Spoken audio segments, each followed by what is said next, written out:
Like a beacon on a hilltop, Collinsville breezes furled the black and gold. Well, both of our teams went 1-1 a day ago, and now it's time to see who will advance and who is going to be going home after our first game here of day 2 of the 5A regional here in Collinsville, Oklahoma.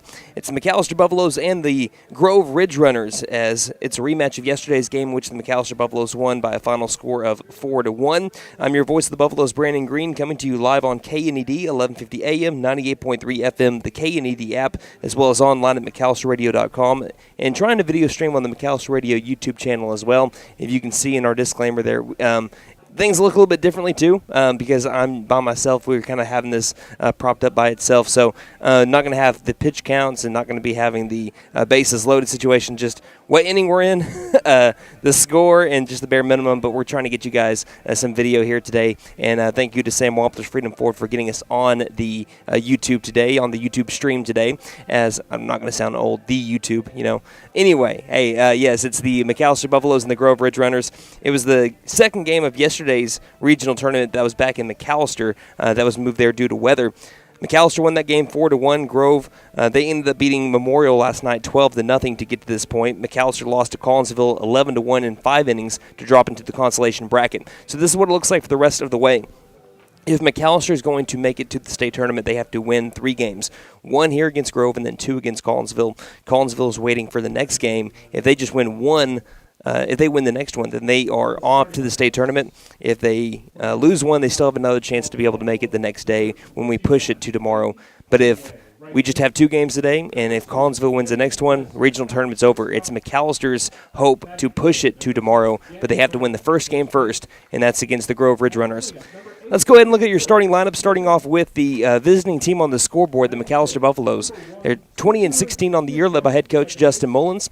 Leading it off, the right fielder, number 21, Aiden Shumway. Batting second, the shortstop, number 2, Caden Lesnow. Batting third, the first baseman, number 6, Gannon Mullins. Batting cleanup, the catcher, number 8, Braden Phillips. Batting fifth, the second baseman, number 1, Spencer Stinchcomb. Batting sixth, the center fielder, number 10, Ethan Watkins. Batting seventh, the left fielder, number 3, Jackson Lauerman.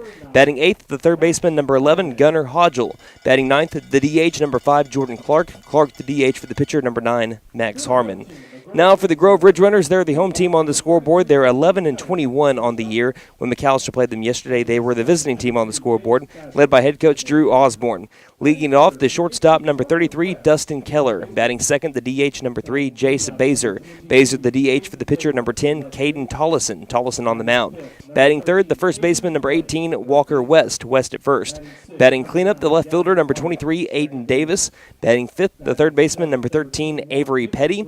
Batting sixth, the second baseman, number 9, Gavin Wyatt. Batting seventh, the right fielder, number 21, Hemi Glenn. Batting eighth, the catcher, number 22, Kason Threet. And batting ninth, playing center field, number 1, Tayton Threet. So those are your starting lineups. McAlester, if you're listening on radio, wearing their black jerseys with the gold numerals on the front and back and pinstripe bottoms. For the Grove Ridgerunners, they're wearing their red and white pinstripe jerseys, primarily red with the white pinstripes, white numerals on the front and back, and white pants as well.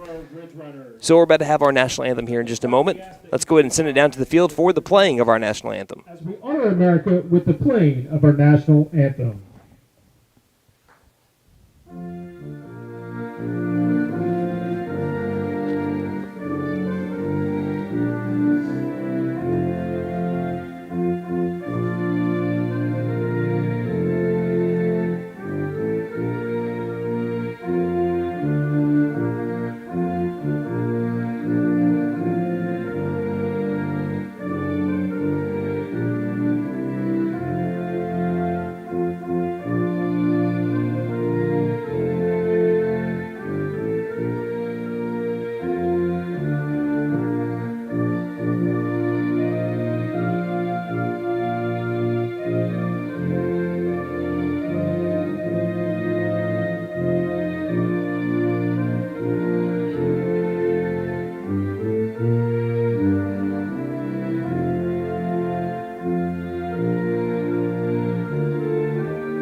About time to play ball here in Collinsville, Oklahoma. It's Pat Colpit Field here in Collinsville, Oklahoma. The site of today's regional tournament. Again, McAlester got to host yesterday's round due to weather. Today it is here in Collinsville where it was originally supposed to be, and the crew here in Collinsville did a great job of getting the field ready so that they could come back home and also in the driver's seat. So they're waiting to see who will win this game, just like they did yesterday. Whoever won between Grove and McAlester was going to play Collinsville yesterday at 5:30, and Collinsville took care of business. Now it's time to see which team can climb out of the consolation bracket and hopefully for one of these two teams get a win later on tonight, whoever wins today, and try to push it to a second day. That is the primary goal of both of these teams, the Ridgerunners and the Buffaloes. So let's look around the diamond one more time here for the Ridgerunners. You have West at first, Wyatt at second, Keller at short, Petty at third. In the outfield, Davis in left, Threet in center, Glenn in right. In the battery for the Ridgerunners today, you have Tollison on the mound and Kaysen Threet behind the plate. So, again, we are having it on YouTube today, so we wanted to make sure that you guys are tuning in now. The only downside is our upload speeds are a little bit slow, so we had to lower the quality enough to be able to try to still get this to pump through. So there might be delays, might be buffering here and there, and we know for sure, though, that we have it going on right now. So if it does delay, buffer, or if it looks kind of low quality, that's the reason why we had to lower the quality to get it to match the upload speeds that we have here in Collinsville. But it looks like we're okay for now. Doesn't mean that that's how it's going to be the rest of the day, though. So if it does break up and you do have delays, we do have live coverage on locally 98.3 FM, 1150 AM, or McAllisterRadio.com on the KNED tab, or on the KNED app. Just look for the blue logo. That will have live coverage without any delay. Let us know where you're listening from on Twitter at Buff Sports Radio. Again, that's Twitter at Buff Sports Radio, or Facebook.com/McAllister Radio underneath our latest post.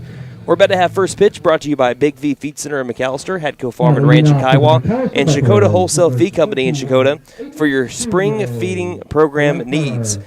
Aiden Shumway going to be leading things off for the McAlester Buffaloes, facing off against the righty Caden Tollison. Tollison is ready.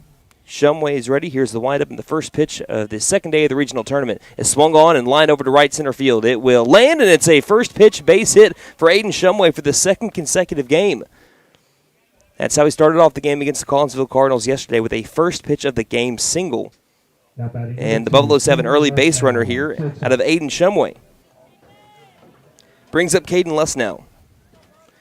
Lesnow in the regional tournament is 3 for 5. He's got hits in 8 out of his last 9, batting .500 in his last 9 games. Buffaloes have an early base runner at first, top of the first inning. Next pitch, catching in the lower outside part of the zone for strike 1 to Lesnow. Against Grove, Caden went a perfect 2 for 2. He had a pair of singles and a walk. He's got Shumway at first base. And the 0-1. Curveball that's going to be fouled back into the netting, and the count now heavily favoring Tollison at 0-2. Les now batting .381 on the year. That is good for second on the team, right behind Shumway, who just hit that single. Leads the team in RBIs, 2 with 27, and extra base hits with 18, including a new, unofficial, I believe it's a new McAlester High School record, 9 triples this year. Next pitch is going to get behind the catcher on a low outside pitch that went into the dirt. Advancing over to second is Aiden Shumway. And now with the ever-increasing, if you've never been to Pat Colpit Field, got to let you know that there is a natural field here today. I know more and more stadiums are getting turf field, but if you're listening on radio, I know that if you're watching on video stream, you already know it. But if you're listening on radio, yep, all natural field here today, what you're used to. So now Shumway into scoring position for Caden Lesnow. The count at 1-2. The pitch from Tollison misses high. The count's now even at 2 balls and 2 strikes on Lesnow. Buffalo's trying to strike early. They scored 3 runs in the bottom of the first inning against Grove yesterday at Mike Deek Field. And that was the difference in the game, as McAlester ended up winning 4-1. It was a 4-0 game for the first 6 innings until, well, it was a 4-0 game from the third on. Grove tried to mount a comeback in the 7th, scored 1 run, but Lauerman went the full 7 to get the win for the Buffaloes. Here's a ground ball to the left side, but foul. Count is even at 2-2. So this is a win or go home situation for both Grove and McAlester. The winner will go on to play Collinsville at a scheduled time of 5:30 and the loser's season is over. Whoever wins this game, they have to hope to beat Collinsville 2 more times. Here's a curveball that misses up and inside, and Les now with a good AB has worked the count to full.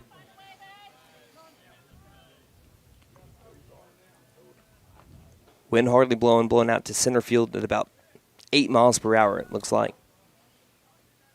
Here's the 3-2 pitch, and it misses high and inside, and Les now will take his base.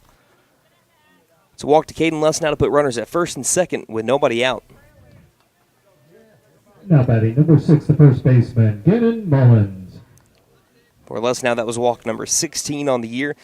Gannon Mullins now up the plate, runners at first and second, and nobody out. Mullins batting .250 on the season, 25 RBIs, tied for second on the team. First pitch, misses up and outside, ball 1. So again, it went first pitch single to right center field, and then we had a long AB that led to a walk to Caden Les now. The 1-0. Fastball runs inside, misses, ball 2. First baseman West looks like he's playing in on the infield grass. Third baseman Petty playing even with the third base bag. Center fielder Tate Threet in center field is slightly shifted to the left against the right-handed batter. Count 2-0. Tolson spins and fires and throws it into the outfield, and Shumway's going to be able to take third. Les now right behind him over to second base, and now 2 runners in scoring position for the Buffaloes on the E1. So an early situation here for McAlester to strike like they did yesterday. Yesterday it went line out to second base by Shumway against Grove. Caden Les now then had a single. Mullins drew a walk, and then it was an RBI triple by Braden Phillips. He scored as well on an inside the park home run with an asterisk by it. Next pitch, right at the bottom of the zone, strike 1. When he got to third, the shortstop threw it away on the cutoff, and he was able to come home. Phillips is on deck. Mullins at the plate with runners at second and third and nobody out. 2-1 pitch. Curveball, line drive center field. This will at least score 1 run. As the catch is made in center by Threet. Tagging up will be Shumway. He will score with ease, and the Buffaloes are up early, 1-0. So sac fly by Gannon Mullins puts the Buffaloes on the board here in the first for Braden Phillips. Now batting number 8, the catcher, Braden Phillips. Braden Phillips 2 for 6 in the regional tournament with an RBI. That was that triple that I was just mentioning. He's batting right there near .250 as well, just a hair under it at .247. .355 on base percentage, 23 ribbies. First pitch with the runner at third, misses high for ball 1. So an early 1-0 lead for McAlester, top of the first, 1 down. Les now at third.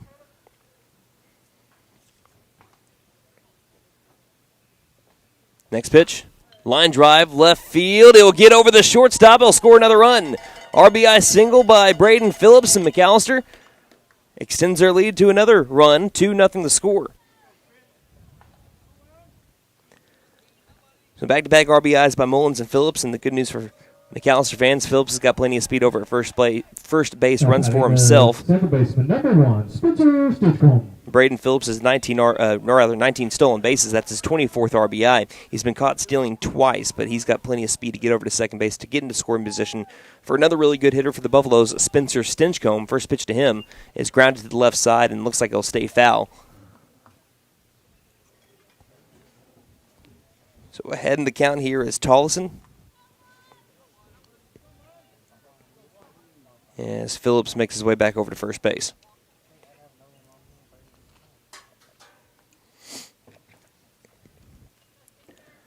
Like Phillips, Stinchcomb is 2 for 6 with an RBI in the regional tournament so far. He had an RBI double against Grove. As here's a line drive over to center field on the curveball. Will it drop? No. Good beat on it. It's the center fielder, Tate Threet. Comes in to make the catch, but he throws it away as he was trying to get Phillips doubled up. He throws it beyond the first baseman, Walker West, and into scoring position goes Braden Phillips. So he'll go down as the line out to center field and then an E8. It brings up Ethan Watkins. Watkins searching for his first hit of the regional tournament so far. Number 10, Ethan Watkins. Watkins third on the team and on base percentage, though, at .438. He's got 15 RBIs, looking to hit a ball hard here. A runner 180 feet away with the Buffaloes up 2-0, top of the first. Tolson kicks and fires the pitch. Fastball right down the middle, strike one. That's something that McAlester struggled with yesterday. In the combined two games, they went 2 for 15 with runners in scoring, and those two hits were both against Grove, went 2 for 7. 0-1 to Watkins. Curveball, again inside corner, called strike two. Where McAlester really struggled was against Collinsville. They went 0 for 8 with runners in scoring compared to the Cardinals' 6 of 10. When you just get down to the chase, that was the difference in the game. 0-2 pitch to Watkins. Fastball right on the corner, diced him up. 3 straight pitches, 3 straight strikes to Ethan Watkins, and he gets him on the backwards K, and that'll be it for the top of the first. But the Buffaloes take an early 2-0 lead on the Grove Ridgerunners. You're listening to McAlester Baseball here on KNED.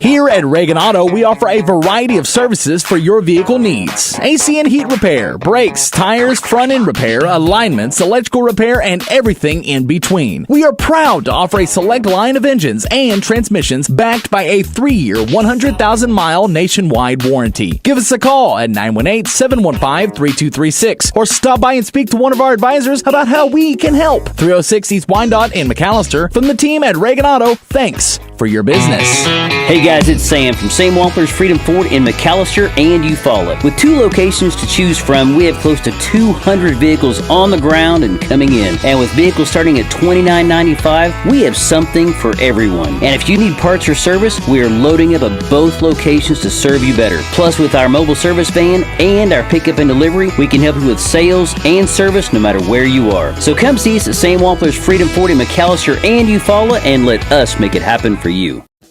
My wife makes the best lasagna, even in that old kitchen of ours. She deserves the best kitchen money can buy, but all our cash was tied up. So we went to the Bank N.A. for a loan for our kitchen remodel, and the folks at the Bank N.A. came through for us and our family. Plus, the Bank N.A. is local, so the money stays in town. Call 918-423-2265 or go into the Bank N.A. to get your loan for whatever your family wants or needs. The Bank N.A. Strong, secure, and ready to loan. Member FDIC. Equal housing lender. Okay!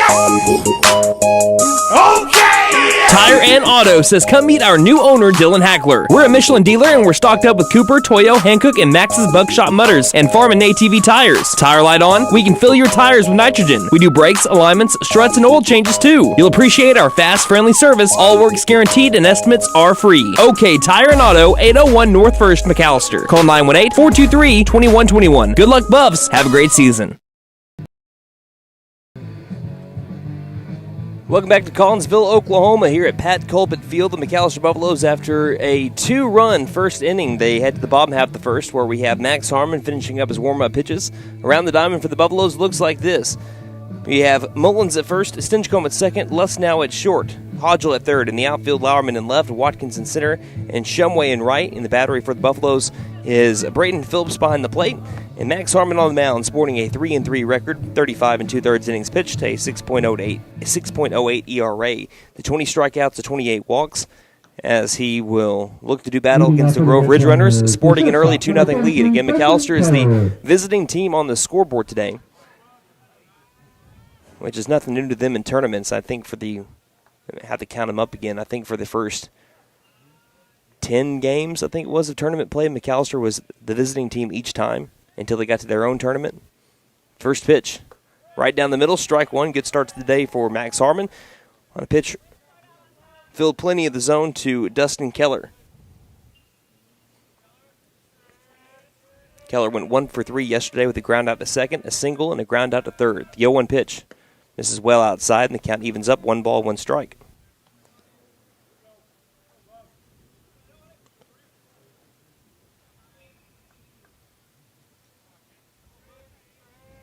Wind up from Harmon and the 1-1.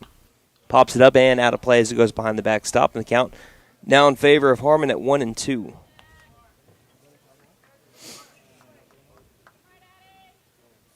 against the Ridgerunners yesterday. Jackson Lowerman again went the full 7 and was very efficient too. Both pitchers were very efficient, Avery Petty and Jackson Lowerman. So here's the 1-2 pitch from Harmon, and he bounces it in the dirt. Count evens up 2 balls, 2 strikes. Both pitchers struck out 4 batters. Petty walked 3, Lowerman walked 1, and the game ended in 7 innings in an hour and 35 minutes. Very brisk pace in that game. Here's the 2-2 from Harmon. Outside corner, called strike 3. Got him looking. Backwards K to Dustin Keller. Sit him down, throw it around. 1 down here in the bottom of the first inning. Brings up the DH number 3, Jace Baser. Baser went 0 for 3 against Lowerman. He flew out to center field and grounded out to the third baseman twice. And speaking of the third baseman, the opposing third baseman for the Grove Ridgerunners, he is Avery Petty today.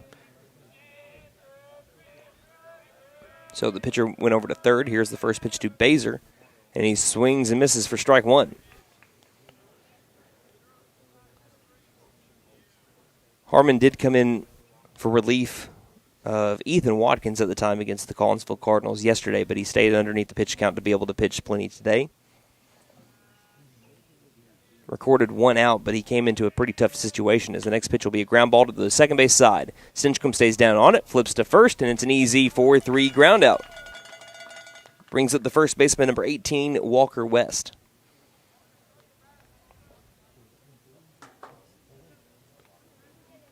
If you're just now joining us on the radio side of things, Buffaloes are leading 2-0. It's the bottom of the first inning, 2 out, nobody on for the Grove Ridgerunners.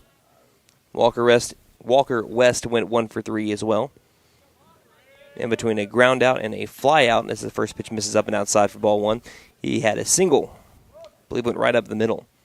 Had to exit the game for a little bit yesterday.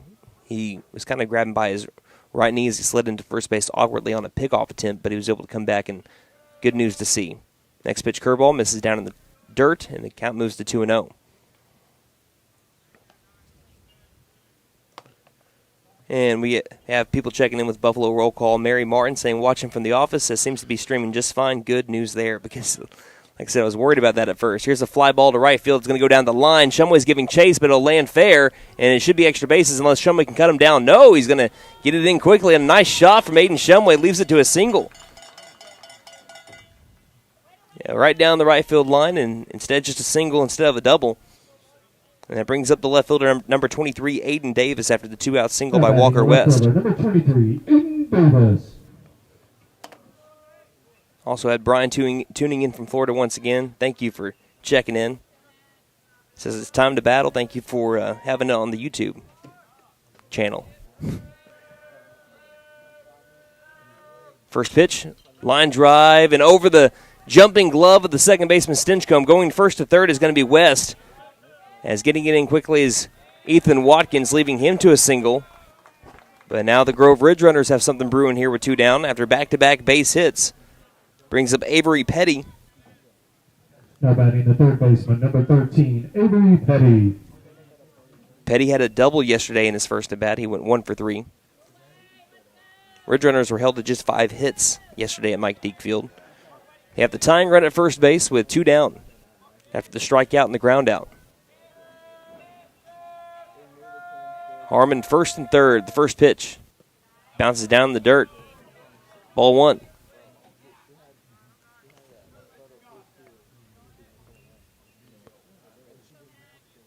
Yeah, our download speeds are fine, but if anyone is used to doing remote video streams, upload speeds were a little bit low today, so we had to lower the quality a tad bit to be able to make this happen. By a tad bit, I mean a couple of settings.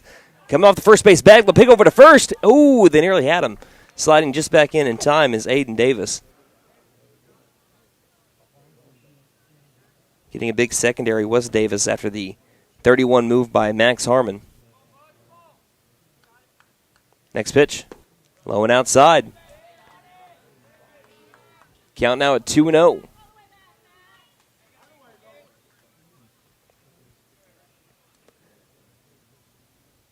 And Walker started off the 2-out rally with a single down the right field line. Davis followed up right behind him with another single. This one is outside corner, strike 1. Looks like the fastball there from Harmon elevated it up in the zone a tad bit. Count moves to 2-1. Buffalo's trying to preserve a 2-0 lead in the first. Harmon comes set. Another 31 move. This time, a lot closer to the bag was Davis. Wouldn't be surprised if they try to get Davis over to second base here in a second. 2-1, doesn't go that time. Here's a ground ball that's staying foul around the catcher's area, and the count is now 2-2. Deuce is wild. 2 balls, 2 strikes, 2 down in a 2-0 game with 2 on at the corners.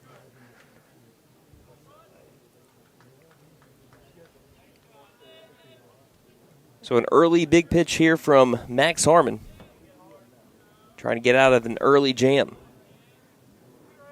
Harmon looks at first base. Pretty good size lead. The 2-2. Runner takes off. Ground ball into the gap, and this is going to be a base hit RBI. Going from first to third is Aiden Davis on essentially the hit and run. And it makes it a 2-1 game as now the Grove Ridgerunners have the tying run 90 feet away. Back-to-back-to-back base hits.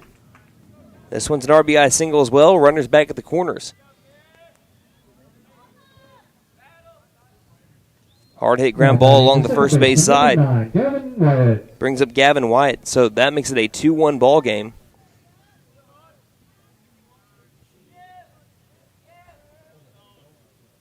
On a 2-2 count.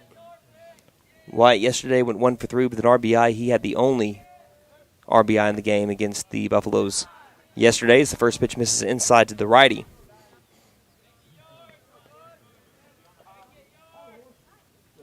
Count 1-0.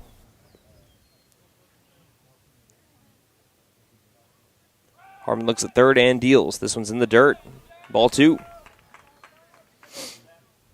Good start for Harmon. It went the strikeout, the ground out to second, but then 3 consecutive base hits. They haven't really pulled anything either. It's gone right center field, well, all the way down the right field line, right center field, and then bullet in between the first and second baseman. Next pitch, in there, strike 1. Harmon's been trying to keep everything on the outside part of the zone. Every once in a while he'll bring it back in on the hands, but he's been staying outside for the most part. Count at 2-1. The pitch, down low, ball 3. Now a pitch away from maybe loading the bases for Hemi Glenn, who went 0 for 3 yesterday, but hit the ball hard twice.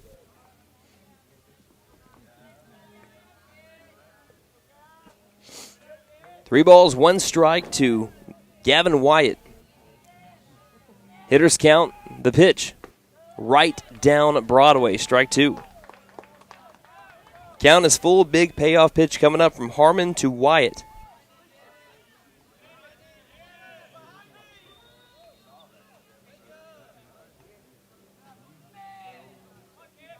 Gannon Mullins comes off the bag. Runner at first will take off with the pitch. The 3-2. Ground ball, shortstop position. Caden Lesnar eats him up. It's going to be an error on Caden, and it ties the game. Might have hit a lip of the infield grass, and it ate him up. He'll get the ball back over to Max Harmon, but he taps his chest with it and says, my bad, going from first to third again. That time was Avery Petty. And it's an E6, and we're tied up 2-2.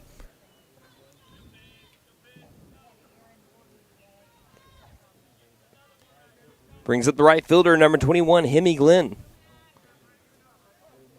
I think it's for the 3rd consecutive batter. We've got runners at the corners. Still 2 down. 31 move by Harmon. Nothing doing.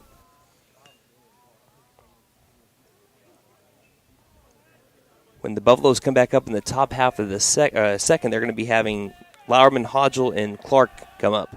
First pitch fouled straight back into the netting. That'll be strike 1.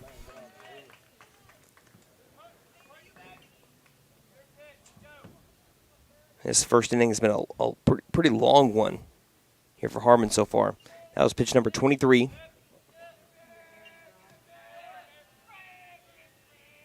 Pickoff over to first.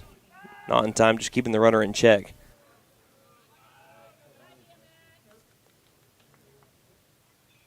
Grove so far has been very patient on when to send the runner over at first base. But doing doing it in the right times, too. Here he shows bunt, gets it down the first base line, but well foul. The count goes to 0-2, so trying to drag bunt for a base hit was Hemi Glenn. He grounded out to third, lined out to the second baseman, Stinchcomb, and struck out looking.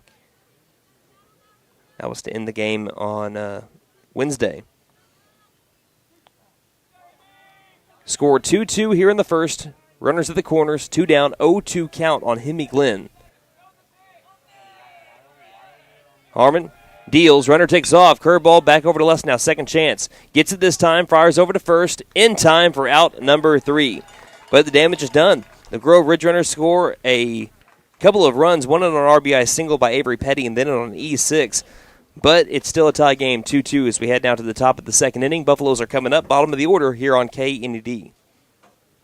At Fenton Nissan of McAlester, our commitment to service and customer satisfaction is still as strong today as it was in 1950. Over 60 years in the auto industry, and we still believe there is nothing better than best. The best product and the best deal. It's not about how many vehicles we can sell or service. It's about being passionate about customer service and helping others. We're willing to go that extra mile every time, and we love talking with people from all walks of life who have different interests, needs, and expectations. Come see us at 1441 South George Nye Expressway in McAlester. Angel's Diner, Steakhouse, and Pub serves great breakfasts all day and juicy burgers too. Angel's Diner also serves brick oven pizza on Friday and Saturday nights from 5 p.m. to close. Angel's Steaks are certified Angus beef, and the pub offers beer, wine, and mixed drinks. Breakfast, lunch, and dinner make it Angel's Diner, Steakhouse, and Pub. 1402 South George Nye Expressway, McAlester. Call 918-423-2633. Open Monday through Saturday, 7 a.m. to 9 p.m. Sundays, 8 a.m. to 2 p.m. Like us on Facebook. Hi, my name is Gail, and I invite you to T&W Tire, an Oklahoma-based company formed in 1987. In 2020, T&W Tire acquired the McAlester location, where Doug and I have worked for over 20 years, providing service to McAlester and the surrounding areas. Our trained technicians continue to provide quality service for brakes, suspension, and alignments, along with 24-hour road service. We carry Goodyear, Michelin, and many other brands to fit your budget. Stop by T&W Tire, Highway 69 and Peaceable Road, McAlester. Call 918-426-6571. Go Buffs!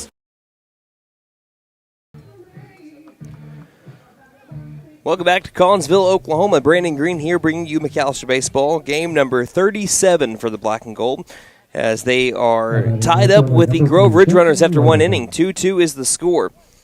As we have Jackson Lauerman, Gunnar Hodgel, and Jordan Clark up with the Buffaloes. First pitch to Lauerman, and he drives this one down the left field line, but well foul. For strike one. That's the first pitch of the second. Lauerman against the Ridgerunners back in yesterday's game 2 went 1 for 3. He singled in between the third baseman and shortstop, grounded out to third, and then struck out looking. 0-1, misses up and inside. Getting out of the way of it is Lauerman, and the count is now even at 1-1.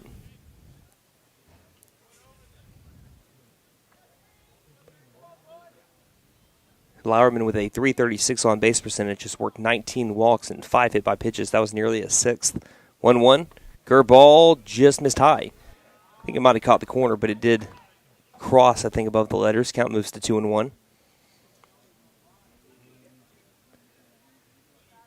Got some clouds up in the sky, but can still see a whole lot of blue here. Here's the 2-1.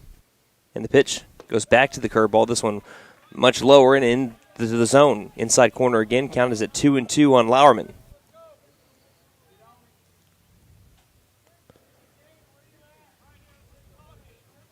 Tollison looking for his second consecutive strikeout. The pitch. He'll have to wait one more pitch as that fastball misses high. Full count pitch coming up to Jackson Lauerman.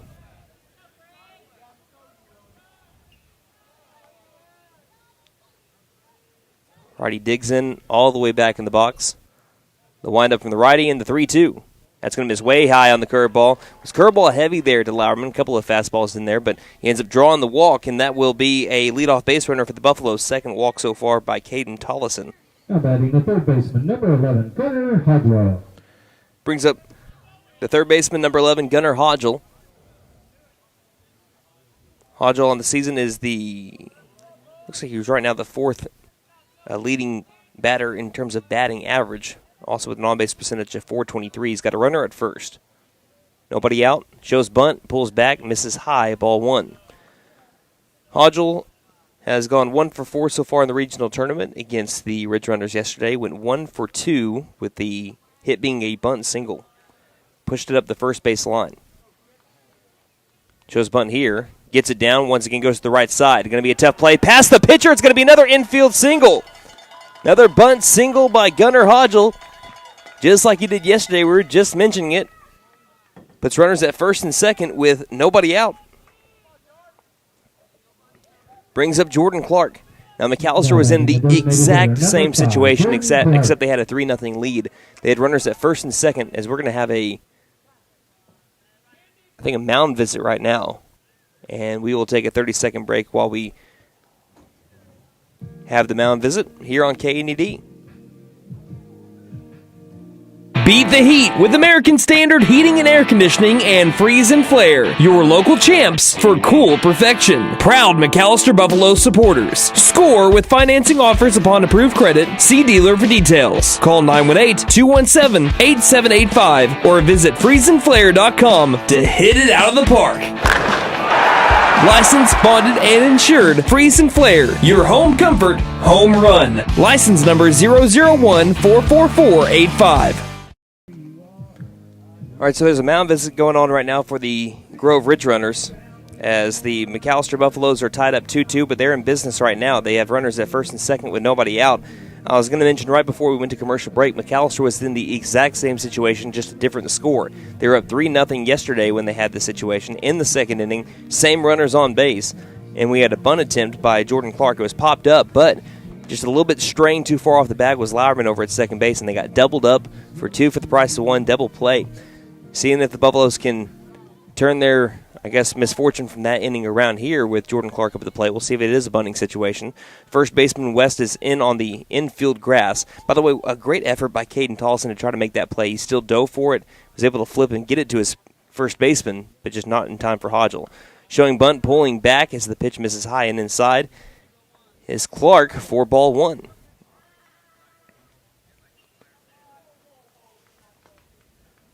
Clark had 2 at-bats against the Ridgerunners yesterday, including a really well-struck ball to deep left center field, but it was a great catch made, I believe, by Davis. He gets this bunt down, but foul along the first base line.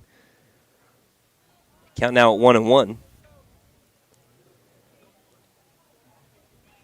So McAlester trying to get the lead back here. McAllister's runs came off a sac fly by Gannon Mullins, and then the next batter, RBI single by Braden Phillips. Ridgerunners stringed together 3 straight hits and then got their second run on an error. They'll spin and throw over to second base, trying to see what Lauerman does at second. Still showing bunt as lifting his leg was Clark, but Tollison was lifting the leg. And as he did that, Clark still showed bunt. Slightly closed stance here for the righty sophomore. Count at 1-1. Way in on the infield grass at the first baseman, West. As that one misses high and inside. Again, showing bunt was Clark as he pulled back and missed up and he got his head out of the way. Still 2-1. And right now, if you're Clark and you see West right now, you're making sure that if you bunt and you make contact, you want to go down the third base line with it. Next pitch. Gets the bunt down. It's a good one. It's going to at least move the runners over. They'll throw to first to the second baseman covering. That is Wyatt. But the sac bunt does its job by Jordan Clark. Moves the runners over for the top of the order.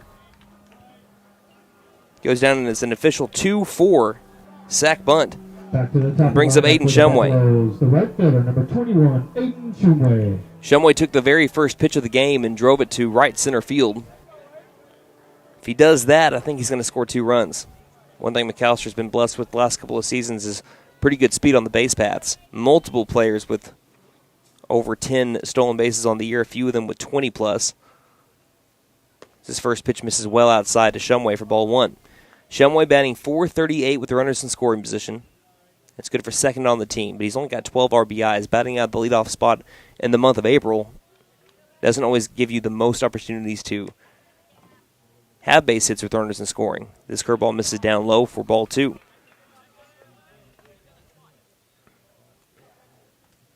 I'd say for 90% of the year, he's been the Buffalo's best hitter in terms of batting average and on-base percentage.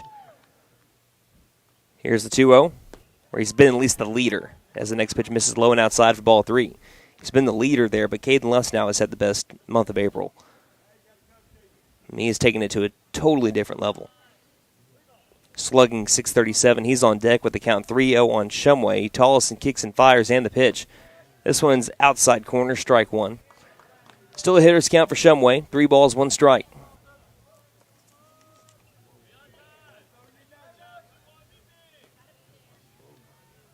Hitter's count for the senior, the pitch.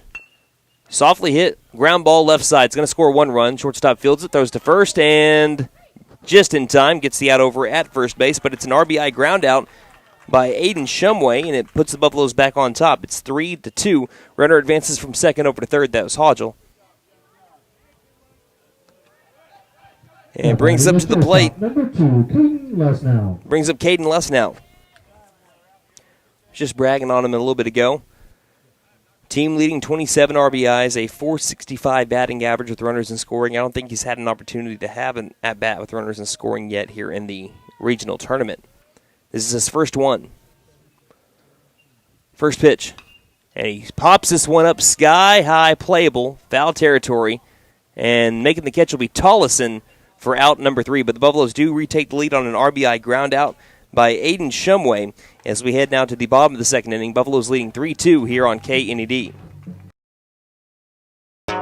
Here at Reagan Auto, we offer a variety of services for your vehicle needs. AC and heat repair, brakes, tires, front end repair, alignments, electrical repair, and everything in between. We are proud to offer a select line of engines and transmissions backed by a 3-year, 100,000-mile nationwide warranty. Give us a call at 918-715-3236 or stop by and speak to one of our advisors about how we can help. 306 East Wyandotte in McAlester. From the team at Reagan Auto, thanks for your business. Hey guys, it's Sam from Sam Wampler's Freedom Ford in McAlester and Eufaula. With 2 locations to choose from, we have close to 200 vehicles on the ground and coming in. And with vehicles starting at $29.95, we have something for everyone. And if you need parts or service, we are loading up at both locations to serve you better. Plus, with our mobile service van and our pickup and delivery, we can help you with sales and service no matter where you are. So come see us at Sam Wampler's Freedom Ford in McAlester and Eufaula and let us make it happen for you. My wife makes the best lasagna, even in that old kitchen of ours. She deserves the best kitchen money can buy, but all our cash was tied up. So we went to the Bank N.A. for a loan for our kitchen remodel, and the folks at the Bank N.A. came through for us and our family. Plus, the Bank N.A. is local, so the money stays in town. Call 918-423-2265 or go into the Bank N.A. to get your loan for whatever your family wants or needs. The Bank N.A. Strong, secure, and ready to loan. Member FDIC. Equal housing lender.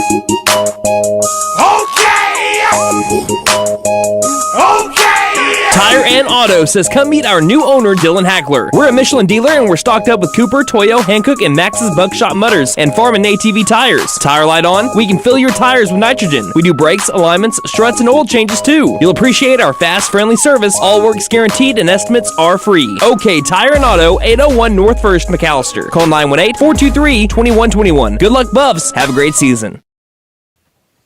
Leading up for the Ridgerunners, the catcher. Heading to the bottom of the second inning, the McAlester Buffaloes sporting a 3-2 lead over the Grove Ridgerunners. It'll be the 8-9-1 batters up, starting off with Cason Tatum 3 after that, and Dustin Keller back to the top of the order. Cason 3 went 0 for 1 with a ground out to first and drew a walk in his 2 plate appearances yesterday against McAlester. Again, Buffaloes lead 3-2. First pitch of the second for Harmon, and just a little bit low for ball 1. Phillips tried to bring it back up. Couldn't get the call. 1 ball, no strikes.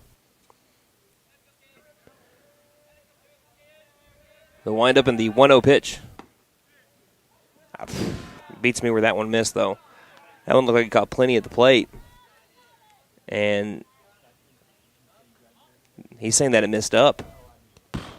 Counts down 2-0. Looked really good from here. 2-0 pitch. This one swung on and missed for strike 1.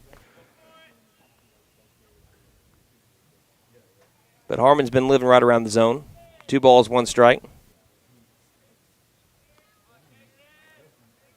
Wind up from Harmon, and the pitch.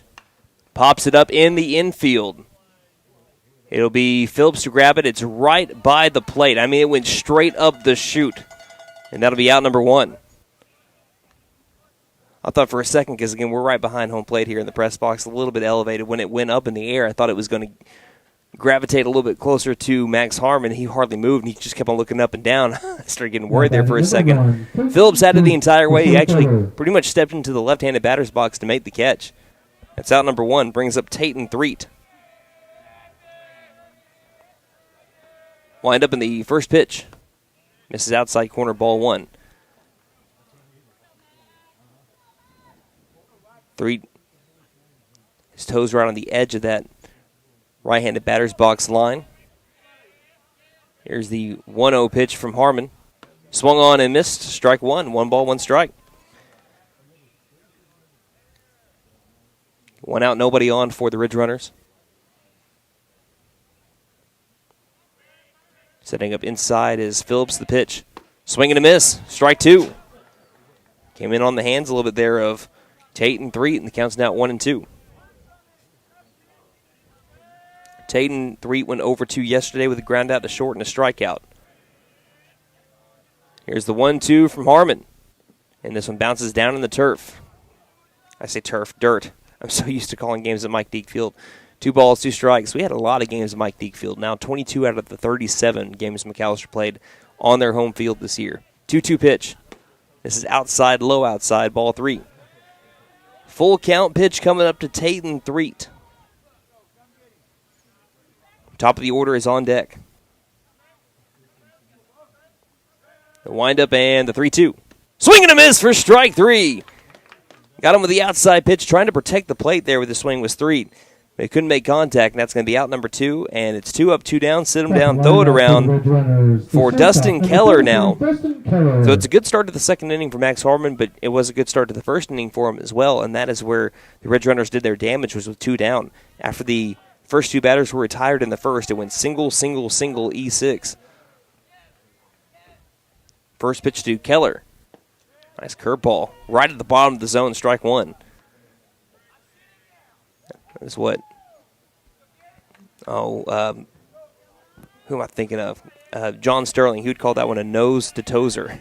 Here's the 0-1 pitch. Another curveball, but that one's going to miss too high. Crossed above the letters, and the count is now 1-1.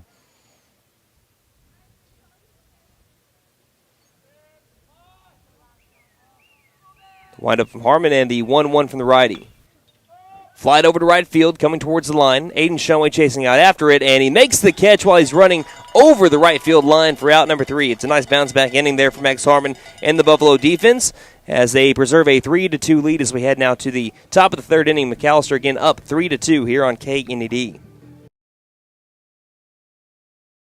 At Fenton Nissan of McAlester, our commitment to service and customer satisfaction is still as strong today as it was in 1950. Over 60 years in the auto industry, and we still believe there is nothing better than best. The best product and the best deal. It's not about how many vehicles we can sell or service. It's about being passionate about customer service and helping others. We're willing to go that extra mile every time, and we love talking with people from all walks of life who have different interests, needs, and expectations. Come see us at 1441 South George Nye Expressway in McAlester. Steakhouse and Pub serves great breakfasts all day and juicy burgers too. Angel's Diner also serves brick oven pizza on Friday and Saturday nights from 5 p.m. to close. Angel's Steaks are certified Angus beef, and the pub offers beer, wine, and mixed drinks. Breakfast, lunch, and dinner make it Angel's Diner, Steakhouse, and Pub. 1402 South George Nye Expressway, McAlester. Call 918-423-2633. Open Monday through Saturday, 7 a.m. to 9 p.m. Sundays, 8 a.m. to 2 p.m. Like us on Facebook. Sun is shining here at Pat Colbert Field in Collinsville, Oklahoma. The McAlester Buffaloes are leading 3-2, trying to extend their lead. They'll have the heart of the order up, the 3, 4, 5 batters. Gandon Mullins, Braden Phillips, and Spencer Stinchcomb. All 3 made pretty good contact. Mullins is 0 for 0 with an RBI sac fly. Braden Phillips had an RBI single, and Spencer Stinchcomb lined out to center field. First pitch, though, popped up way up. Infield grass. Over near the third base line, and making the catch is the third baseman Petty, and that's 1 pitch, 1 out. That's what you call efficiency there for Caden Tollison. And it brings up Braden Phillips. Phillips had an RBI single. The catcher, number 8, Braden Phillips. Had that RBI single back in the first inning. McAlester has had 3 hits. Grove has had 3 hits.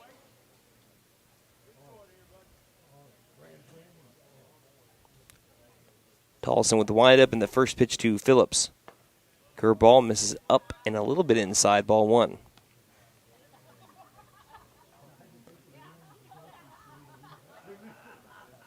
Three to 2, the lead for McAlester. Nobody on here in the top of the third. 1 down. Next pitch, fastball, called strike, low outside corner. Count evens up 1 ball, 1 strike. So from one totally side of the strike zone to the very polar opposite, top left to bottom right, change the eye levels. Here's the 1-1. It's back to the curveball. This one's popped up in the infield. A lot of them so far here. This one will be caught by Petty as well, and that'll be out number 3. Out number 2. Popped up to the third baseman, Petty. 2 cannon horns for him, and that brings up Spencer Stinchcomb. Now batting number 1, the second baseman, Spencer Stinchcomb. Something I've noticed since the first inning, Tollison has been more curveball heavy in the second and third innings. And it's produced some pop-ups by McAlester. I don't believe, the Buffaloes haven't really hit a ground ball today. Curveball, again, staying that curveball heavy. The curveball crossed, according to the home plate umpire, above the letters, and that'll be ball 1. Stinchcomb again lined out to center field and made good contact. Here's the 1-0.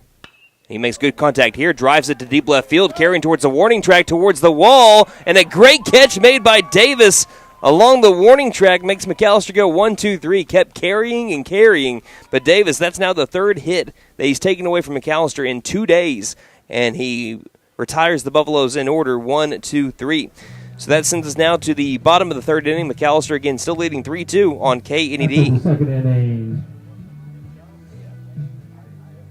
Hi, my name is Gail, and I invite you to T&W Tire, an Oklahoma-based company formed in 1987. In 2020, T&W Tire acquired the McAlester location, where Doug and I have worked for over 20 years, providing service to McAlester and the surrounding areas. Our trained technicians continue to provide quality service for brakes, suspension, and alignments, along with 24-hour road service. We carry Goodyear, Michelin, and many other brands to fit your budget. Stop by T&W Tire, Highway 69 and Peaceable Road, McAlester. Call 918-426-6571. Go Buffs! Beat the heat with American Standard Heating and Air Conditioning and Freeze and Flare, your local champs for cool perfection. Proud McAlester Buffalo supporters. Score with financing offers upon approved credit. See dealer for details. Call 918-217-8785 or visit freezeandflare.com to hit it out of the park.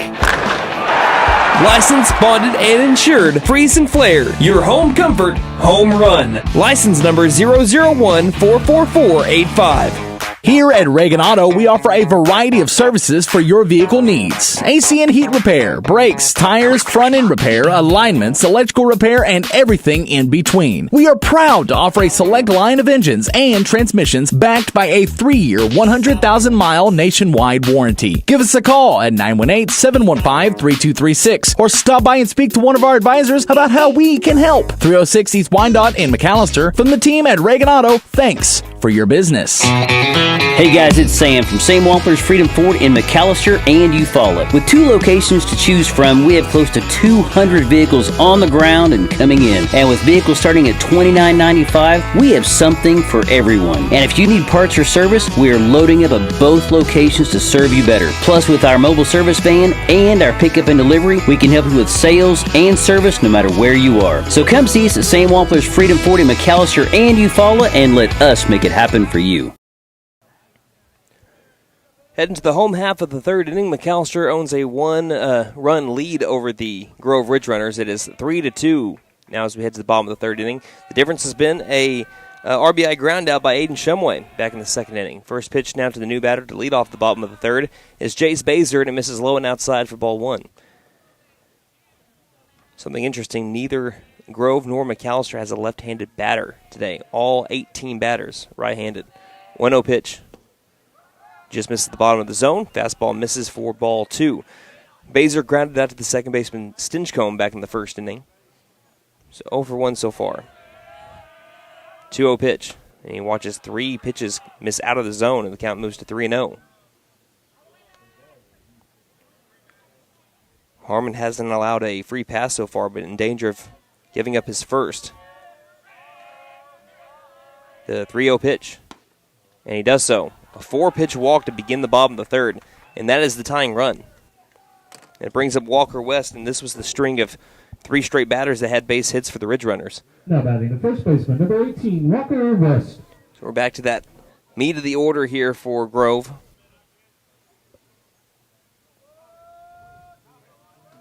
In fact, the 3, 4, 5 batters yesterday had 3 out of the 4 hits. 3 through 6 is what has done most of the production the last 2 days. Here's a ground ball deep into the hole, shortstop position. Fielding it is Lesnow. Throws to second for 1, over to first. Not in time. But a great play made by Caden Lesnow to go deep into the hole, and a quick flip on target to Spencer Stinchcomb gets the lead runner. That's fielder's choice 6-4 of Walker West, and that brings up Aiden Davis. Tell you, McAllister's been about a foot, maybe less than that, amongst 3 games of the regional tournament from having like 5 double plays. They have turned 2, I believe. 1 down, runner at first. First pitch to Aiden Davis. Curveball, again, above the letters, ball 1.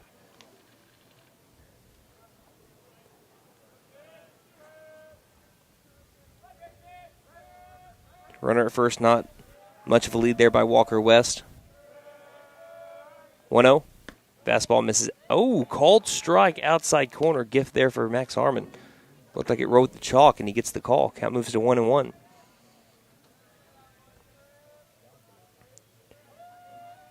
Try to do something with it here. Count even 1 ball, 1 strike. Pick off over to first. Not in time. Keeping the runner over there honest. Try to keep up with Harmon's pitch count. That was number 45 for him here as we're in the bottom of the 3rd. 1-1 pitch. Pops it up. Shallow left field, having to have a long run here as Jackson Lowerman. He gets underneath it, makes the catch, and that'll be out number 2. Chased after the off speed, and he flew it into shallow left field, and that leads to 2 down in the bottom of the third inning. McAllister up 3-2 on Grove. Brings up Avery Petty. Now batting the third baseman, number 13, Avery Petty. Petty has the only RBI today for the Ridgerunners. RBI single right down the first base. Well, not really down the line, just kind of, I'd say about 5 feet, maybe 6 feet from the first baseman, Gannon Mullins, back in the first inning. He's got a runner at first with 2 down. First pitch. Fastball misses high, ball 1. After all the wind I feel like we've had all season long in McAlester, Oklahoma, it's weird to see Old Glory completely still on the center field flagpole. Not much wind at all today. The 1-0. And this one is right down the middle, strike 1. 1 ball, 1 strike. I think that if the wind is blowing out to the left, I'd give it 10 miles an hour. I think Stinchcomb might have had at least a wall banger on the line out to left field that ended the top of the 3rd. There's 1-1 from Harmon. Runner takes off. The pitch is down the dirt, and no one breaks to the second base bag. Neither Stinchcomb nor Lesnow broke to the second base bag. Phillips got up like he was still going to throw, and no one was there. Counts 2-1, now tying run in scoring position for the 5-hole batter, Avery Petty, that already has an RBI base hit. 2-1. Fastball misses low. 3-1 now the count.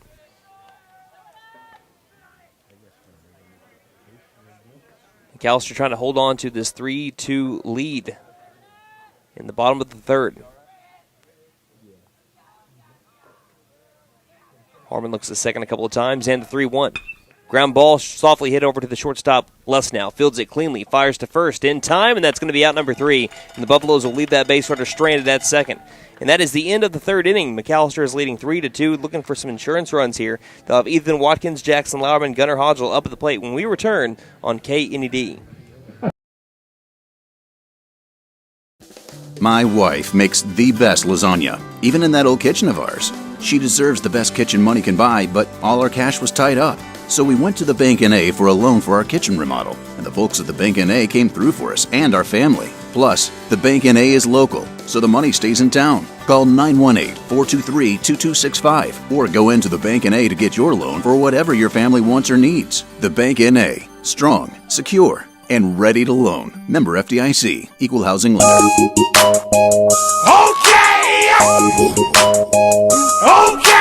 Tire and Auto says come meet our new owner, Dylan Hackler. We're a Michelin dealer and we're stocked up with Cooper, Toyo, Hankook, and Max's Buckshot Mutters and Farm and ATV tires. Tire light on, we can fill your tires with nitrogen. We do brakes, alignments, struts, and oil changes too. You'll appreciate our fast, friendly service. All work's guaranteed and estimates are free. OK Tire and Auto, 801 North 1st, McAlester. Call 918-423-2121. Good luck, Buffs. Have a great season. As we enter the top of the fourth inning, McAlester leading 3-2 over Grove here in the regional tournament, this winner go-home game. Let's look at some exciting stuff from McAlester Athletics, starting off with McAlester Boys Golf. They're headed to state. They have qualified for state. Congratulations to McAlester Boys Golf. And also happening today at 7 o'clock in Tulsa, Edison, after McAlester Boys Soccer won their first playoff game in program history at their own place for the first time program history in the postseason. They are traveling to take on the Edison Eagles today at 7 o'clock. Good luck in the quarterfinals, boys.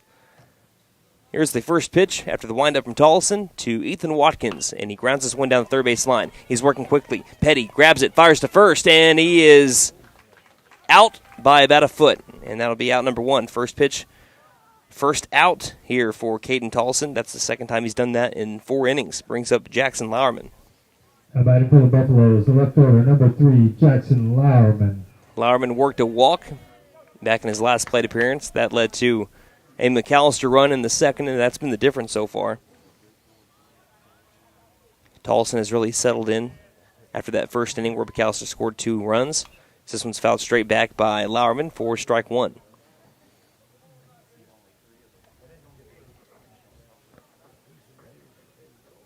Buffaloes on top 3-2. Both teams have 3 hits. McAlester has 1 error. The Grove Ridgerunners have 2. 1 pitch. This one's a curveball in the dirt. 1 ball, 1 strike.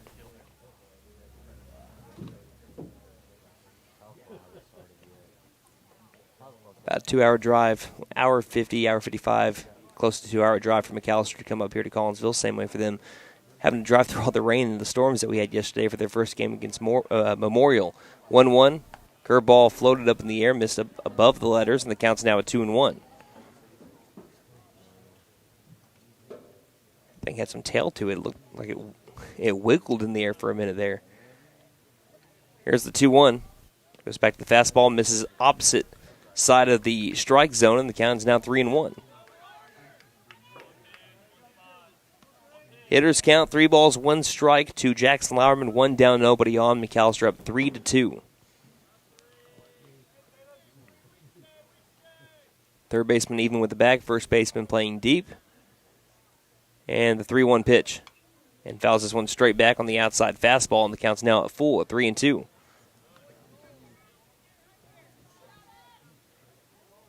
Full count pitch coming up to Lowerman.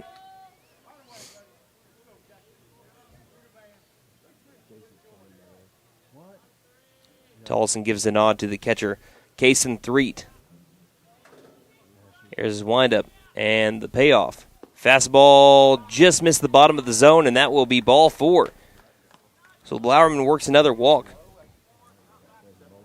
That is his, I believe, 3rd of the regional tournament. And it brings up Gunnar Hodgel, who pushed a bunt between the first base line and the pitcher. Was able to leg it out, get a base hit, his second one, as he's 2 for 5 in the regional tournament.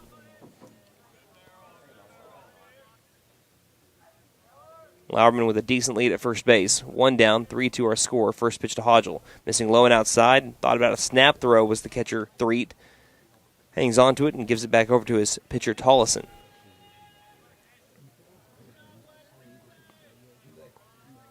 One and 0 to Hodgel. Getting big gap in right center field. The pitch, Lowerman takes off for second. It's high and outside. The throw is to the right of the bag, and he didn't apply the tag in time. Or he didn't apply the tag at all. If the tag was a little bit further down and on the leg of Lowerman, he would have been out. And it was a quick throw by Kason Threet, and he got it there with plenty of velocity, but Lowerman just in time to get into scoring position, and now the count is 2-0 on Gunnar Hodgel after that pitch again missed up and outside.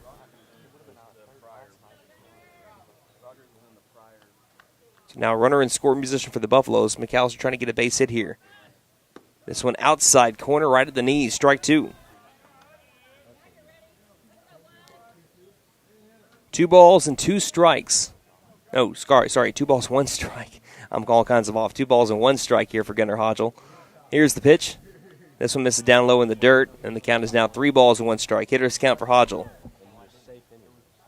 You can see my table. I got a bunch of papers over here trying to look up and down. 3 balls, 1 strike. Hitter's count for Hodgel on the season with 19 RBIs, looking for 20. Lauerman takes off for third. The pitch is outside the throw to third. Gets into the outfield. Popping up is Lauerman. He's going to try to take home. Here's the throw from left field. It's going to be a play at the plate. Sliding in safely is Jackson Lauerman, and McAlester is up 4-2. Lauerman working around the base paths. Manufactures a run there from the McAlester Buffaloes. And that was also an E2 to put the Buffaloes up 4-2.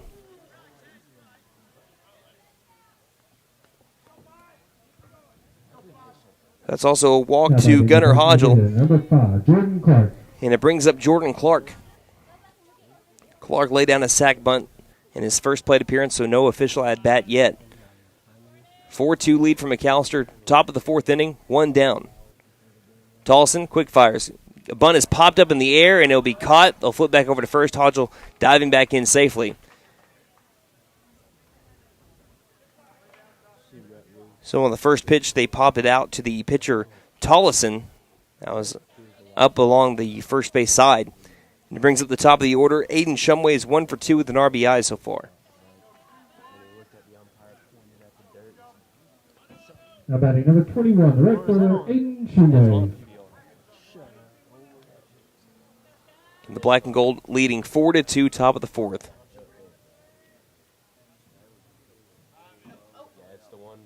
Tollison comes set and fires. First pitch curveball, ground ball down the third base line, past the diving glove of the third baseman Petty. Running from first to third is Hodgel. He'll stomp on the brakes and retreat back to the second base bag.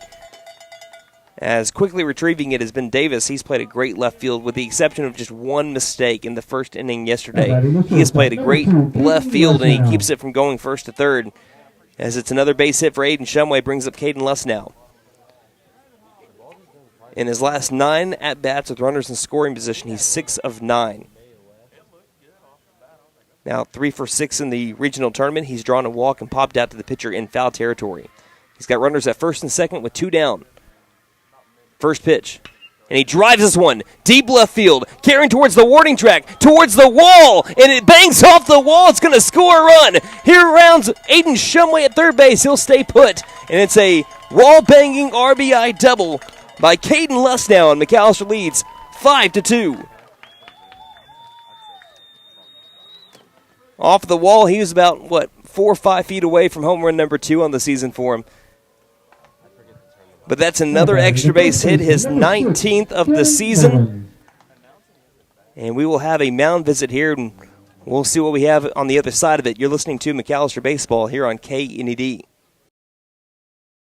At Fenton Nissan of McAlester, our commitment to service and customer satisfaction is still as strong today as it was in 1950. Over 60 years in the auto industry, and we still believe there is nothing better than best. The best product and the best deal. It's not about how many vehicles we can sell or service. It's about being passionate about customer service and helping others. We're willing to go that extra mile every time, and we love talking with people from all walks of life who have different interests, needs, and expectations. Come see us at 1441 South George Nye Expressway in McAlester.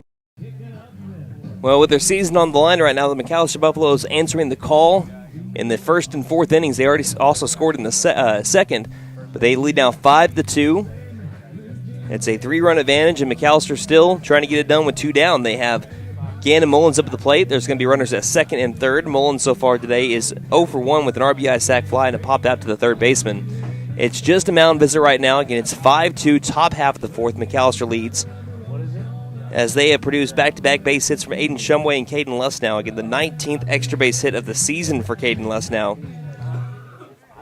It's crazy when you consider most of those are triples. He's got 9 triples and 9 doubles and a home run. So can Mullins string together another hit? Shumway at third, Lussnow at second. First pitch. And he flies this one over to right field. Shallow right field. Could be trouble. First baseman running after it down the right field line, and it lands. Foul is what they'll call it. And Coach Meadows is saying, what do you mean? as instead of a base hit here, it's going to end up being a foul ball, and Mullins will retreat back over to the plate. There's trouble down the right field line, and West extended his arms to try to make the catch. I don't think he made contact with it.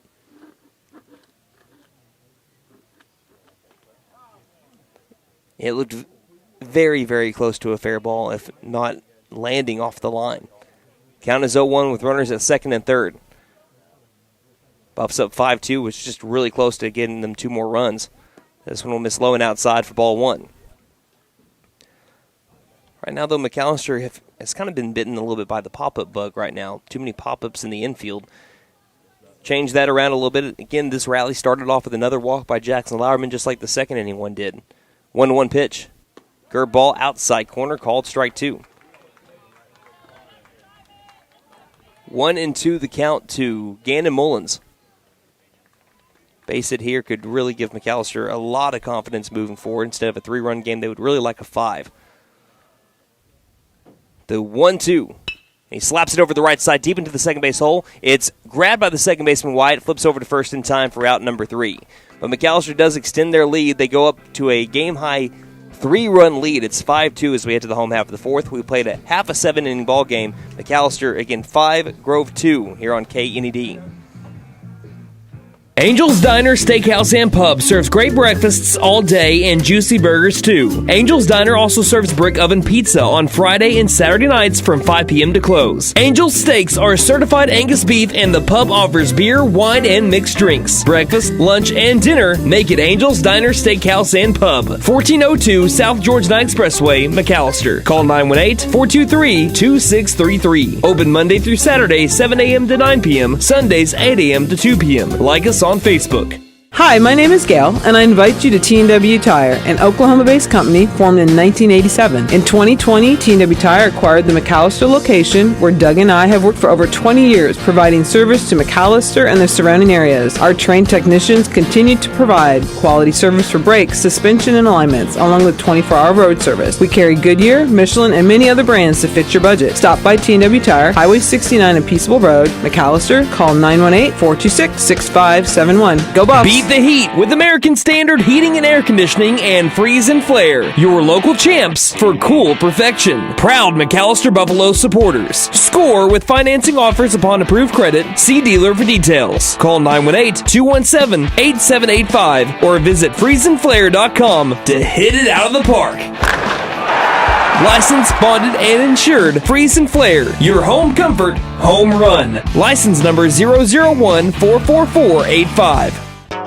Here at Reagan Auto, we offer a variety of services for your vehicle needs. AC and heat repair, brakes, tires, front end repair, alignments, electrical repair, and everything in between. We are proud to offer a select line of engines and transmissions backed by a 3-year, 100,000-mile nationwide warranty. Give us a call at 918-715-3236 or stop by and speak to one of our advisors about how we can help. 306 East Wyandotte in McAlester. From the team at Reagan Auto, thanks for your business.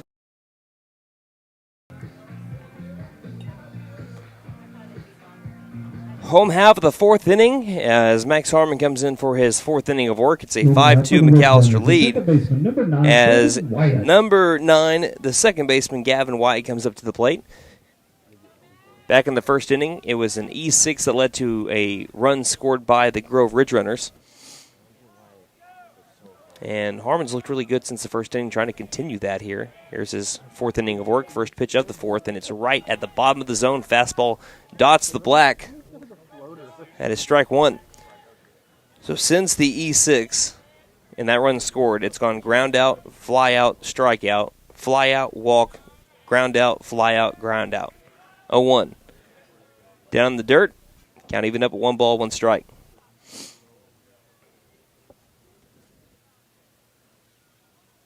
As the home plate umpire grabs the loose ball by himself and walks it out over to Harmon, I think it might have hit off of Phillips, and that's why the home plate umpire is doing that. Again, we mentioned it yesterday. If you're new to baseball and you wonder why sometimes home plate umpires will walk the ball all the way out over to the pitcher, it's like a courtesy to the catcher. If he gets hit, kind of enough time to shake it off. So here's the 1-1. And it's a line drive, shallow center field. Coming in is Watkins and makes the catch on a good beat from center field. Line out to center by Gavin Wyatt brings up Hemi Glenn. One down, nobody on for the Ridgerunners. 5-2 McAlester lead. Yeah, it's vice versa too. If it happens to the, happens to the catcher, or the umpire, the catcher will do the same.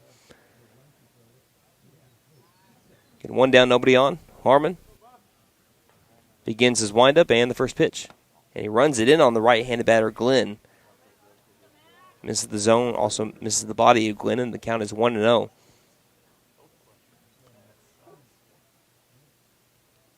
Harmon winds and deals the 1-0 pitch, and this one misses totally opposite side, low and outside. 2-0. Sometimes your vibe can get thrown off a little bit after you change to a new batter. Maybe it's just the stance of the guy. Don't know what it is, but sometimes you just can't get back to the rhythm from the last batter. This one's a ground ball, softly hit to the shortstop. Caden Lessnow fields. One clutch, fires over to first in time for out number 2. And that's 2 up, 2 down here for the Ridgerunners. Now batting the catcher, number 22. More like one clutch and a shuffle. He didn't even really shuffle. He pretty much got rid of it as soon as he got it back into his glove. Brings up Kason Threet. He popped up to the catcher, and I mean straight up the chute. It was caught in the left-handed batter's box by Phillips back in that was the second inning, I believe. So 2 up, 2 down. Here's the first pitch, showing bunt, and the curveball misses high, and that'll be ball 1.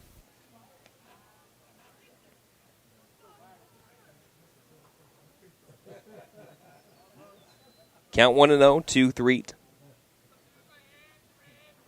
Wind up from Harmon, the pitch. Very close. Misses low outside, though. Count 2-0.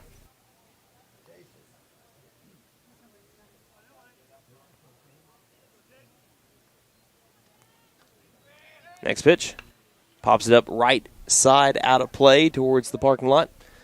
Counts now at 2-1. Worth mentioning, first baseman Gannon Mullins is pretty much hugging the line over at first. He's less than 6 feet away from that first base right field line.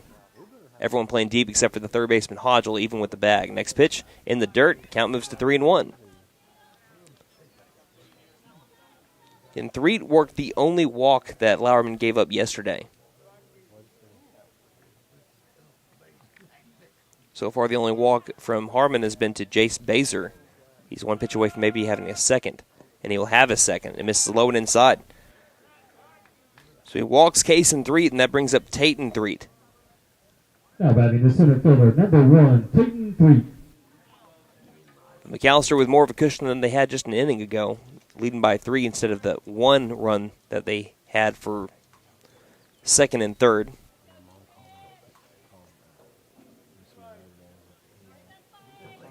Five-2 advantage for McAlester, bottom of the 4th inning, trying to keep a 3-run lead. When McAlester comes back up, they'll have the middle of the order. It'll be Braden Phillips, Spencer Stinchcomb, who's hit the ball hard twice, and Ethan Watkins. Phillips has an RBI single, too. First pitch, right at the bottom of the zone, strike 1. With the fastball there from the junior.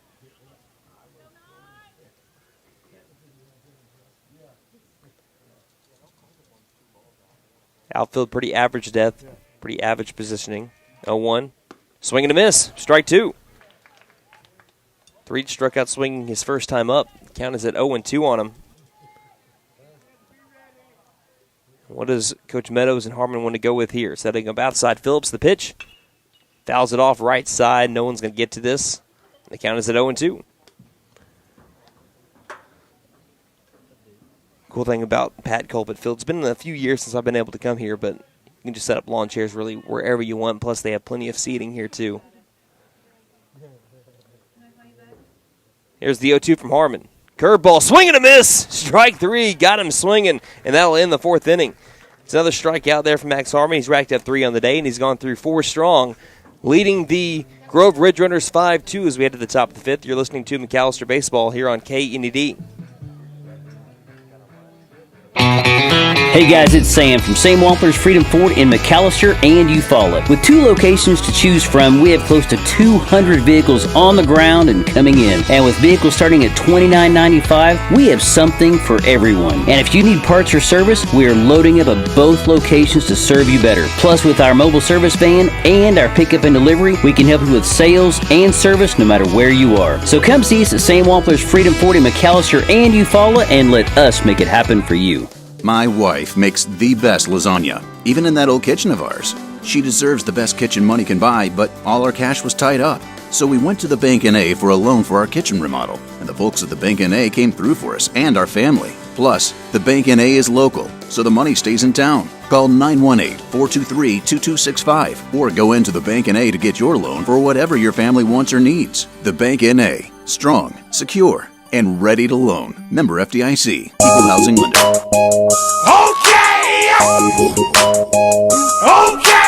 Tire and Auto says come meet our new owner, Dylan Hackler. We're a Michelin dealer and we're stocked up with Cooper, Toyo, Hankook, and Max's Buckshot Mutters and Farm and ATV tires. Tire light on? We can fill your tires with nitrogen. We do brakes, alignments, struts, and oil changes too. You'll appreciate our fast, friendly service. All work's guaranteed and estimates are free. OK Tire and Auto, 801 North 1st, McAlester. Call 918-423-2121. Good luck, Buffs. Have a great season. For the Buffaloes, number 8, the catcher, Braden Phillips. We head to the top of the 5th inning. McAlester looking for some more separation. Again, the Buffaloes rode a 3-0 lead for about 3 innings, and then they extended it by one more run and held a 4-0 lead for the majority of yesterday's game against the Ridgerunners. Right now a 3-run lead as here's the first pitch, ground ball down the third base line. It's fair as it hits off the backhanded glove of the third baseman Petty, and reaching first safely will be Braden Phillips. Right next to the bag chased a curveball that was a little bit up and in. And reaching first safely on what will now batting see what it's officially ruled here in just a second. Brings up Spencer Stinchcomb, who's hit the ball hard twice, including a warning track power line drive in his last at bat. That was a great catch made by Davis in left. That is ruled a single there for Phillips. As here's the first pitch. Missing a little bit outside, ball 1. 3 tried to bring him back in. Phillips always a threat to steal. Coming into today's day 2 of the regional tournament, 19 stolen bases. Good lead, the 1-0. Doesn't take off. It gets away from the catcher, 3 instead, and taking second without having to really worry about it is Braden Phillips. And the scoring position for Spencer Stinchcomb with nobody out. And Stinchcomb, for a majority of the season, he's been who you wanted up when you've got runners in scoring. 4:15 into today, that's 59% of his hits. He was batting .346 on the season. 2-0, runner takes off for third, Phillips, and this pitch is going to be low. There will be no throw to third, and it's a 3-0 count. Now just a fly ball into the outfield should be able to score Phillips. But we'll see if Stinchcomb has the take sign on or not. 3-0 the count. Great jump, too, by Phillips. Infield is in on the infield grass, the 3-0 pitch. And it's a called strike on the outside of the zone. Hitters count, 3 balls, 1 strike.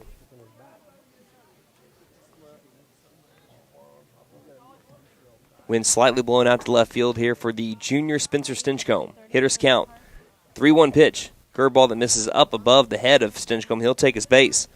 It's a 5-pitch walk to Stinchcomb. And that brings up to the plate Ethan Watkins. Now batting the center fielder, number 10, Ethan Watkins. Watkins has runners at the corners with nobody out. We're going to be having another mound visit, and this might be it for Caden Tollison. This will be the 3rd mound visit that he's had. So we'll take a break here in just a second. I think if we have Wyatt back in the studio. He had to step away from the board for just a second. Wyatt, we got you? I think we can keep it here right quick. I still have some stuff I can talk about.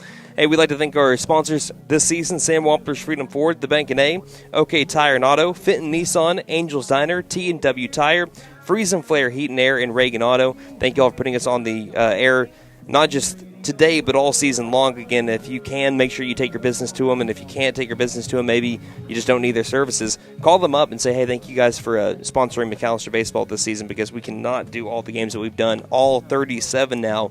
We haven't been able to do it if it's not for them. So thank you to those sponsors. Wyatt, we got you back in the studio. I'm trying to see if I can take. All right, we're going to take a commercial break. We'll be back here in about 60 seconds on KNED.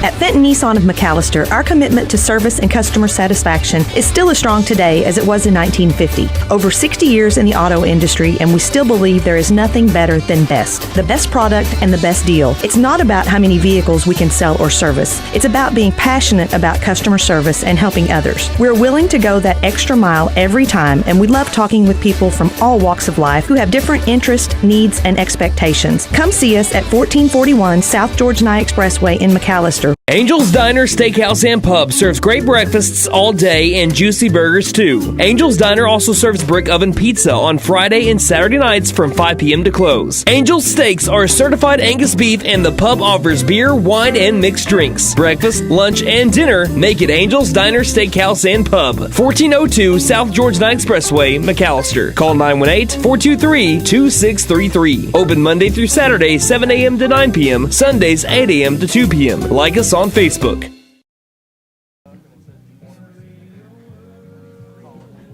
We do have a pitching change here. This call to the bullpen is brought to you by Jet Tire Service. Jet Tire Service has been serving Pittsburgh County and beyond since 1962. They offer 18 major tire brands.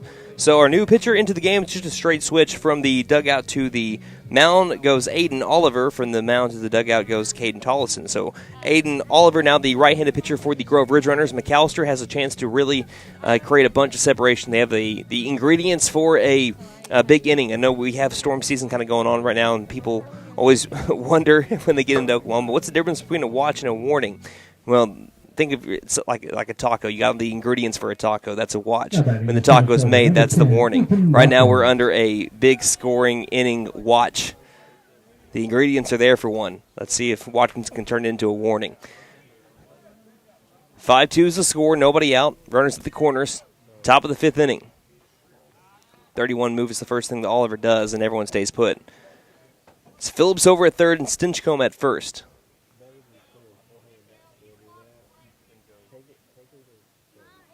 Coming set Oliver.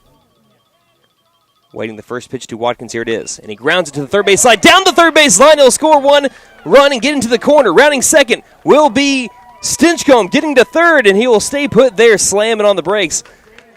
I think he was kind of in between a slide and standing, and it's an RBI double by Ethan Watkins on the first pitch he sees. And McAlester leads 6-2.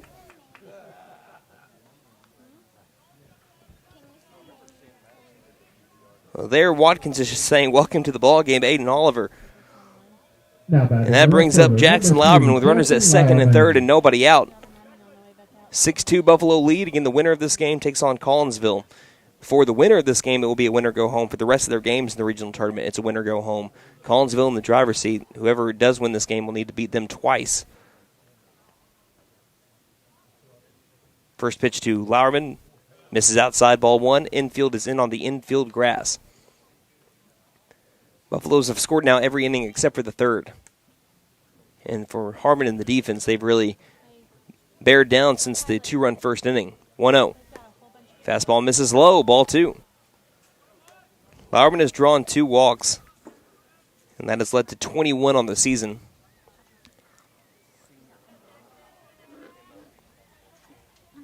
Buffaloes with a lot of base hits today, too. 2-0. And he grounds this one in fair territory, and now Stinchcomb is just kind of out to dry. He'll come back over to third as he's in a pickle. Back over towards home plate, and he'll be tagged. And not advancing from second over to third is Watkins, and that's about as bad as they can get there from McAlester with the exception of a double play. Stinchcomb did not go on contact on the slow dribbler to the third baseman Petty, and he was just 10 feet, 15 feet away from the third base bag and didn't retreat back. And that's why at that point you got to make a decision right then and there. I've always been told hesitation kills, and that time it hurt the Buffaloes. It'll be a fielder's choice.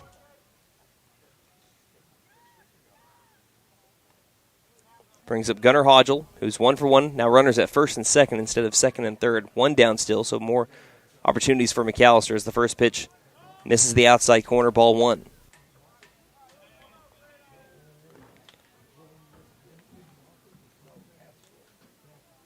But a 4-run lead for McAlester. The pitch. This one's down low and in the dirt. And staying put will be Watkins.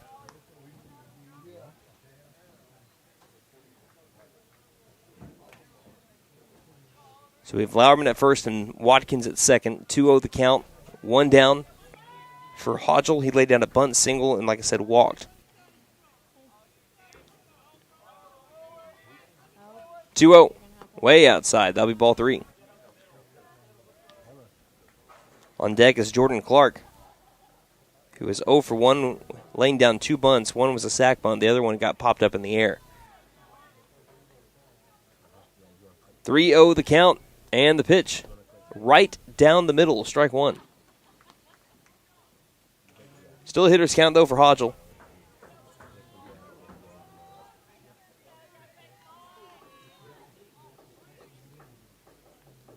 Waiting is Oliver, taking off the pitch. No, they're going to stay put. It was a quick jump by Watkins, and he retreated back over to the second base bag. That is strike 2 as it catches the inside, or rather outside corner. Full count here to Gunnar Hodgel. Again, there's only 1 down, so the runners aren't going to be taken off just unless they want to. 3-2. Watkins wants to, as here's a fly ball in the right field. Watkins has to retreat straight to the right fielder, Glenn. Glenn makes the catch. He'll fire over to second base, but back in with plenty of time is Ethan Watkins. And good job by Aiden Oliver. He moved the count from 3-0 to full and then induced the fly out to right field, and then brings up Jordan Clark. Now batting the designated hitter, number 5, Jordan Clark. So Jordan Clark has laid down a sac bunt and then popped out on a bunt. Again, he drove one to deep left center field against Grove yesterday. It was a great catch made by Davis. His runners will take off again. He flies this one high into foul territory. Going to be a tough play for whoever makes it. If they can make it, it lands in the Bermuda Triangle. Right between the third baseman Petty, shortstop Keller, and the left fielder Davis. They all got in the area, and it landed right in the middle of them. And second life here for Jordan Clark, who sent that one sky high and foul territory down the left field line. Count 0-1. Runners have taken off now with the last 2 pitches. I'm wondering here if Oliver will stay with the high leg kick or if he's going to go to the slide step now, because that's why McAllister's speedy base runners have been taken off. Watkins has 18 stolen bases. He could look for 19 here. And stepping off will be Oliver.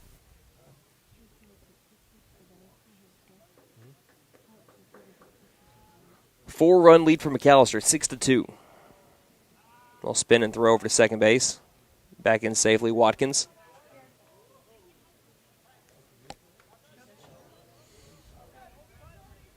Starting to get a pretty nice breeze here in Collinsville. Count is 0-1.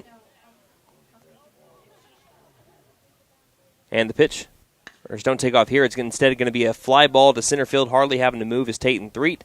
He will make the catch, and that'll be out number 3. McAlester had a chance at a really big inning, but they at least do get a run on an RBI double by Ethan Watkins, as that'll send us now to the bottom of the 5th inning. McAlester leading 6-2 here on KNED.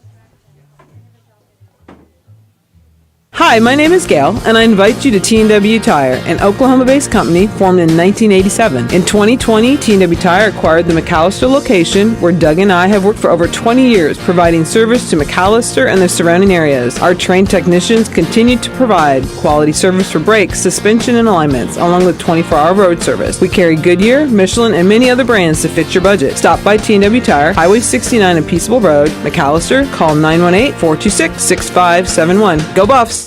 Beat the heat with American Standard Heating and Air Conditioning and Freeze and Flare, your local champs for cool perfection. Proud McAlester Buffalo supporters. Score with financing offers upon approved credit. See dealer for details. Call 918-217-8785 or visit freezeandflare.com to hit it out of the park. Licensed, bonded, and insured. Freeze and Flare, your home comfort, home run. License number 001-44485.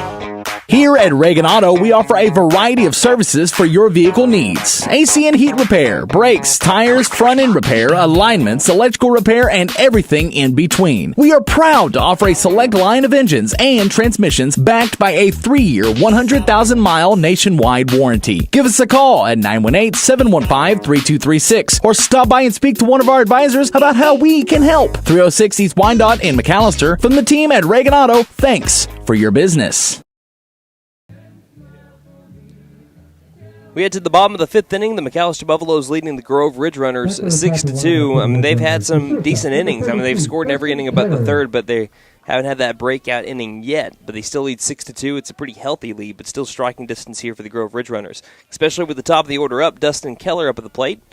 As we begin the bottom of the 5th, Harmon starts off the 5th with a inside corner strike on the fastball, strike 1. Keller has gone over 2. He has struck out looking and flown out to right field.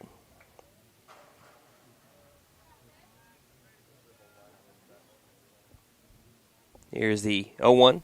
Curveball, ground ball right up the middle, hits off the mound, snagged by the shortstop, Caden Lustnow, for out number 1. That was nifty.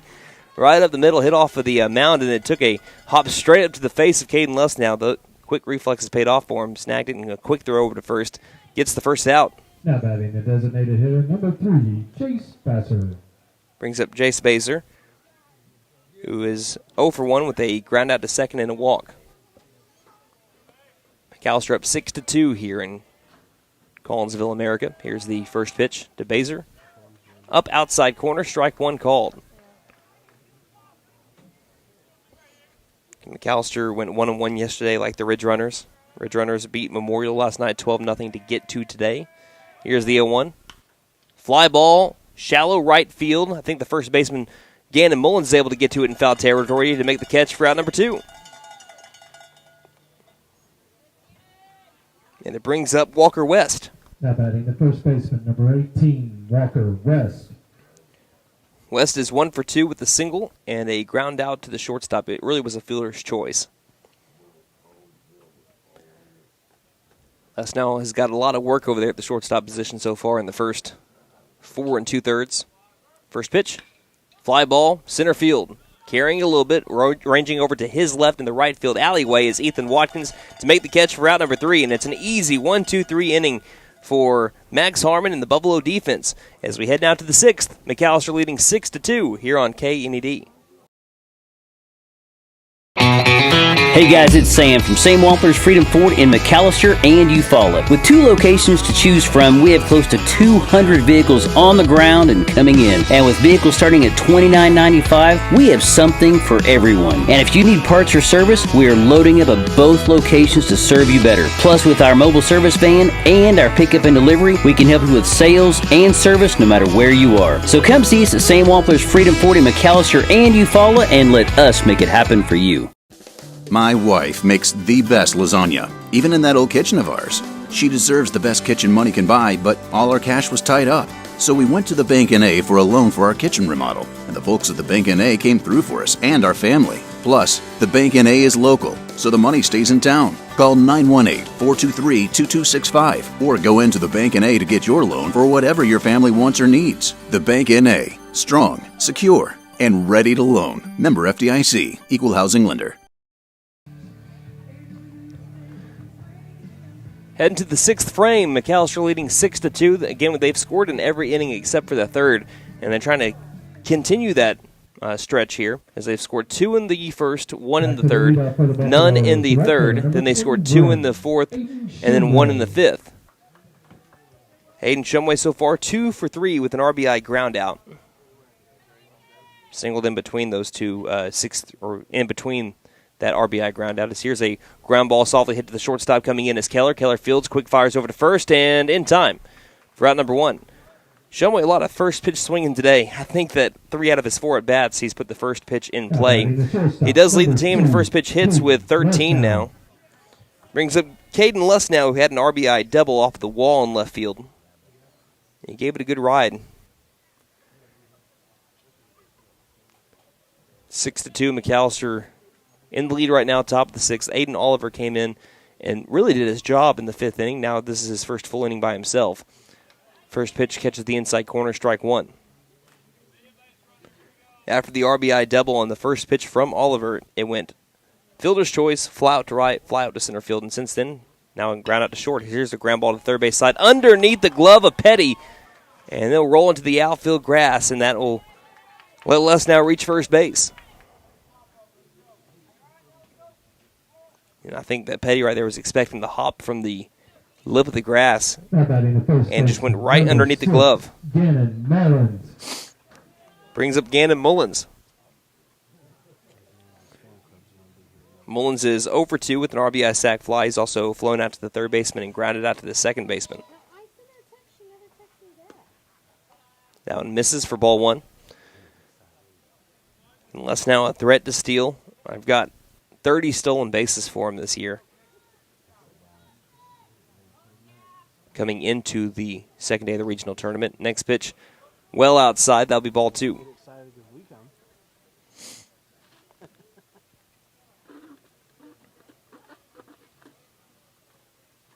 Oliver takes a peek over at first base. Great jump by Les now. The curveball misses outside and gets behind. Oh, they're going to call the strike on the outside corner. It does get to the backstop. And it doesn't matter, though. Les now is still into scoring position, but now instead of a 3-0 count, it's 2-1. That looked well outside. That looked more outside than the previous pitch that was called. The ball counted as 2-1. So Mullins with the runner in scoring position, trying to bring him in. One down, and the pitch. This one misses well outside.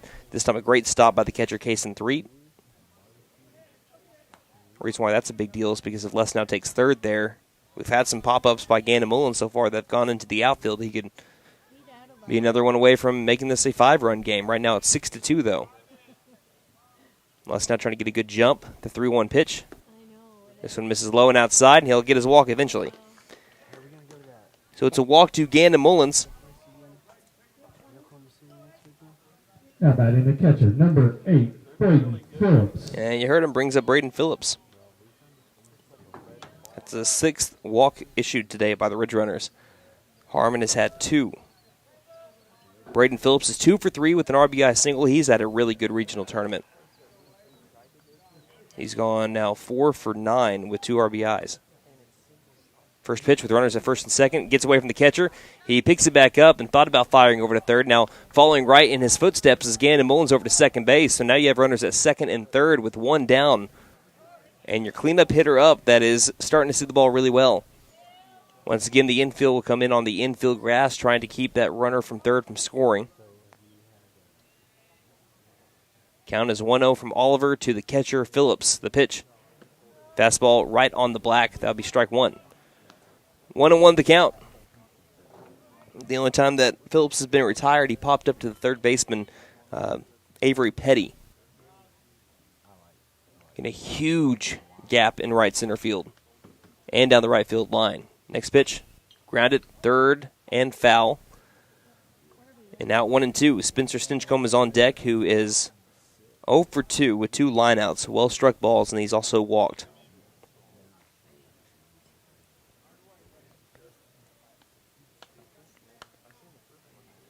This is a big pitch here for Aiden Oliver.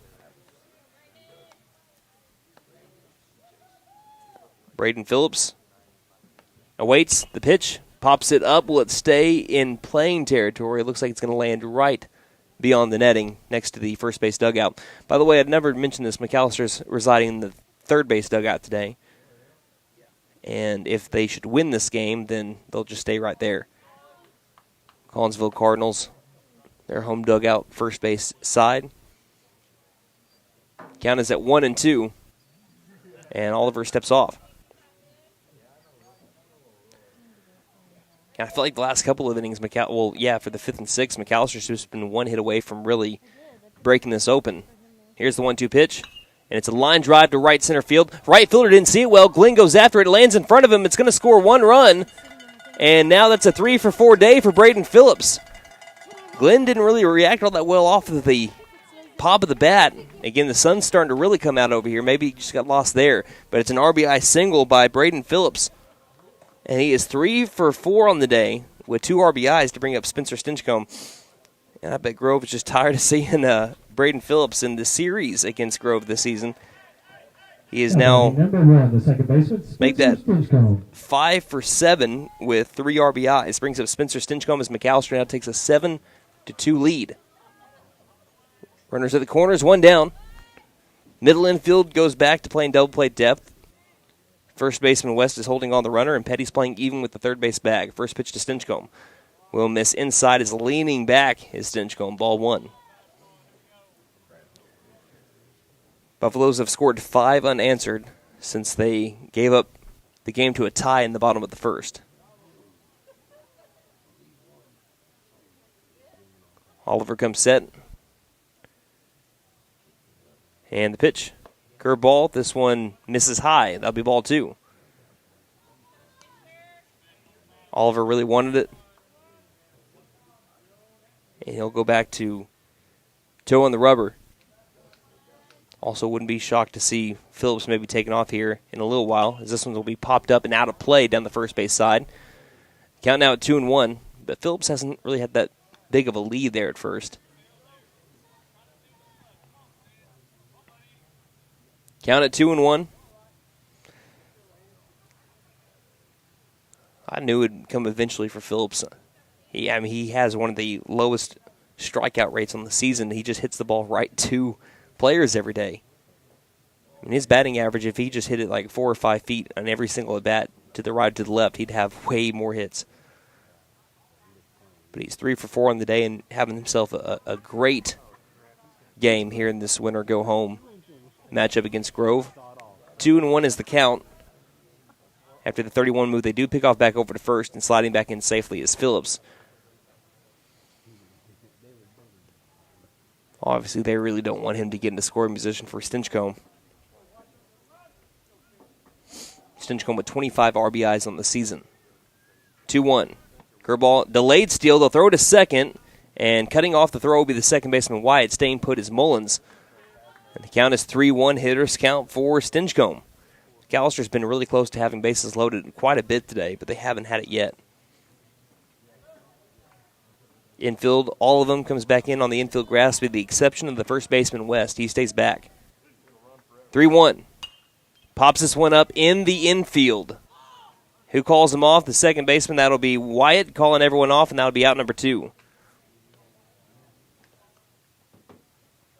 And it brings up Ethan Watkins. Now everyone can kind of take a step back and give themselves some room. Now batting the center field, Watkins number 2, is Ethan 1 for 3 Watkins. with an RBI double. He ripped it down the third base line. And still McAllister has scored in every inning but the third after they scored one earlier this inning by Braden Phillips' RBI single to right center.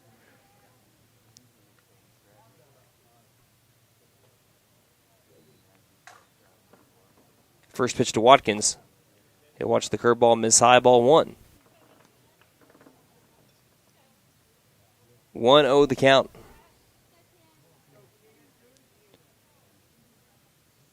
Oliver, the pitch. This is a line drive well foul. That'll land beyond the fence over there, beyond the third base dugout. The count's now at 1-1. Watkins hoping to straighten that one out a little bit. He has hit a home run this year, and he's been close to hitting a few. But he hit a long bomb against, I believe that was I don't think it was the Shawnee Wolves. I think it was in the Mike Deek shootout. As here's the 1-1. He swings and misses for strike 2 on a pitch low and outside. Now the count at 1 ball and 2 strikes. I want to say that was against Eufaula he did that, but looking for RBIs number 17 and 18 if he can get this one into the outfield grass. The 1-2 pitch misses way high.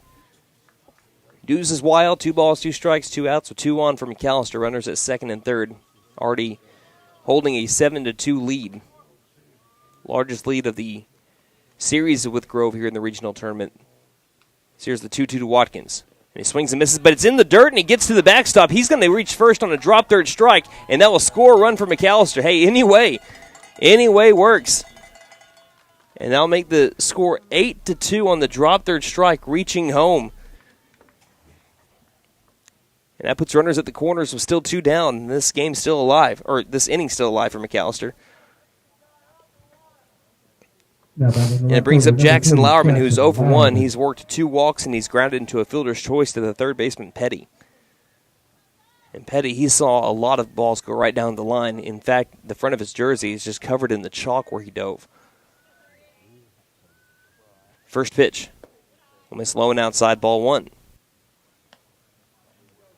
So it's a 6-run lead for McAlester here, top of the 6th. Trying to keep pouring it on. It's been a little while since Harmon's pitched. It's been a long inning here for McAlester, which they've scored once again 2. Next pitch, curveball, beauty, in there for a strike.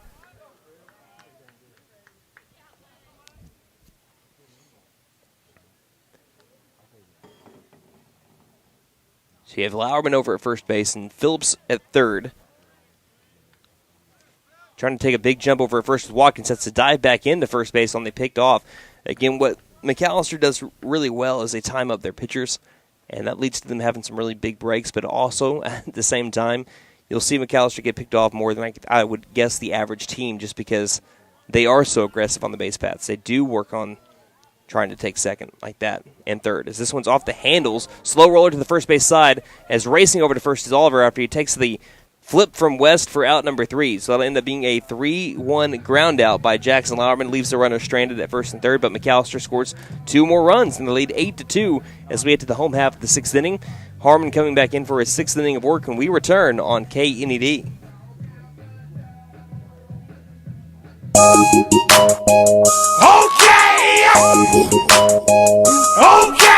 Tire and Auto says come meet our new owner, Dylan Hackler. We're a Michelin dealer and we're stocked up with Cooper, Toyo, Hankook, and Max's Buckshot Mutters and Farm and ATV tires. Tire light on, we can fill your tires with nitrogen. We do brakes, alignments, struts, and oil changes too. You'll appreciate our fast, friendly service. All work's guaranteed and estimates are free. OK Tire and Auto, 801 North 1st, McAlester. Call 918-423-2121. Good luck, Buffs. Have a great season. At Fenton Nissan of McAlester, our commitment to service and customer satisfaction is still as strong today as it was in 1950.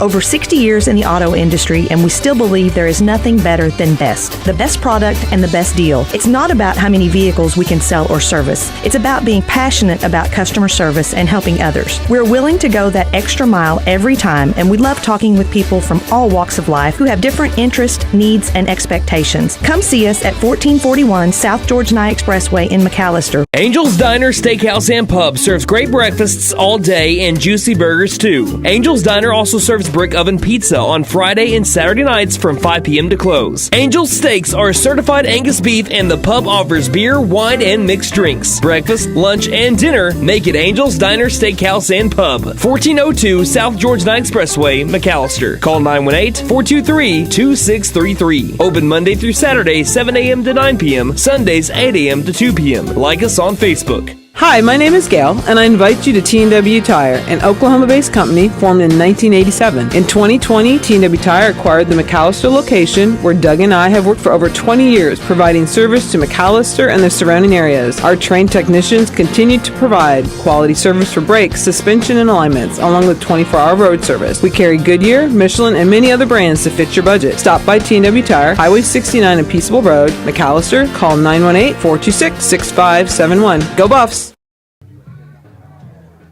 Heading to the home half of the 6th inning, McAlester is leading the Grove Ridgerunners 8-2. And what is hopefully for McAlester and for Grove, the first of 2 games for them, but Grove needs to start to mount a comeback. They have scored all or both of their runs in the first inning on 3 consecutive hits, so they had hits in their 3, 4, 5 batters after the first 2 outs. And Harmon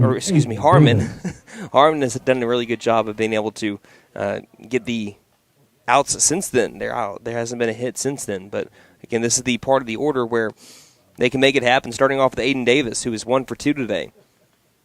Wind up in the first pitch to Davis. And he goes after a high one over to the first base side, over to Mullins, who flips it over to Harmon covering, and he taps the bag in time for out number 1. I don't think it was intentional, but there was Davis who was going down the back. He ended up making contact with the back of Harmon. And that'll be out number 1 on the first pitch. Again, he chopped at it a little bit, and it went along the first base side. Having to come off the bag quite a bit was Mullins. Makes the grab and flips to Harmon covering for the first out. Again, very efficient there for Harmon. First pitch to Avery Petty. Fastball missing the inside corner for ball 1. Petty has an RBI single, and he's grounded out to short. That is the 73rd pitch for Harmon. So since the first inning where he had close to 40 pitches, it's been really good for him. Here's a fly ball over to center field. Having to come in on his Watkins. Didn't get a good beat. Dove for it, and he made the catch. Are you kidding me? Ethan Watkins. Well, speed kills, doesn't it? He had a bad beat on the ball for like the first time in a month. And then he saw it just in the nick of time, turn on the turbo jets, and then dove for it. Full extension to make the catch in shallow right center field. And that is out number 2. And I think he's going to have to catch his breath. I think he had the breath knocked out of him. He's squatting down over in center field. And not only was that a catch, you could see the top of the ball. That was a snow cone catch out in right center field. He's still trying to catch his breath.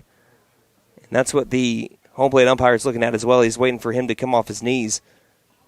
Watkins is okay, and here's the first pitch to Gavin Wyatt. Swing and a miss for strike 1. I don't know if, Watkins will be okay, but I don't think he's okay right now. I think he's still trying to get his breath back. That was the first bad beat on a ball he's had in the month. He's been really, really good at seeing it well off the bat. Here's the 0-1, missing low for ball 1. But one of the fastest guys on the team, as soon as he saw where it was going to land, you just saw him take it to another level. He revved the motor a little bit. Count is 1-1. He's still squatting over. Here comes the 1-1 pitch from Harmon. And he flies it to shallow left field. Coming in on it is Lauerman underneath the ball, makes the catch, and that's an easy 1-2-3 inning again for Max Harmon. And that was a quick 6th as we head to the 7th. McAlester leading 8-2, trying to extend their lead here on KNED. Beat the heat with American Standard Heating and Air Conditioning and Freeze and Flare, your local champs for cool perfection. Proud McAlester Buffalo supporters. Score with financing offers upon approved credit. See dealer for details. Call 918-217-8785 or visit freezeandflare.com to hit it out of the park. Licensed, bonded, and insured. Freeze and Flare, your home comfort, home run. License number 001-44485. Here at Reagan Auto, we offer a variety of services for your vehicle needs. AC and heat repair, brakes, tires, front end repair, alignments, electrical repair, and everything in between. We are proud to offer a select line of engines and transmissions backed by a 3-year, 100,000-mile nationwide warranty. Give us a call at 918-715-3236 or stop by and speak to one of our advisors about how we can help. 306 East Wyandotte in McAlester. From the team at Reagan Auto, thanks for your business. Hey guys, it's Sam from Sam Wampler's Freedom Ford in McAlester and Eufaula. With 2 locations to choose from, we have close to 200 vehicles on the ground and coming in. And with vehicles starting at $29.95, we have something for everyone. And if you need parts or service, we are loading up at both locations to serve you better. Plus, with our mobile service van and our pickup and delivery, we can help you with sales and service no matter where you are. So come see us at Sam Wampler's Freedom Ford in McAlester and Eufaula and let us make it happen for you. My wife makes the best lasagna, even in that old kitchen of ours. She deserves the best kitchen money can buy, but all our cash was tied up. So we went to the Bank N.A. for a loan for our kitchen remodel, and the folks at the Bank N.A. came through for us and our family. Plus, the Bank N.A. is local, so the money stays in town. Call 918-423-2265 or go into the Bank N.A. to get your loan for whatever your family wants or needs. The Bank N.A. Strong, secure, and ready to loan. Member FDIC, Equal Housing Lender. Heading to the top of the 7th inning, we have a new pitcher on the mound for the Grove Ridgerunners. This pitching change brought to you by Jet Tire Service. They don't call them Jet Tire Service for nothing because they've been serving Pittsburgh County and beyond since 1962. They offer 18 major tire brands. Now on the mound for the Grove Ridgerunners is the former first baseman, that is Walker West, now pitching. And coming in from the dugout over to first to replace Aiden Oliver is number 14, Asher Julian. So those are our changes here. We're about to have our first pitch of the game from Walker West, another righty for the Ridgerunners, to Gunnar Hodgel, and this one will bounce down in the dirt for ball 1. So it's an 8-2 advantage for McAlester. They scored 2 in the first, 1 in the second, none in the third. Then they went 2-1-2, 2 in the fourth, 1 in the fifth, 2 in the sixth. Here's the 1-0 pitch. This one misses wide right and in the dirt. Count goes to 2-0. Hodgel so far today is 1 for 2. He's laid down a bunt single, walked, and flown out to right field. McAlester defensively is 3 outs away from extending their season at least another game. Here's the 2-0 pitch. And slowing it down a little bit, but catching the inside corner is Walker West for strike 1. 2 balls, 1 strike to Gunnar Hodgel. Wind up in the 2-1. This one's a line drive left side, splits the left side of the infield, and it's a leadoff base hit for Gunnar Hodgel as McAlester is back on the base paths. And it brings up to the plate Jordan Clark. Clark has attempted to lay 2 bunts down. He's also flown out to center field. 1 bunt was laid down successfully for a sac bunt. The other one was popped up to the pitcher at the time. I want to say that was Caden Tollison. Good lead at first base by Hodgel, who's now, again, 2 for 3 on the day. First pitch to Clark gets, well, it was bodied up actually well by 3, but he thought it went behind him, and it just kind of stuck around the home plate. Taking second on what will be a pass ball here, I believe, will be Hodgel. And the count's at 1-0, another runner in scoring position. McAlester can't walk it off because they're the visiting team on the scoreboard, if you're listening on radio, by the way. But they can strengthen their lead here. As there's a line drive down the left field line, but tailing foul. The count is now 1-1 on Jordan Clark.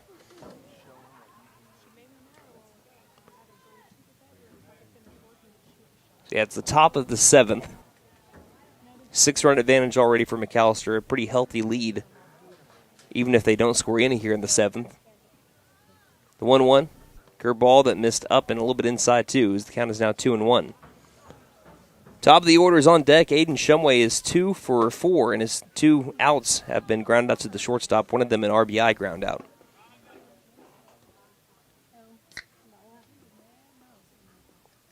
And the 2-1. And this one, they're going to say catches the outside corner. Hodgel never had a really good look at it. It did get behind the catcher, so instead of taking third, he's got to stay over at second base. That looked a little bit outside. Does not get the call, though, and the count's now at 2-2. So West trying to get his first punch out, and his first inning pitch today is that he will get it. Curveball right down the middle, strike 3. Brings up the top of the order. And Aiden Shumway is 2 for 4. I already mentioned him. Came into today batting .410. He's already increased that.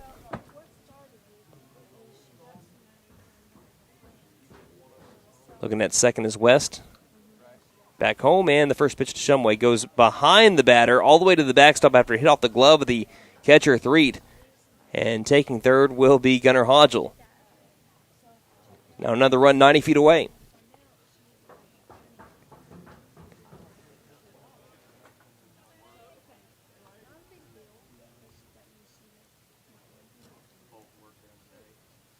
And just kind of left the hand awkwardly there of Walker West.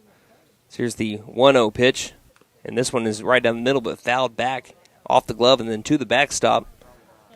Count is at 1-1. Caden Luss now on deck is 1 for 3 with an RBI double. Unless a weird situation with base running should be coming up to the plate this inning. 1-1. Misses outside, gets to the backstop. It's a deep backstop here in Collinsville, and it'll lead to a run scored by Gunnar Hodgel. He'll come home on the pass ball. And McAlester now leads 9-2, and they look like they're well on their way to getting to Collinsville in the game after this, which is scheduled to start at 5:30, but I think we're going to start a little bit later, more than likely, as we're at 4:53 right now. Game time so far is at 1 hour and 52 minutes. 2-1. This one bounces down the dirt, and the count moves to 3-1. The hitters count for Shumway with 1 down and a 9-2 McAlester lead. Wind up and the pitch. This one's down low as well, and he'll take his base. Aiden Shumway with another walk.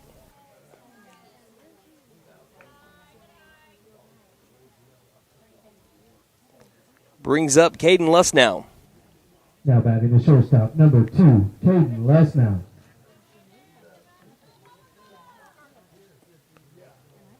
Caden Luss now already with an RBI double today.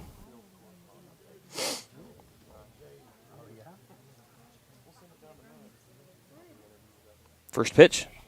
This is low and outside, ball one. Just right now, Walker trying to get in the zone. Some of his pitches have been wide, but then you'll do that and you let your guard up, and then he delivers one right in the zone. So McAllister's got to keep their ears pinned back, and they got to be on their toes at the plate. Here's the 1-0. And there it is, right on the outside corner, strike one. 1 ball, 1 strike to Caden Lussnow. And he's walked, popped up to the pitcher in foul territory, the RBI double off the wall, and then reached on an E5.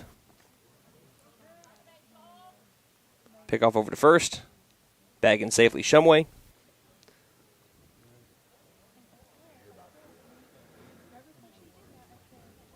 It's also been one of the first times this year McAllister's really spread the love. No really big innings. They've just scored in every one except for one. This curveball just misses outside. Almost like a slider type break. They kind of moved from, what would that be, the 10 to the 4.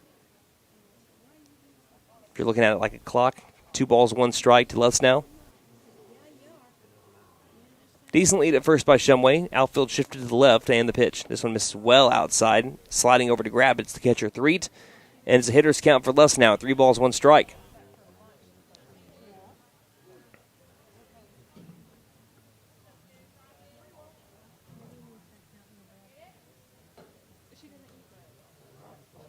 Lussnow looking for one pitch in his wheelhouse. Here's the 3-1. And this isn't it. It misses outside, and it's going to be back-to-back walks now. That is the 8th walk issued by the Grove Ridgerunners, and it brings up Gannon Mullins. Runners at first and second with still 1 down in the top of the 7th inning. And we will have a mound visit, and looks like already a pitching change as someone's coming out from the Grove dugout. We'll take a break and be back with a new pitcher here on KNED.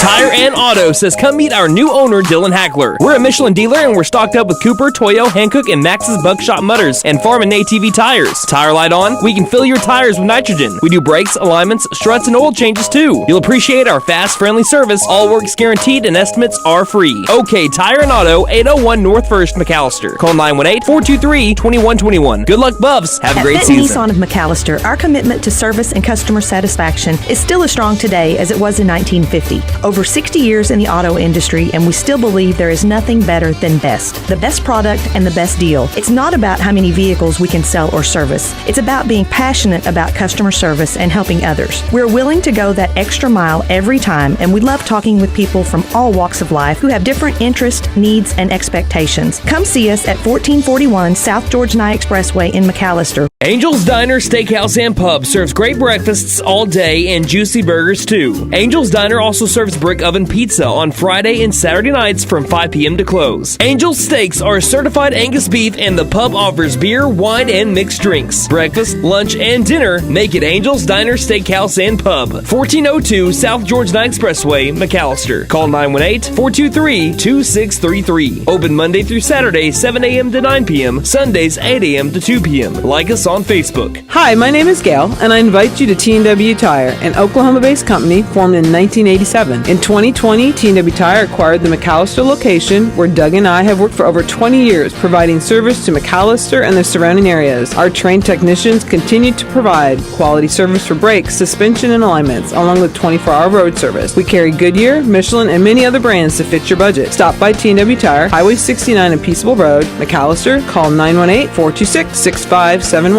Go Buffs! Welcome back to Pat Colpit Field here in Collinsville, Oklahoma. The McAlester Buffaloes lead 9-2 over the Grove Ridgerunners, and they have the runners at first and second with only 1 down. We have another pitching change. This call, the bullpen, brought to you by Jet Tire Service. They have been serving Pittsburgh County and beyond since 1962. They offer 18 major tire brands. As now it's Gavin Wyatt coming from second base to the mound. And from the mound to the dugout went Walker West. So Julian stays over at first base. Adam Clark goes from the dugout to second base to take where Wyatt was at. So Gannon Mullins will be Gavin Wyatt's first batter seen. Runners at first and second, first pitch. Be swung on and missed for strike one. Huge cut from Mullins, but coming up empty. The count is 0-1. Getting to Shumway at second and Lussnow at first. Mullins has gone, let's see here. He's gone 0 for 2 today with an RBI sac fly. He also walked in his last plate appearance. Gavin White, the 4th pitcher today for the Ridgerunners. And 1 down, top of the 7th. Next pitch, ground ball, chance for a double play. And it eats up the shortstop and gets into shallow center field. And all runners will advance 90 feet. That'll be the 5th error of the day for the Ridgerunners.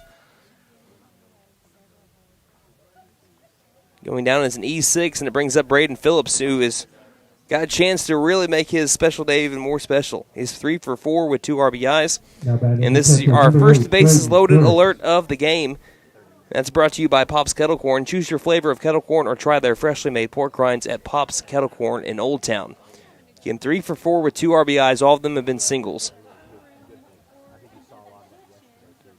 McAlester leading 9-2. Wyatt comes set, kicks and fires first pitch. And leaning back as it went up and inside is Phillips for ball 1. This is McAllister's 5th time through the lineup. Grove will have the bottom of their order coming up in the bottom of the 7th. So here's a ground ball, another chance for a double play. Fielding cleanly this time, flips over to second for 1, over to first, and getting there in time is Braden Phillips. But it does score a run. McAllister's now up 10-2.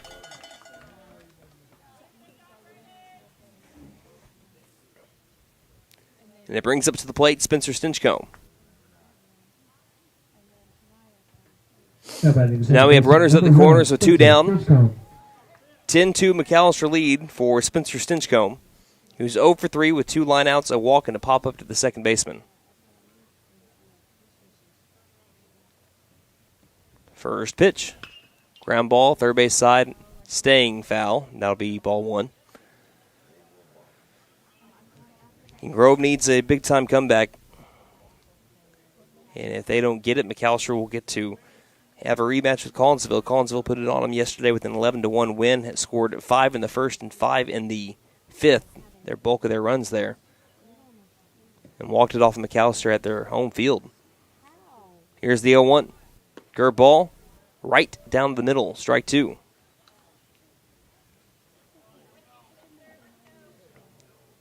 No balls, 2 strikes to Spencer Stinchcomb out of the 5-hole. Phillips at first, and it looks like Luss now over at third, the 0-2. This one's fouled straight back, and just staying alive is Stinchcomb at 0-2. And there have been clouds here and there. I know that if you're watching on the video stream, you can tell. If you're on radio, we've had clouds here and there. But plenty of blue skies here today, too, kind of trying to peek through the clouds. 0-2 to Stinchcomb. And he fouls this one straight back. Staying alive here, still with 2 on him, is the junior Stinchcomb.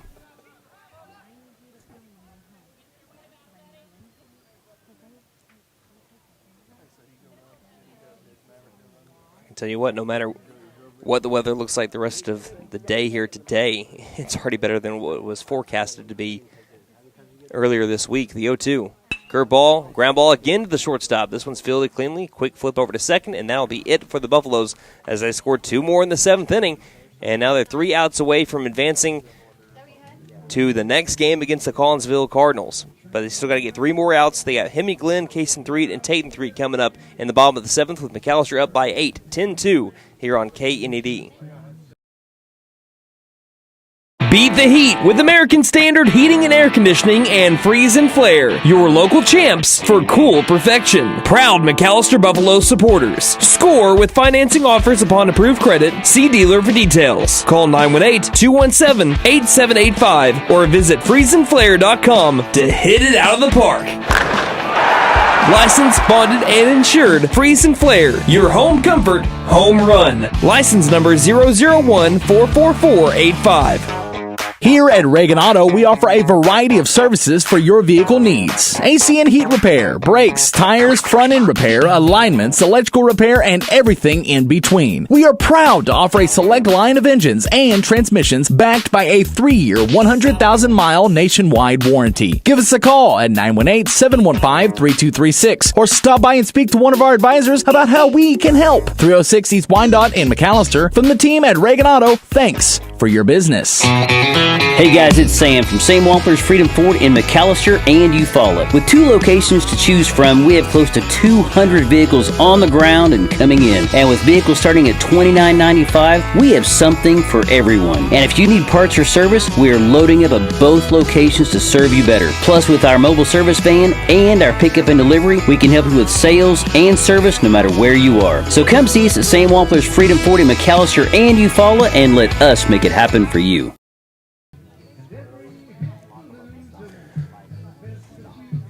So we head to the home half of the 7th inning.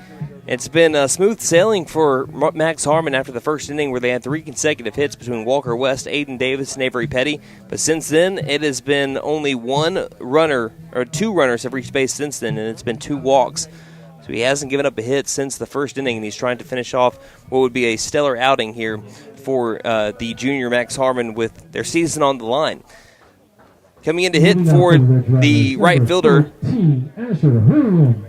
is now number 14, Asher Julian. Out of the 7th spot, first pitch. Misses down low in the dirt for ball 1. It's been a little bit since Harmon has pitched. It's been a couple of pitching changes for Grove in the process. Harmon's got plenty of pitches to work with here in the 7th to try to go the complete game, as this one misses up and outside for ball 2. That helps out McAlester because for the next game, again, with your back always also against the wall, McAlester will have everyone available with the exception of 3 pitchers. 2-0. Here's a ground ball right back to Harmon. He'll field it cleanly. Flips over to the first baseman Mullins in time for out number 1. And it brings up Kason Threet. Threet, the catcher, he has gone 0 for 1 today with a pop-up to the catcher and a walk.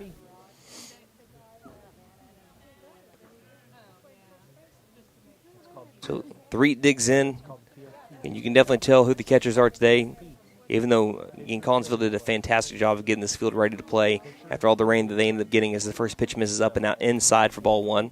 But still doesn't mean that some parts around home plate are going to be a little bit more dirty and kind of stick to you a little bit more. So here's the 1-0. Swing and a miss for strike 1. Because, just all over the white baseball pants of Kason Threet, just filled with kind of like that, not mud, but it's like, the dirt that can kind of stick to you, a little bit wet dirt. Here comes the 1-1 pitch from Harmon. This one's popped up and out of play, and the count's now at 1-2.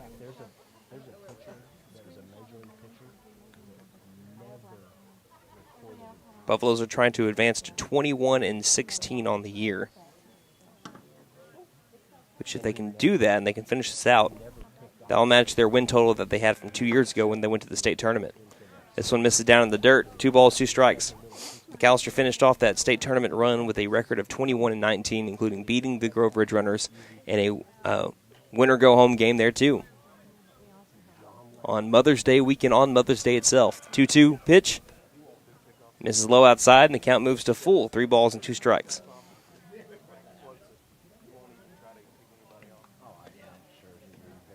Three, maybe another pitch away from working a walk. Only been 2 today from Harmon. Wind up, and the pitch is lined over to right field, giving chases Aiden Shumway into the alleyway, and I guess the sun got in his eyes because he just lowered his glove and it landed. It could be a triple. He tries to leg it out. The throw to the cutoff man to third base is high, and it will be a triple. 1-out triple for Kason Threet.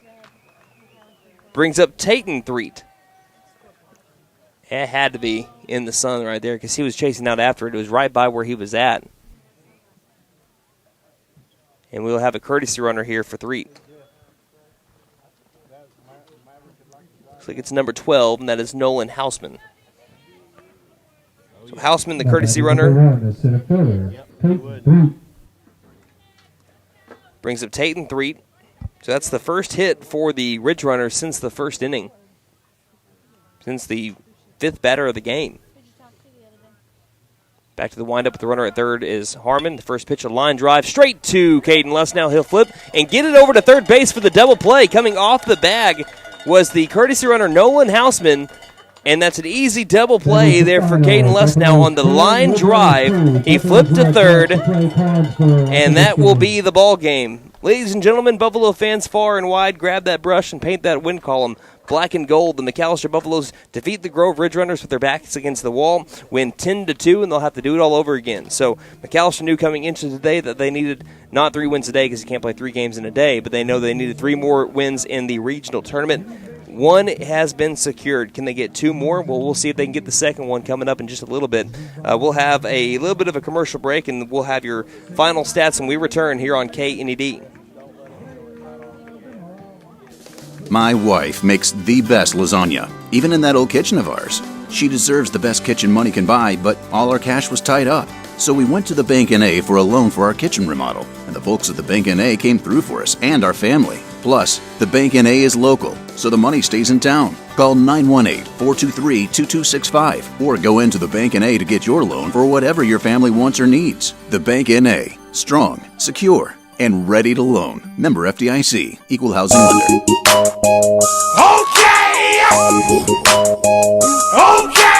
Tire and Auto says come meet our new owner, Dylan Hackler. We're a Michelin dealer and we're stocked up with Cooper, Toyo, Hankook, and Max's Buckshot Mutters and Farm and ATV tires. Tire light on? We can fill your tires with nitrogen. We do brakes, alignments, struts, and oil changes too. You'll appreciate our fast, friendly service. All work's guaranteed and estimates are free. OK Tire and Auto, 801 North 1st, McAlester. Call 918-423-2121. Good luck, Buffs. Have a great season. So the McAlester Buffaloes, after getting 2 runs in the first, gave up 2 runs, and then after that it was 8 consecutive runs for McAlester to run away with this one, 10-2. Grove finishes their season at 11-22. McAlester improves to 21-16 with a chance at a rematch against the 5A3 district champions, the Collinsville Cardinals. We'll see what happens here in about 30 to 40 minutes. But right now, let's look at our post-game stats brought to you by Big V Feed Center. See Big V Feed Center in McAlester, Hatco Farm and Ranch in Kiowa, and Shakota Wholesale Feed Company in Shakota for your spring feeding program needs. We'll start off with the Ridgerunners. They went, again, looks like 4 hits. 1 through 9 looked like this. Dustin Keller went 0 for 3. Jace Baser went 0 for 2. Walker West 1 for 3 with a single. Aiden Davis 1 for 3 with a single. Avery Petty 1 for 3 with an RBI single. All those hits came in the first inning in a row. Gavin Wyatt went 0 for 3. His reach on an error was the second run scored by the Ridgerunners and the last one that they'd have on the game. Hemi Glenn went 0 for 2 with 2 groundouts to short. Asher Julian batted for him in the 7th inning and grounded out to the pitcher Max Harmon. Kaysen Threet went 1 for 2 with a triple and a pop-up to the catcher with a walk in between. And Tayton Threet went 0 for 3 with 2 strikeouts and a line out to the shortstop, who then threw it over to the third baseman, Gunnar Hodgel, to be able to get the double play to end the game. So the Ridgerunners went 3 times through the order exactly. They had 4 hits, again, 3 in the first inning. Max Harmon was phenomenal. He struck out 3. He walked 2. For the pitching staff of Caden Tollison, Aiden Oliver, Walker West, and Gavin Wyatt, they struck out 3 McAlester batters. They walked 8, and there were 5 Grove errors today. McAlester again improves to 21-16. 1 through 9 looked like this. Aiden Shumway went 2 for 4 with an RBI ground out. Caden Lessnow went 1 for 3 with an RBI double. Gandon Mullins went 0 for 3 with an RBI sac fly. Braden Phillips went 3 for 5 with 3 RBIs. Really good day for Braden Phillips. Spencer Stinchcomb went 0 for 4. Ethan Watkins 1 for 4 with an RBI double. Jackson Lauerman went 0 for 2 with 2 walks. Gunnar Hodgel 2 for 3 on the day. Jordan Clark 0 for 3. Again, the Buffaloes had 9 hits. They had Harmon strike out 3, walked 2. Yeah, that is what I have here. Yeah, he struck out 3, walked 2, and then there was 1 McAlester error in the first. Played a clean second through 7 innings. So that's what we know. McAlester, again, with their backs up against the wall, was able to get a win here in their first game. So that's 1 check mark. And now the next one, your full focus is on the Collinsville Cardinals. Cardinals, they're going to try to beat McAlester to go to their, what would that be, their 6th consecutive state tournament. So it's up to McAlester to try to extend this one day and see if they can again live to fight another day. But they have to beat the Cardinals here at Pat Colbert Field, which is usually hard to do. But can the McAlester Buffaloes do it? We're about to find out. We'll take a little bit of a break. We'll be back in about 20 or 30 minutes. If you're listening on radio, then enjoy the tunes that Wyatt the Cadillac Kid's going to be pumping out there for you. And if you're on YouTube stream, don't go too far because we'll be back here in, like I said, about 30 minutes, and we'll be good to go. Looking at first pitch time right around 5:45, maybe even a little bit earlier. So we'll send it back over to the KNED studios, and we'll be back here on KNED.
Welcome back to Collinsville, Oklahoma. Pat Culp at the field. This is your voice of the Buffaloes, Brandon Green. McAlester has won their first game of the day to force this game. Well, for themselves, it was going to be played by Collinsville regardless, but McAlester has kept their season alive by at least one more game. And so it is another winner-go-home game from here on out. Even if they get to the state tournament, from here on out, McAlester is playing each game like it could be their last. Starting off with the last game that they won against the Grove Ridgerunners 10-2. Now the Collinsville Cardinals, they are in the driver's seat, and what that means is that they can afford to lose a game. Obviously, they want to win this one and just be done with it and punch their ticket to the state tournament and not force a winner-take-all game tomorrow.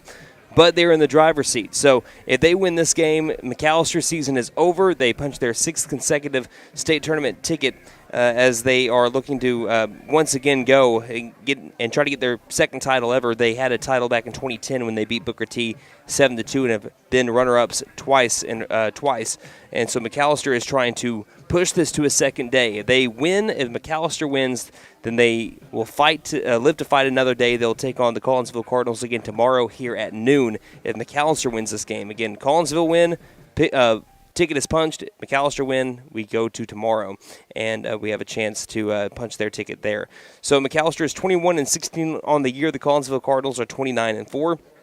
Collinsville is now riding a 8-game win streak. Their last loss was on April 15th to Claremore, 7-0, and their record on the year, like I said, 29-4. They've only lost to 2 teams from the state of Oklahoma, and that is Coweta 2-1 in extra innings, and they lost to Claremore 7-0, as we previously mentioned. Their other 2 losses were to Mansfield, Texas, 14-4, and Carl Junction, Missouri, 7-6. They have beaten a lot of notable teams, including Union 10-2, Booker T 5-4 and 4-3 in extra innings. They defeated Sepulpa 8-1.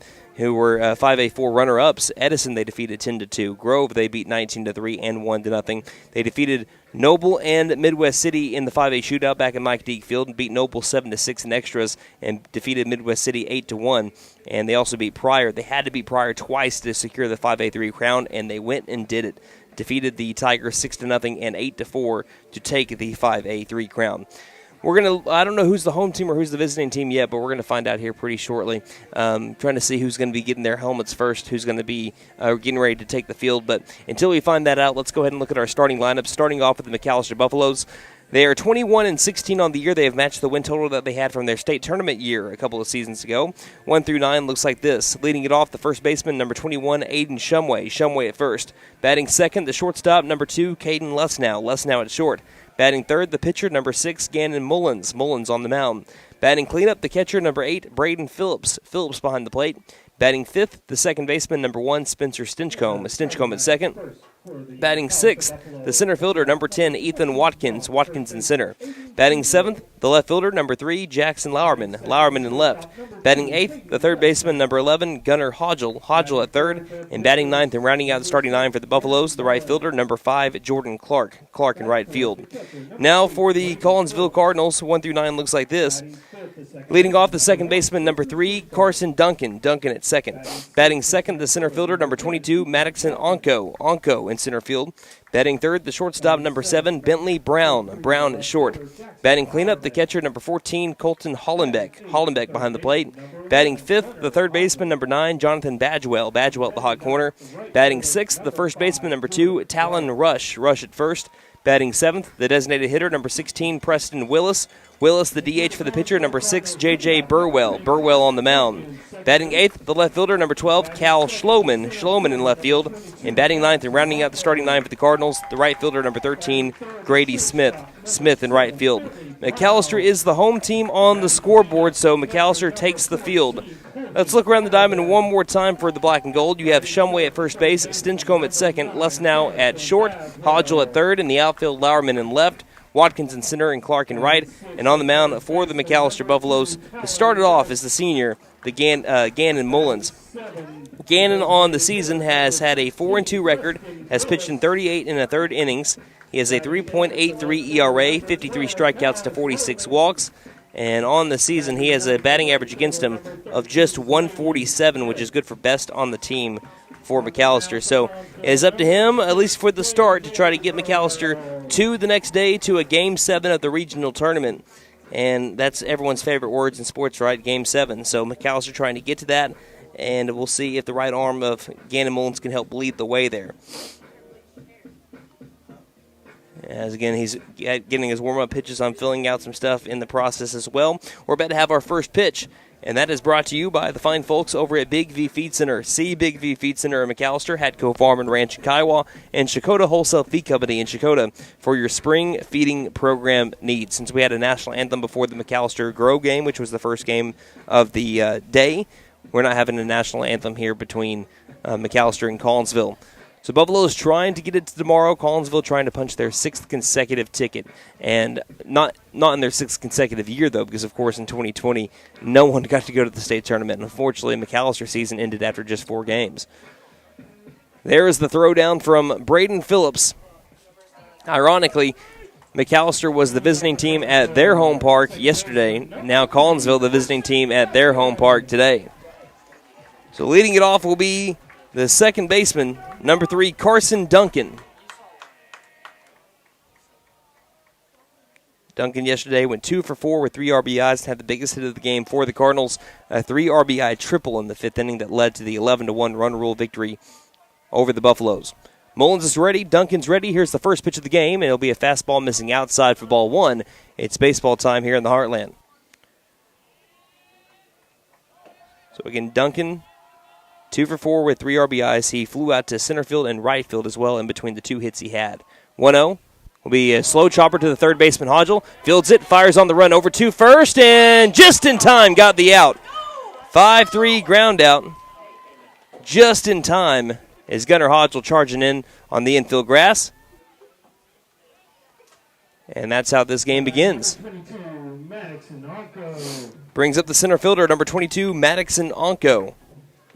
Onko went 1 for 3. His hit was a double in his 3rd at bat. Struck out, grounded out to the pitcher, had that double, and then walked in his final plate appearance.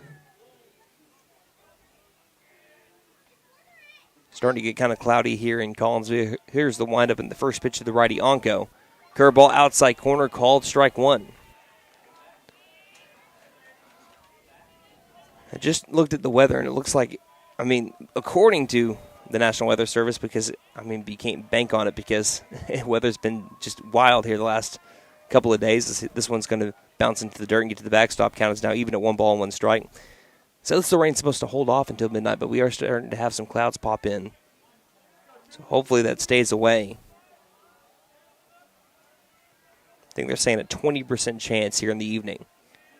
By the way, first pitch time today was at 5:56. 5:56 first pitch time today.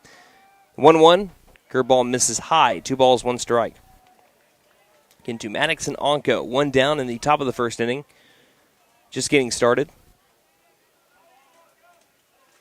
With a 2-hole batter.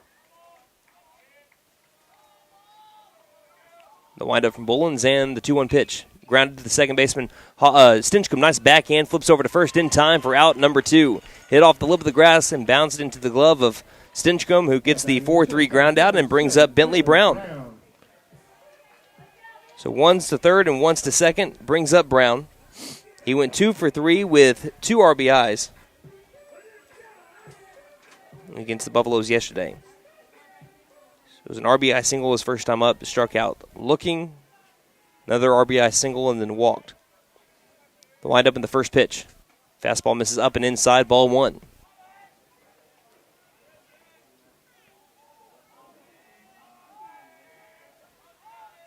It's been 2 up, 2 down so far for the senior Mullins.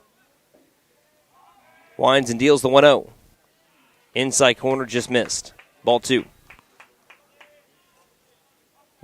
If you thought that weather in Oklahoma was kind of crazy, we were mentioning that a little bit ago, then you should wait to see the weather in Alaska right now.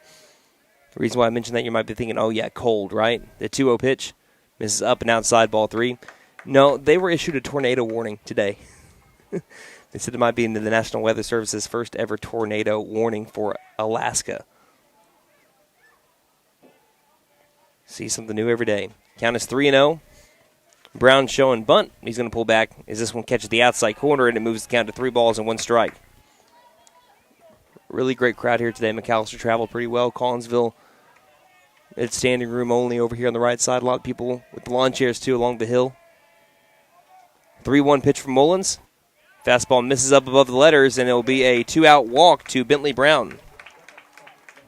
And it brings up Colton Hollenbeck. Now batting number 14, Colton Hollenbeck. Hollenbeck went 2 for 3 with a RBI sac fly in his final plate appearance. He also hit a double in his first at bat.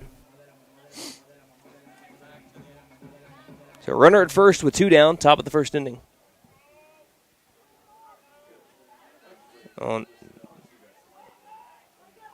Now they kind of changed the forecast a little bit more as I was mentioning it. 2 down, runner at first. First pitch to Hollenbeck. Fastball misses high, ball 1. They say the most likely chance for the showers may be a thunderstorm between 9 and 3 in the morning. Tomorrow the chance goes down to 30% should we make it there. 1-0, the pitch. Swing and a miss. Letter high fastball, count even, 1 ball, 1 strike. Cardinals totaled up 11 hits against McAlester yesterday. And they took advantage of McAllister's 7 free passes given up, but they didn't have all those. As here's a curveball catch in the inside corner. Nice one from Mullins, 1 ball, 2 strikes. They only had 2 going into the 5th inning, but those 5 free passes in the 5th led to 5 runs being scored. Mullins trying to leave the runner stranded at first. And the 1-2 as the runner takes off. Curveball grounded into the empty hole on the left side. They'll get into the outfield going first to third will be Bentley Brown.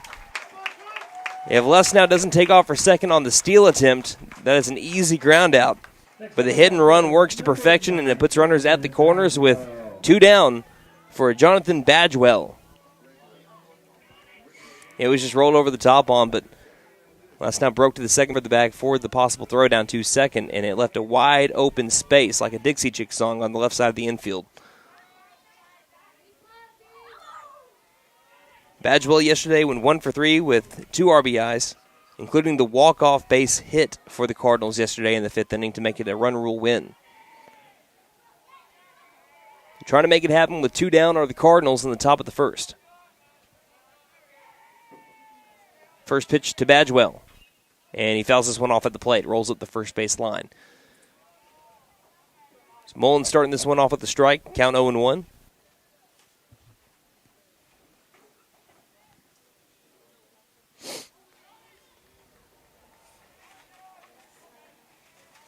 Again, it's no surprise Collinsville back here in a position to possibly punch a ticket to the state tournament. So here's the 0-1 pitch. Runner takes off for second. It's going to be down in the dirt for ball 1. They've had a lot of success here as of late in the last decade or so. 14 state tournament appearances. They've gone to 5 in a row, as we mentioned. Last missed in 2017, but they've gone to 8 out of the last 14. Here's the 1-1 from Mullins with runners at second and third, and it misses low and outside, ball 2.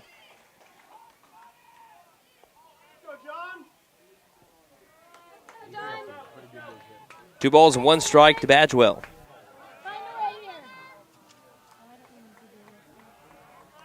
Early position here for the Cardinals to try to take a lead on the Buffs.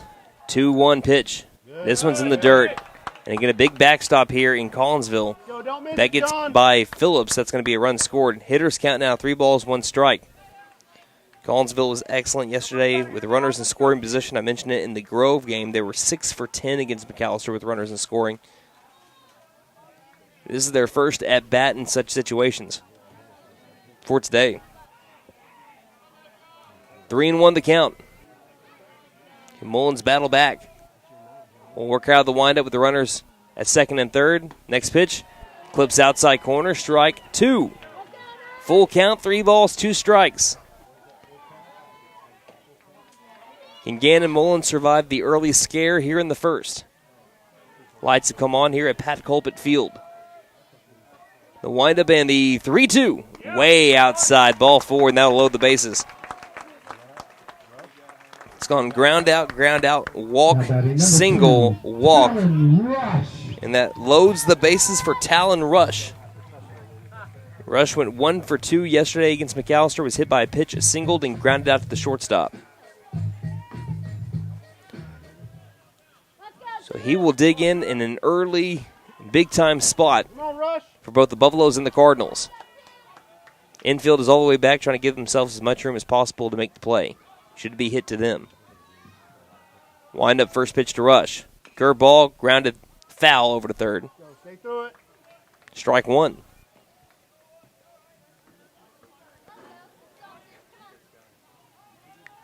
Again, for once, it seems like all baseball season, we've hardly had any wind today. It's been just slowly blowing out to center field at around 5 miles an hour. 0-1 for Mullins. Fastball that misses low and inside. Kind of scooting away from it there was Rush. Count back to 1-1. Might be wondering who's available for McAlester 2. Should it ever get to that point, we'll just give an early update. Not saying that Mullins needs any help now, obviously. The 1-1 pitch. Curveball misses way outside. 2 balls, 1 strike. The only people that are not available for McAlester in this game is Caden Lesnow, Max Harmon, and I believe Caden Lesnow, Max Harmon, and Jackson Lauerman. Count is at 2-1. Wind up and the pitch. Swing and a miss. Strike 2. On the high cheddar, the count moves to 2 balls, 2 strikes, 2 outs. Bases loaded for the Cardinals in the top of the first inning with no score.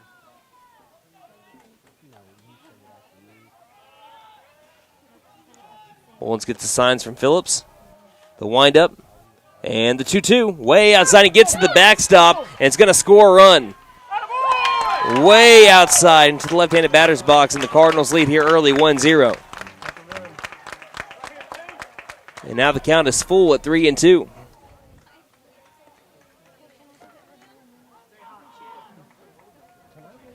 Well, if you're a Buffalo fan, you need to know that you need to score at least 1 run anyway.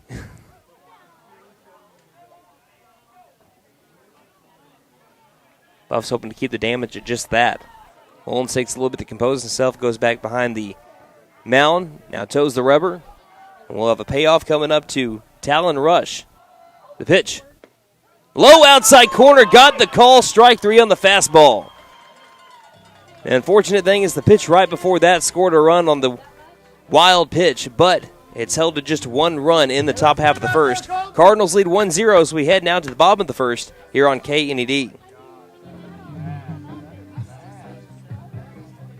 At Fenton Nissan of McAlester, our commitment to service and customer satisfaction is still as strong today as it was in 1950. Over 60 years in the auto industry, and we still believe there is nothing better than best. The best product and the best deal. It's not about how many vehicles we can sell or service. It's about being passionate about customer service and helping others. We're willing to go that extra mile every time, and we love talking with people from all walks of life who have different interests, needs, and expectations. Come see us at 1441 South George Nye Expressway in McAlester. Angel's Diner, Steakhouse, and Pub serves great breakfasts all day and juicy burgers too. Angel's Diner also serves brick oven pizza on Friday and Saturday nights from 5 p.m. to close. Angel's Steaks are certified Angus beef, and the pub offers beer, wine, and mixed drinks. Breakfast, lunch, and dinner make it Angel's Diner, Steakhouse, and Pub. 1402 South George Nye Expressway, McAlester. Call 918-423-2633. Open Monday through Saturday, 7 a.m. to 9 p.m. Sundays, 8 a.m. to 2 p.m. Like us on Facebook.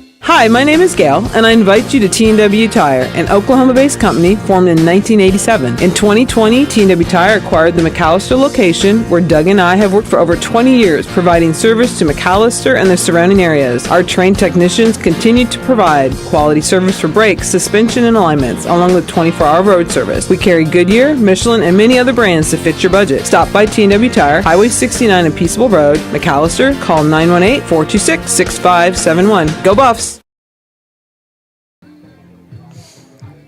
Welcome back to Collinsville, Oklahoma, here at Pat Colbert Field. Decided today's regional championship for the Collinsville Cardinals. They just need to win 1 game, and if they do so, they will punch their ticket to the state tournament. McAllister's got to win 1 to force a winner-take-all game tomorrow at noon. McAllister's down early 1-0 as we head to the home half of the first. It'll be Aiden Shumway, Caden Lesnow, Gannon Mullins. Aiden Shumway went 1 for 2 against the Cardinals yesterday. McAlester just began their 3rd time through the lineup yesterday before they had the game called in 5 due to the run rule win by the Cardinals. We'll look around the diamond for Collinsville here in just a moment after the first pitch to Aiden Shumway. Here's the windup And the first one from the righty Burwell. It's going to be off the top of the bat, rolled foul for strike one. Around the diamond, you have Rush at first, Duncan at second, Brown at short, Badgewell at third. In the outfield, Schloman in left, Onko in center, Smith in right. In the battery for the Cardinals, you have Hollendeck behind the plate and J.J. Burwell on the mound for the Cardinals. The 0-1 pitch. Fastball dotting the black. That's strike two. Burwell's a familiar name for McAlester because he pitched against the Buffaloes last year, and the only game the two took on each other in, that was on April 7th back at Mike Deak Field. Here's the 0-2. Up and outside, ball one. He was great. He threw in 7 innings, went the full game as the Cardinals beat the Buffaloes 2-0. Gave up just 3 hits, no runs, 1 walk, 3 strikeouts from the righty Burwell last year against McAlester. And time will be called by Shumway with the count 1-2 on him.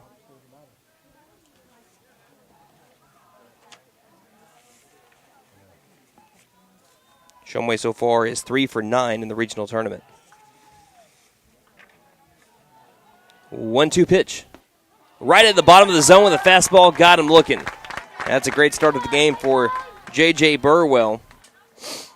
With the backwards K, brings up the shortstop, number 2, Caden Lesnow. Now batting the shortstop, number 2, Caden Lesnow. McAlester was in a similar situation last year against the Bishop Kelly Comets, ended up being the 5A runner-ups, losing to Carl Albert in the championship game. So here's the first pitch to Lesnow, down the dirt, ball one. Buffaloes ended up losing that game, I believe 3-2 was the final. It was on a weird weather day, kind of like it has been this week.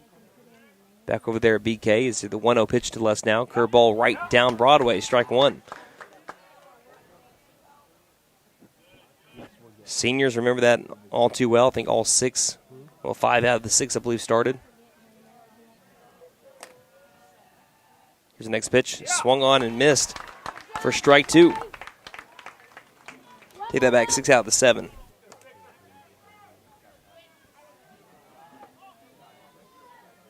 One ball and 2 strikes on Caden Lesnow. Going for back-to-back Ks is Burwell, the pitch, and just staying alive on the curveball that was low and outside, hit his spot perfectly, but Lesnow was able to foul it off.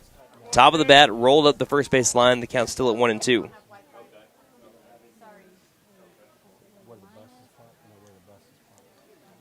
Count still at 1-2.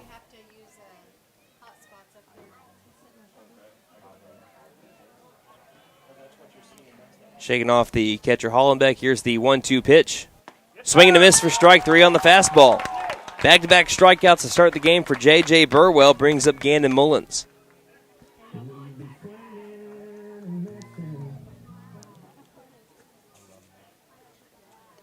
Mullins in the previous game went over 3 with an RBI sac fly. On the regional tournament, he is 1 for 7 with the RBI, and he's also walked 3 times.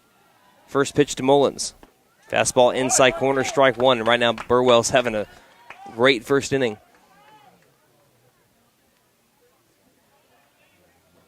Burwell into a rhythm. The 0-1 pitch. This one misses down in the dirt, though. Count now at 1-1. Again, the Cardinals leading the Buffaloes 1-0. It's the bottom of the first inning. McAlester, I believe, won the toss and took home. Here's the 1-1 to Mullins. Curveball low. Ball 2. Cardinals' first inning went ground out, walk, single, walk, strikeout, but the run was scored on a wild pitch. 2-1 from Burwell. And this one's grounded foul. Now he's a chance to strike out the side with the count at 2-2. Deuce is wild.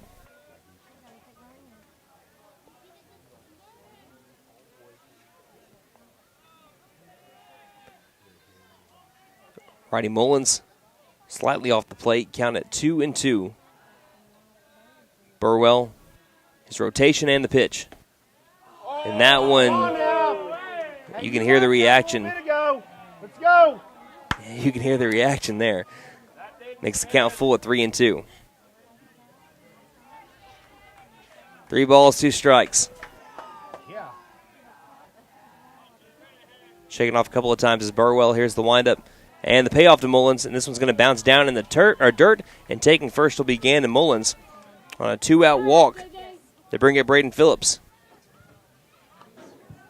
Now batting the catcher, number 8, Braden Phillips. Braden Phillips has had a really good regional tournament so far. He is 5 for 11, so just a hair under 500. So we're going to have a courtesy runner, Jaden Cheney, coming in to run for Gannon Mullins, one senior for another. Just in the last game, he went 3 for 5 with 3 RBIs. And he had 3 out of the 7 ribbies by the Buffaloes against Grove, and their 10-2 win if you missed that. So tying run at first base for the Buffaloes on the walk to Mullins. Jaden Cheney came in to run for him as Mullins is the pitcher for the black and gold. Burwell looks over at first base. Decent lead by Cheney. First pitch to Phillips. Curveball low and inside, ball 1.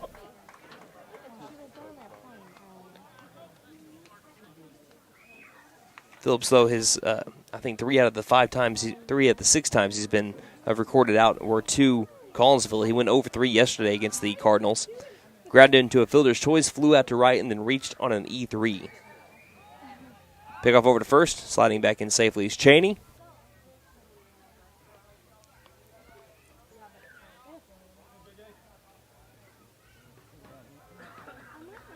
From pretty sunny in the first game now to overcast skies here in Collinsville. The count is at 1-0 on Phillips, and the pitch.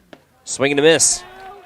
Looked like a changeup a little bit. Slowed it down. Count moves to 1-1. A little bit out in front was Phillips.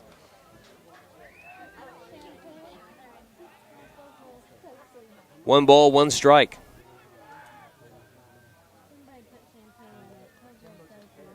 Burwell comes set, a little off kilter. The 1-1 pitch as Cheney takes off for second is flied over to left field. Shallow left field, could plunk in, and it will be caught by the shortstop, Bentley Brown, as he was racing towards the left field area, extended his left arm in the air and hauled down that ball. And it takes away a base hit from Braden Phillips, and it ends the first inning. After one full inning of play, the Collinsville Cardinals lead the McAlester Buffaloes 1-0 here on KNED.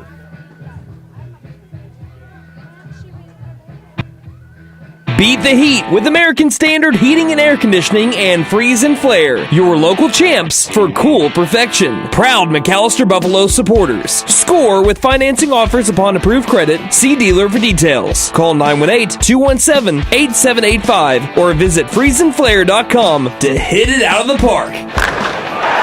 Licensed, bonded, and insured. Freeze and Flare, your home comfort, home run. License number 001-44485.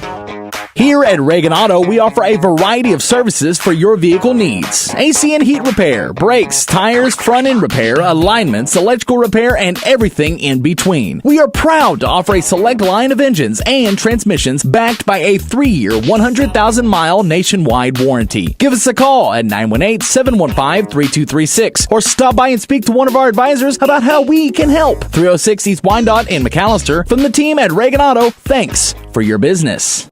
Hey guys, it's Sam from Sam Wampler's Freedom Ford in McAlester and Eufaula. With 2 locations to choose from, we have close to 200 vehicles on the ground and coming in. And with vehicles starting at $29.95, we have something for everyone. And if you need parts or service, we are loading up at both locations to serve you better. Plus, with our mobile service van and our pickup and delivery, we can help you with sales and service no matter where you are. So come see us at Sam Wampler's Freedom Ford in McAlester and Eufaula and let us make it happen for you. My wife makes the best lasagna, even in that old kitchen of ours. She deserves the best kitchen money can buy, but all our cash was tied up. So we went to the Bank N.A. for a loan for our kitchen remodel, and the folks at the Bank N.A. came through for us and our family. Plus, the Bank N.A. is local, so the money stays in town. Call 918-423-2265 or go into the Bank N.A. to get your loan for whatever your family wants or needs. The Bank N.A. Strong, secure, and ready to loan. Member FDIC, Equal Housing Lender. Welcome back to Collinsville, Oklahoma, here in day 2 of the regional tournament. McAlester playing in a winner-go-home game. The Collinsville Cardinals in the driver's seat know that they have a game to give, but they just want to end it here. It's the top of the second inning. The Cardinals lead the McAlester Buffaloes 1-0.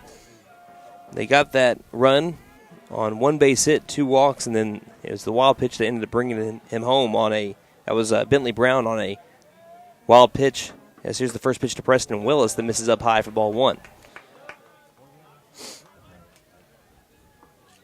Like yesterday, Willis batted out the 7th spot. He went 1 for 2 with an RBI single in his first at-bat, hit into a fielder's choice in his second, and then walked in his third plate appearance. 1-0 is fouled off to the right on the curveball from Mullins. Count is even at 1-1. Lose one. Let's go, kid. Getting completely packed here in Collinsville, Oklahoma. 1-1 from Gannon. Fastball misses high, and the count moves to 2 balls and 1 strike. They even kind of have extra seating that's over behind the first base dugout, the home dugout, and a little bit off to the corner. That's all full, too. 2-1 from Mullins. Fastball outside, ball 3. 3 balls, 1 strike to the 7-hole batter, Preston Willis.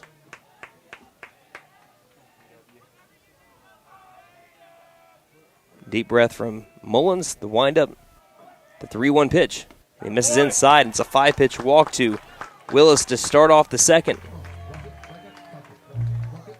So puts a runner at first for Cal Schloman. Now batting number 12, Cal Schloman. Schloman is 1 for 1. Well, he was 1 for 1 with an RBI, and he walked twice against McAlester yesterday.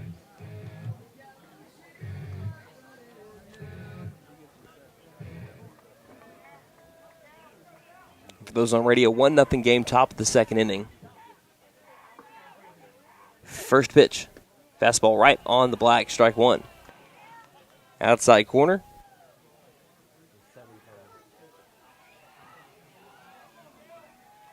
As digging back in will be Schloman.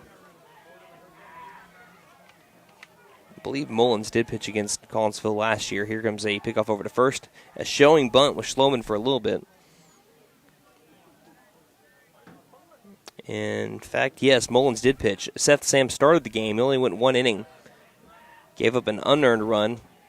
Almost kind of like worked like a bullpen there for Seth Sam as it was played on a Friday or a Saturday. As this next pitch misses high and inside on the bunt attempt. Pulling back. Count at 1-1. He struck out 1, walked 2, and then Gannon Mullins went 5 innings against Collinsville. So we're pretty much having a rematch of last year, pitchers included, as this one misses low for ball 2. Mullins gave up 3 hits, 1 earned run, 4 walks, 2 strikeouts. He threw 72 pitches against Collinsville last year in the 2-0 loss. I think there were only 7 hits combined between the two teams in that game. 2-1, and that one's just way high. And jumping for it was Phillips, and it still hit off his glove to the backstop. And the count is at 3-1. Go catch a barrel here. Advancing over into scoring position now is Preston Willis.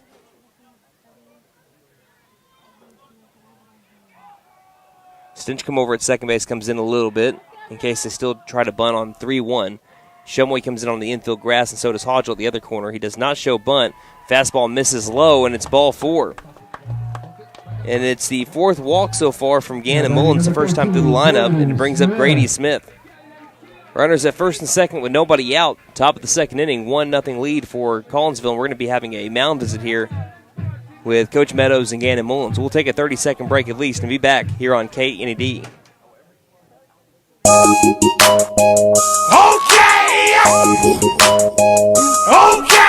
Tire and Auto says come meet our new owner, Dylan Hackler. We're a Michelin dealer and we're stocked up with Cooper, Toyo, Hankook, and Max's Buckshot Mutters and Farm and ATV tires. Tire light on, we can fill your tires with nitrogen. We do brakes, alignments, struts, and oil changes too. You'll appreciate our fast, friendly service. All work's guaranteed and estimates are free. OK Tire and Auto, 801 North 1st, McAlester. Call 918-423-2121. Good luck, Buffs. Have a great season.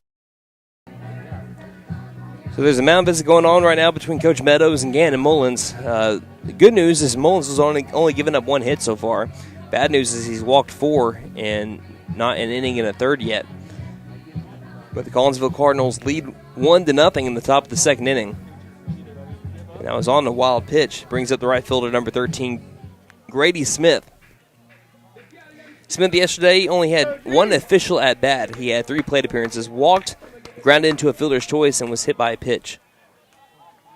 And if I can recall correctly, I believe Grady Smith has wheels for days. That ground ball was a tailor-made one. He still beat it down the first base line. First pitch, swinging and missing for strike one on the curveball that was low and outside. He had a hard ground ball to the shortstop, Lesnow, who flipped it over to second quickly, and then Stinchcomb did about as well as he could, flipped it quickly as himself over to first, and still beating it out was Grady Smith. Count 0-1. Now he shows bunt with the runners at first and second and nobody out. And the pitch. Curveball, he did still go around, and it finds the glove of Phillips, and the count is 0-2. Come on, G, see it. Sun trying to peek out over here. Let's go, G. All it's doing right now with no wind is just making it feel pretty humid. That's all. When I went down to get McAllister's lineup, that's all I heard from some of the fans from McAllister. Here's the 0-2 from Mullins. Curveball swing and a miss for strike three. Whatever Coach Meadows, Stogan, and Mullins put on a motivational poster, and he hand it to me because I need it some days. 3 straight strikes after the mound visit. Brings one down in the top of the second for Carson Duncan, with runners at first and second, top of the order back up. Duncan grounded out to the third baseman Hodgel on a softly hit ball. Hodgel just got Duncan in the nick of time. Still playing in over at first base is Shumway. First pitch. Hard hit ground ball, chance for a double play. Lesnow over to second for one, over to first, and it's scooped up by Shumway, but there in time again is Carson Duncan. A little bit of a trouble in the exchange there, trying to get it out of his glove as Lesnow. He did flip it over to Stinchcomb in time for one, but again with plenty of speed at each end of the lineup are the Collinsville Cardinals. And leads instead to just a 6'4 fielder's choice. Brings up Maddox and Onko with runners at the corners and 2 down. It's a 1-0 lead for the Cardinals. Trying to extend it. Willis at third, and I believe that is, I want to say it's Cal Schloman over. No, excuse me, that's Carson Duncan that just beat it out over the first base side. First pitch misses low and inside for ball one. Have a hack, 2. Let's go.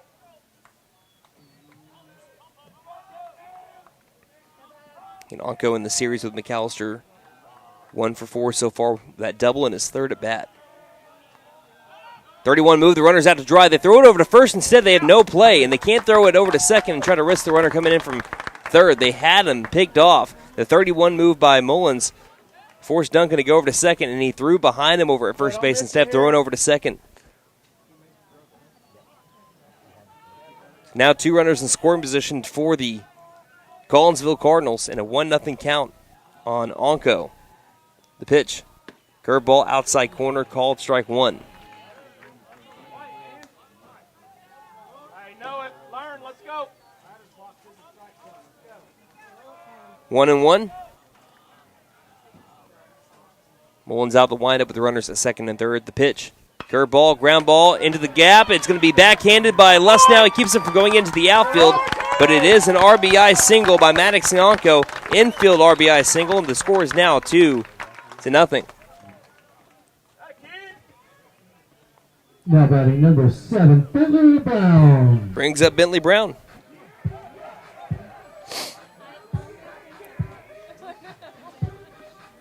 Brown walked his first plate appearance. He ended up being the runner to come across to score back in the first, so it's now a 2-0 lead by the Cardinals, top of the second inning. Both runs with 2 down. First pitch well outside, runner takes off for second. Phillips will let him get there.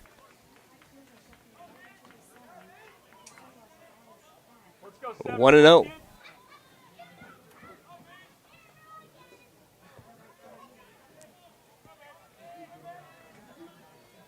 Wind up and the 1-0 pitch. Curveball, swing and a miss for strike one. That is a pitch that's really working for Mullins so far, is that curveball. The fastball, he's had a little bit of trouble with the control. Missed high quite a bit here early. But with the curveball, it seems like he's had some pretty good control finding his spots. 1-1 from Mullins. Goes back with the fastball, can't clip the outside corner. And the count is now at 2-1.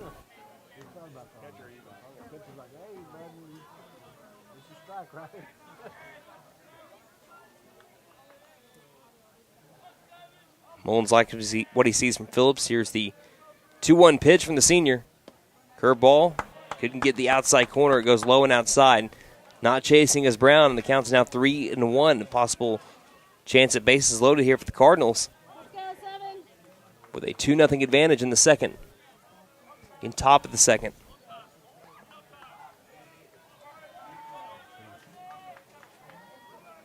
Mullins, the pitch. 3-1, swung on and missed. Huge cut, almost coming out of his cleats there was Brown. Count moves to full at 3-2. And for the second consecutive inning, can the Buffaloes leave it at just 1 run in the inning? Deep breath by Mullins. Here's the payoff to Brown. And he slaps at it. Shallow right field coming in on it. Seeing it late and sliding is Jordan Clark. And he made the catch for out number 3. A little bit of a late break for Jordan Clark, but he made up for it with excellent speed, diving to make the catch and keeping it from being 2 more runs scored. McAlester gives up 1 more run. They're down 2-0 as we head to the home half of the second, but Jordan Clark makes sure that it stays put at that. Great catch. And that will send us to the home half of the second here on KNED. At Fenton Nissan of McAlester, our commitment to service and customer satisfaction is still as strong today as it was in 1950. Over 60 years in the auto industry, and we still believe there is nothing better than best. The best product and the best deal. It's not about how many vehicles we can sell or service. It's about being passionate about customer service and helping others. We're willing to go that extra mile every time, and we love talking with people from all walks of life who have different interests, needs, and expectations. Come see us at 1441 South George Nye Expressway in McAlester. Angel's Diner, Steakhouse, and Pub serves great breakfasts all day and juicy burgers too. Angel's Diner also serves brick oven pizza on Friday and Saturday nights from 5 p.m. to close. Angel's Steaks are certified Angus beef, and the pub offers beer, wine, and mixed drinks. Breakfast, lunch, and dinner, make it Angel's Diner, Steakhouse, and Pub. 1402 South George Nye Expressway, McAlester. Call 918-423-2633. Open Monday through Saturday, 7 a.m. to 9 p.m. Sundays, 8 a.m. to 2 p.m. Like us on Facebook. 2-0 is the score. Collinsville Cardinals lead the McAlester Buffaloes, and it could be more, but a spectacular grab by Jordan Clark in shallow right field kept 2 more runs from scoring. McAlester trying to now catch up. When the Cardinals come back up, they'll be at the 4-hole batter their second time through. This is McAllister's first time through the order. Their 5th batter up, Spencer Stinchcomb. Stinchcomb made pretty good contact in the last game, but didn't get a hit. He went 0 for 4. Trying to be a base runner here. The first pitch, he pops it up in the infield. Right side, first baseman. Underneath it, Rush makes the catch just in front of the first base bag and a little off into foul territory for out number 1. And that brings up Ethan Watkins. Now batting the center fielder, number 10, Ethan Watkins. Watkins, his big moment back in the previous game was an RBI double, and I think, I could be wrong and you can have your own opinion on it, but I think that his double down to the third base line was really the point in the game where you felt like McAlester pulled away. First pitch, missing upstairs for ball 1. At that time, that made it a 6-2 game, I think, and McAlester really never looked back. They didn't look back once they scored the 1 run to break the tie in the top of the second. Scored 8 unanswered against Grove in the last game. The 1-0 misses low, and the count now moves to 2-0 on Ewart. Ewart went 0 for 2 against Collinsville yesterday with a fly out to the left and a strikeout swinging. Here's the 2-0 pitch to him. And he swings and misses at this one for strike 1. Ethan Watkins double. That was his 10th extra base hit in the last game. 10th one of the season. 2-1. Inside corner. Nice break action. It goes towards the hands. Inside break. It moves the count to 2-2. Some really good movement there from the right-hander, J.J. Burwell. Giving the nods, Burwell, the windup and the 2-2 pitch. Misses high. 3 balls, 2 strikes. There's been 1 base runner by the Buffs. It was Gannon Mullins who drew a walk back in the first. 1 down, nobody on for the Buffaloes. Home half of the second. Down 2-0. Burwell looking for his 3rd strikeout. The pitch. And he gets it inside corner with a changeup. Got him looking right on the inside part of the zone, and that'll be out number 2. Brings up Jackson Lauerman. 3, Jackson Lauerman.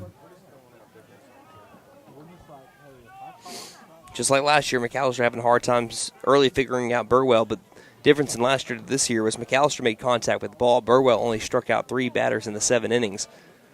But his defense was great. Allowed him to go the full 7. Curveball missing a little bit inside. Ball 1 to Jackson Lauerman. Lauerman walked twice in the previous game against Grove in his first 2 plate appearances, then grounded into a fielder's choice and also to the pitcher. 1-0. Fastball inside corner. Called strike 1.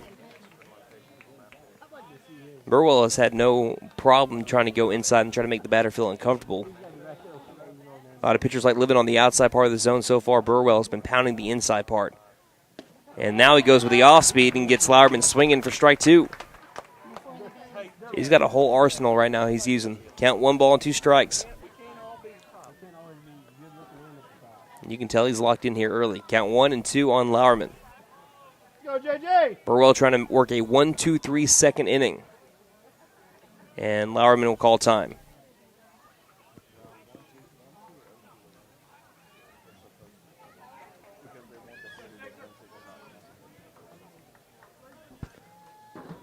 Lauerman only had 1 official at bat against the Cardinals yesterday. Flew out to left field and drove it a pretty good ways, but a great catch by, I believe that was Schloman, ended his at bat.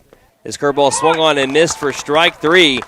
And that will be the 4th strikeout already. 4 out of the 6 strikeouts, or 4 out of the 6 outs from the Collinsville Cardinals defense have been strikeouts from J.J. Burwell. And that will end the second inning. McAlester trailing 2-0 as we head to the top of the 3rd. You're listening to McAlester Baseball here on KNED. Hi, my name is Gail, and I invite you to T&W Tire, an Oklahoma-based company formed in 1987. In 2020, T&W Tire acquired the McAlester location, where Doug and I have worked for over 20 years, providing service to McAlester and the surrounding areas. Our trained technicians continue to provide quality service for brakes, suspension, and alignments, along with 24-hour road service. We carry Goodyear, Michelin, and many other brands to fit your budget. Stop by T&W Tire, Highway 69 and Peaceable Road, McAlester. Call 918-426-6571. Beat Go the Buffs! heat with American Standard Heating and Air Conditioning and Freeze and Flare, your local champs for cool perfection. Proud McAlester Buffalo supporters. Score with financing offers upon approved credit. See dealer for details. Call 918-217-8785 or visit freezeandflare.com to hit it out of the park. Licensed, bonded, and insured. Freeze and Flare, your home comfort, home run. License number 001-44485. Here at Reagan Auto, we offer a variety of services for your vehicle needs. AC and heat repair, brakes, tires, front end repair, alignments, electrical repair, and everything in between. We are proud to offer a select line of engines and transmissions backed by a 3-year, 100,000-mile nationwide warranty. Give us a call at 918-715-3236 or stop by and speak to one of our advisors about how we can help. 306 East Wyandotte in McAlester. From the team at Reagan Auto, thanks for your business. 13, Colton Hollenbeck. We head now to the 3rd inning. McAlester down 2-0 to the Collinsville Cardinals. This is already the midway point in the second time through the order for the Cardinals. Colton Hollenbeck, the cleanup hitter, leading it off. He had a single, one of the 2 hits so far for Collinsville. And neither one of them have left the infield, I don't believe. Can't remember the one that Hollenbeck had. So here's the windup and the first pitch to Hollenbeck. Fastball missing high for ball 1.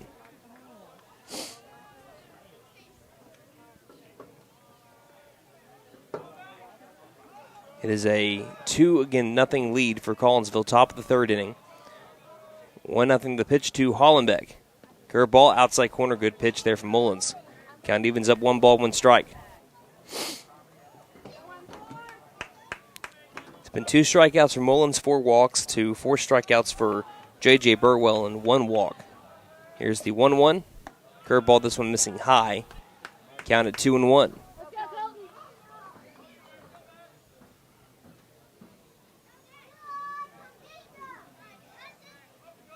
Setting up inside is Phillips. Here's the 2-1 from the righty Mullins. Fastball fouled off to the right. Well foul. Is that, yep, hit off the back of a car. Could have been a lot worse, though. I think it bounced and then hit off the very back of it. Count is even at 2-2. Mullins looking for the punch out, trying to start off the 3rd inning right. 2-2 pitch. Curveball misses well outside. Count is full. 3 balls and 2 strikes.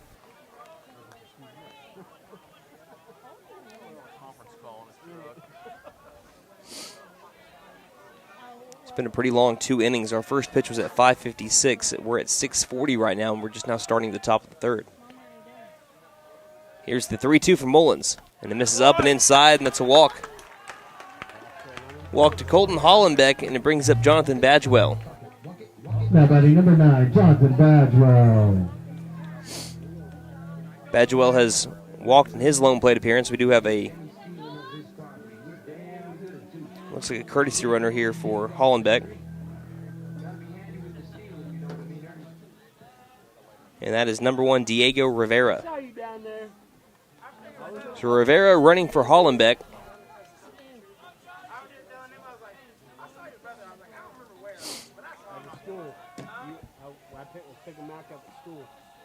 Here's the first pitch to Badgewell.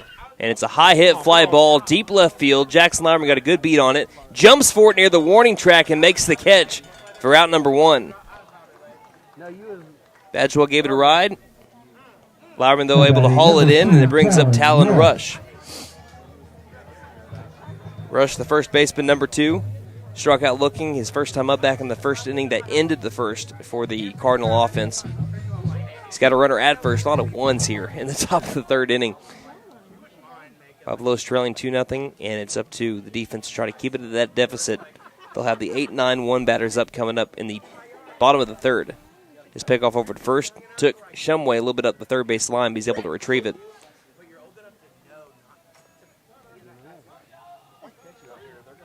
Looks like God is trying to give us a breeze here. It's slightly blowing, and I mean slightly out to center field. First pitch almost runs in and hits Talon Rush. Turns away from him, that'll be ball 1. Head coach Tony Reeder's. I think we have some lightning. Yep. Coach Reeder came in. He's pointing up at the sky, and he said, I think we saw some lightning. And we do have a lightning delay. We are going to be having to call time on this game. So that means 30 minutes, and we'll see where we are after that. But each lightning strike, you got to count the clock back some more. But even though it's sun beaten down here at Pat Colbert Field where you see the lightning, there it is. Just beyond the left field wall, I saw another strike. And hopefully we can think that this will go around us or stay away from us and we can get back with this game. But right now it's a count is at 1-0. I believe it's at 1-0, or was that just 1-1? We didn't get the last pitch on that. But Talon Rush will be up at the plate the next time that we come back. It is going to be 1-1. In the top of the third with a runner at first and 1 down. Collinsville Cardinals lead 2-0. And like I said, we're going to have to take some breaks. So we'll give you guys the weather delay graphic on the video stream. And Wyatt Hubbard back in the KND studios. He'll be giving you updates kind of as we make our way throughout the next 30 minutes here to see when we'll restart play. So, again, we'll be back in just a moment. Cardinals leading 2-0 as we're in the top of the third now in a weather delay here on KND.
Well, we waited 30 minutes. Again, never had a drop of rain over here, but the rain's not the problem when you have weather delays like that. It's the lightning that's around the area. And when you have lightning that's within, I believe, 15 miles, you have to wait 30 minutes before you have the last lightning strike within that radius to when you can get back to play. So we are back to action here in Collinsville, Oklahoma at Pat Culpet Field in Collinsville, Oklahoma. It's a 2-0 lead for the Collinsville Cardinals. They are the visiting team on the scoreboard. We're in the top of the third inning. We have a runner at first. And the count, I believe, is on the scoreboard shows 1-0 to Talon Rush. So we're back underway, 30 minutes like nothing happened. Runner takes off immediately with the first pitch, back from action. Runner takes second, the swing and a miss for strike one. The count is 1 ball and 1 strike. Runner in scoring position for the Cardinals. And that is not Colton Hollenbeck. We had Diego Rivera just take second base right there. Here's the 1-1 from Mullins. Curveball, swing and a miss for strike two. And we've also gotten a breeze. So with the 30 minutes ended up coming some wind that's blowing in from center field. It's been blowing kind of out all day. This is the first time we've been able to feel the breeze here from the press box area. The count is 1-2 on Talon Rush and the pitch from Mullins. Curveball, ground ball to second baseman Stinchcomb. Stays down, fields it, flips to first. In time for out number 2. It brings up Preston Willis. Buffaloes are hoping for like a the lightning that popped up. Again, I think I only saw 2 strikes, and they were kind of back-to-back. They're hoping that the lightning is like the rally that McAlester needed. They struggled their first 2 innings batting-wise with 4 strikeouts out of their 6 outs. So here's the first pitch to Preston Willis that's fouled off for strike one.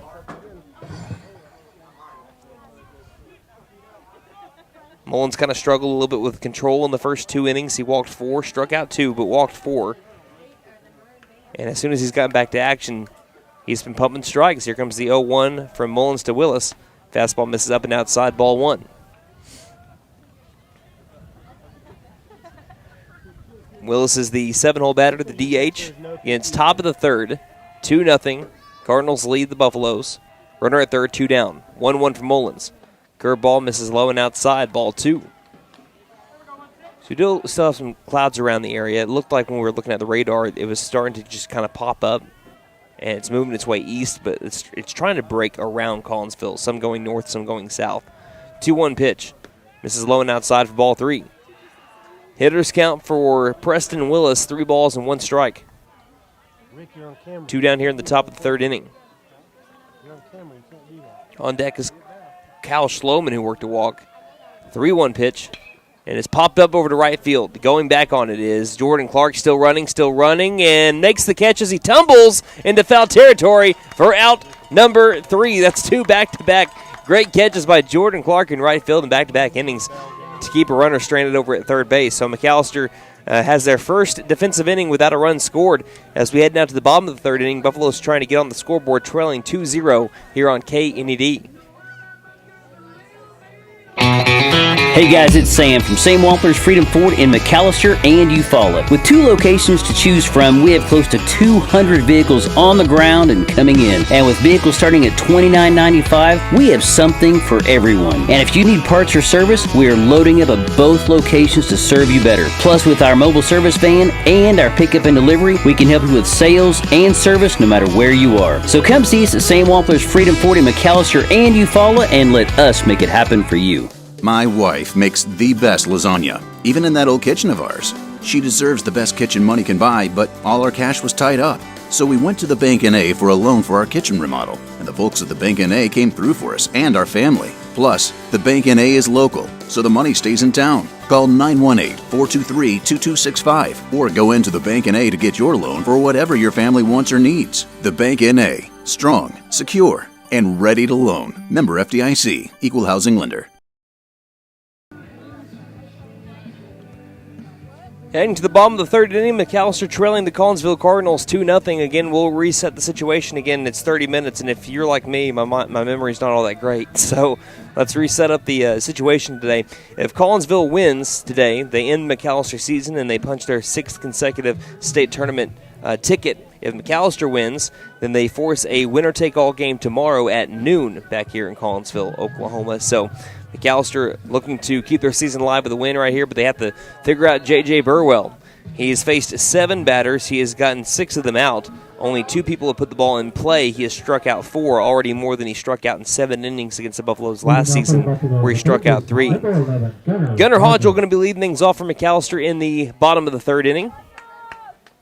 Hodgel went 2 for 3 in the previous game with a bunt single, a walk, a fly out to right, and then a regular old single that made its way into the outfield grass. Wind up from Burwell in the first pitch to Hodgel. Curveball swing and a miss. Down in the zone, strike 1. I was kind of just going back and looking at the video stream during that 30-minute lightning delay because really what else is there to do? So here comes the 0-1 to Hodgel. It's a line drive, but well foul. Down the left field line. Counts now at 0-2. And it was just weird going back about 2 hours and seeing nothing but sun and blue skies and just a couple of clouds up in the sky. And you fast forward, what I tell you, 2 hours later, and you just have overcast skies and a lightning delay. That is Oklahoma weather at its finest. 0-2 to Hodgel. Curveball misses low. 1 ball, 2 strikes. It's not like I told you. I was saying, I think at the beginning of this broadcast, it's not just Oklahoma having the weird weather. Alaska might have been their first ever tornado warning issued in Alaska earlier today. Here's the 1-2 pitch. Fastball, ground ball deep into hole, shortstop position. Backhanded by Brown, throws across the diamond, and low throw, getting it over to Rush in time for out number 2. Out number 1. That's our early off base runner. 6-3 ground out brings up the right fielder, number 5, Jordan Clark. Out number 1. Bottom of the 3rd inning. 2-0 advantage for Collinsville. Third baseman Badgewell playing even with the bag. First baseman Rush playing real deep. First pitch. And Clark pops his one up sky high, foul territory playable here for Rush. Rush in front of his own dugout, makes the catch, and that's out number 2. 2 up, 2 down for the Buffaloes. That brings up to the top of the order, Aiden Shumway.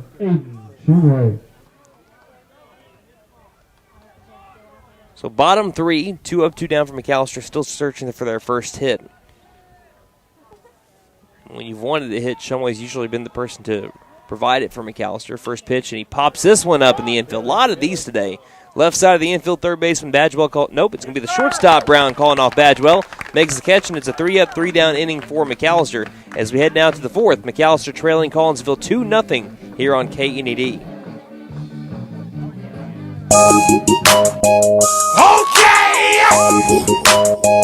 Okay! Tire and Auto says come meet our new owner, Dylan Hackler. We're a Michelin dealer and we're stocked up with Cooper, Toyo, Hankook, and Max's Buckshot Mutters and Farm and ATV tires. Tire light on? We can fill your tires with nitrogen. We do brakes, alignments, struts, and oil changes too. You'll appreciate our fast, friendly service. All work's guaranteed and estimates are free. Okay, Tire and Auto, 801 North 1st, McAlester. Call 918-423-2121. Good luck, Buffs. Have a great season.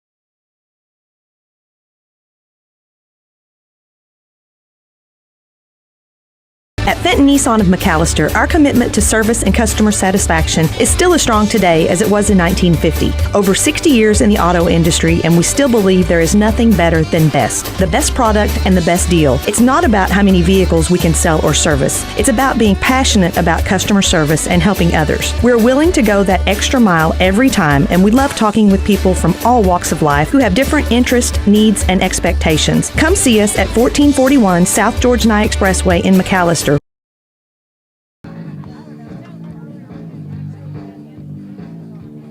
We head to the top of the 4th inning. McAlester is down 2-0 to the Collinsville Cardinals.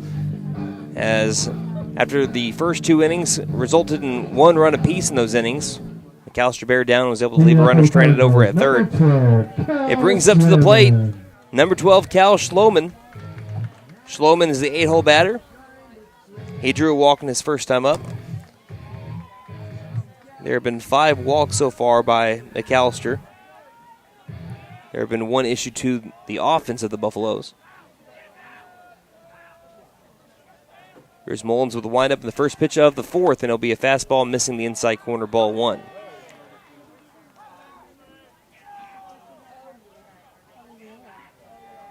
That was pitch number 67 for Gandon Mullins.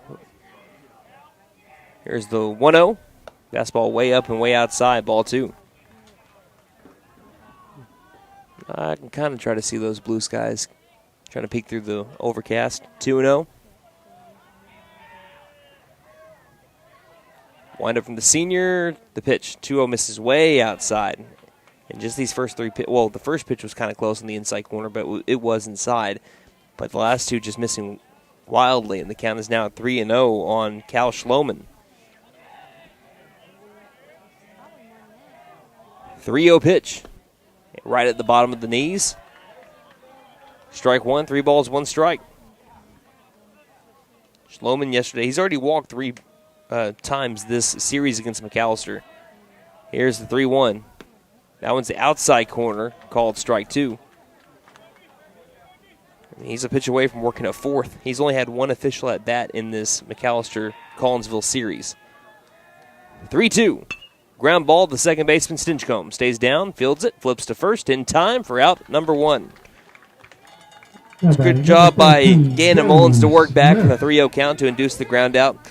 Brings up the right fielder, number 13, Grady Smith, who struck out swinging.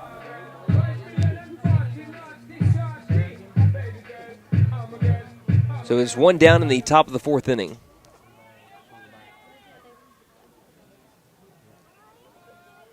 Mullins winds and deals. First pitch. Foul down the first base line. Strike 1.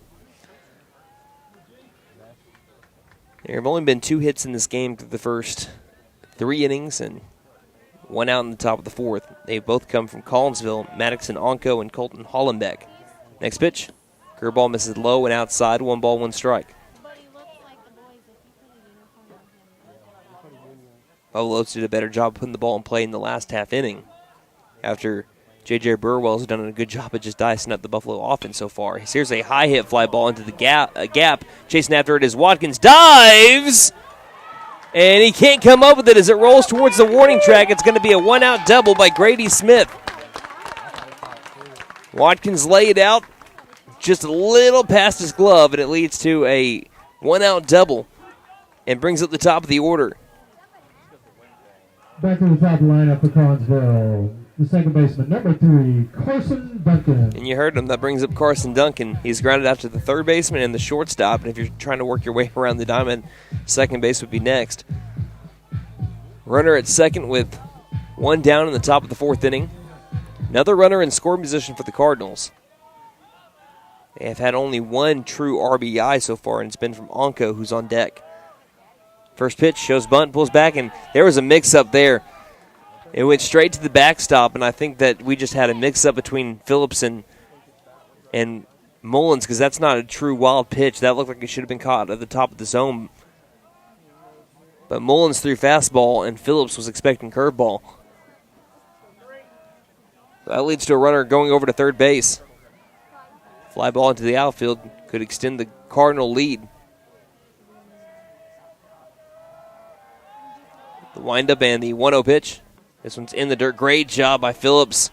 Slid over like a hockey goalie and kept it in front. Getting big backstop here. Almost a guaranteed run if you get it past Phillips. Home plate umpire will get the ball personally to Mullins. And Gannon will go speak with his catcher at home plate. As time was called a little bit to have Phillips kind of gather himself. Duncan will do the same thing and go speak with his third base coach. Looks like we're good to go. Yep, now the 38th game for McAlester. Every single pitch has been thrown to Braden Phillips. He's been a workhorse behind the plate. Count at 2-0. Corner infielder's in on the grass. And the pitch.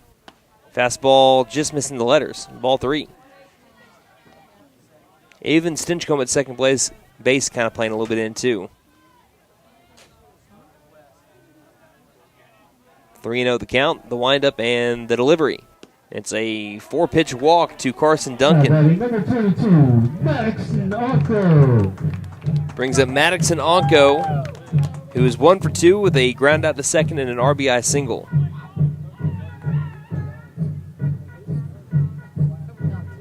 Buffaloes would like the double play, but again, Duncan, I wouldn't be surprised if he tries taking off for second here in the first couple of pitches. He's already done it once today. Top of the fourth inning, 2-0. Cardinals lead McAlester with one down. Collinsville's dugout starting to try to get it to Gannon Mullins. There's a 31 move.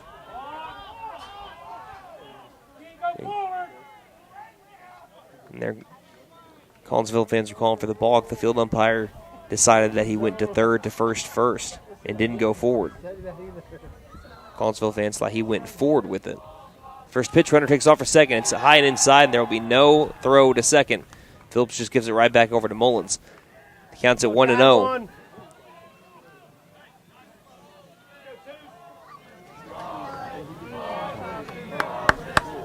And that's coming from the Collinsville dugout right there with the count at 1-0.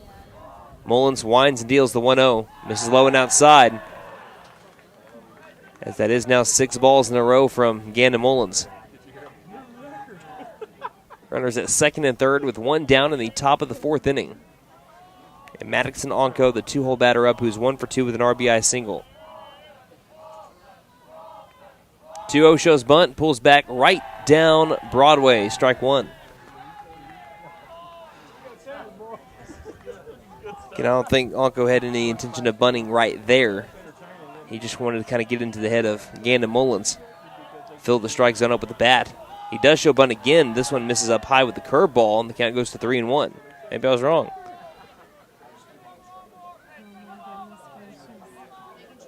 We've had a bunt single by the Cardinals in this series, and it was by Carson Duncan in the bottom of the first yesterday. Stepping off Mullins. Count at 3-1. Heart of the order coming up for the Cardinals. Game's still well within reach for McAlester. We got to keep it at a 2-0 score. 3-1. Misses down in the dirt, and it's back-to-back walks. It went double, walk, and it brings up Bentley Brown. And we'll say Bentley Brown has a good taste in music. It brings up Brown, who is 0 for 1. He has walked and flown out to right field.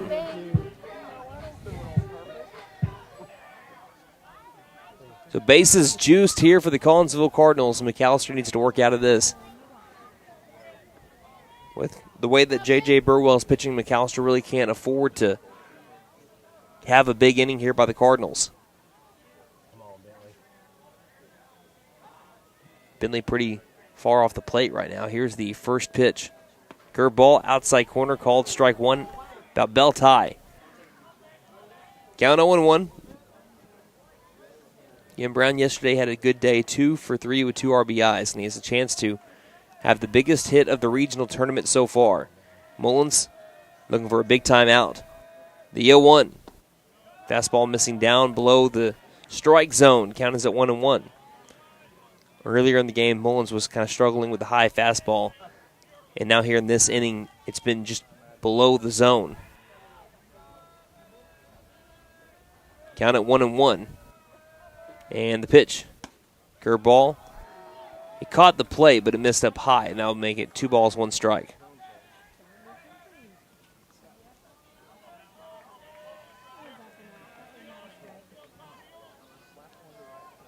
Two and 1 in favor of the batter, Bentley Brown, the windup and the pitch. Fastball, he swung and missed at a ball 3 there. It was into the left-handed batter's box, and Mullins just gets a gift. Count goes to 2-2. 2 balls, 2 strikes to Brown. And sometimes in big-time situations like this, both the pitcher or the batter could get a little antsy, and that's why Brown's going to take some time right here. Make sure that he's in the right frame of mind on a 2-2 count. You'll see pitchers do that often, too. Maybe they'll step off the mound and kind of look around a little bit to pace around the mound. That's what Bentley Brown did with the timeout, the 2-2. And he went after another outside pitch, but this one, you can hear the faint tick of the bat as it goes to the backstop. The count is still at 2-2. Let's go.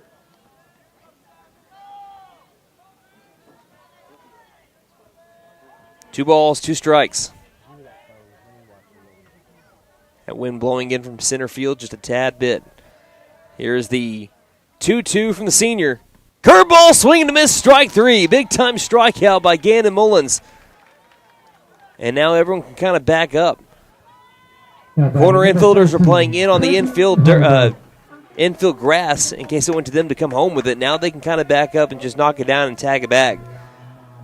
Huge strikeout by Gannon Mullins brings up Colton Hollenbeck. Hollenbeck is 1 for 1 with a single and a walk. 2-0 score, top of the fourth inning, 2 down. Bases juiced.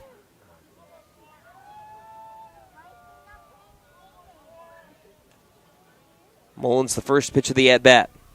Fastball outside corner, gets the call, strike one.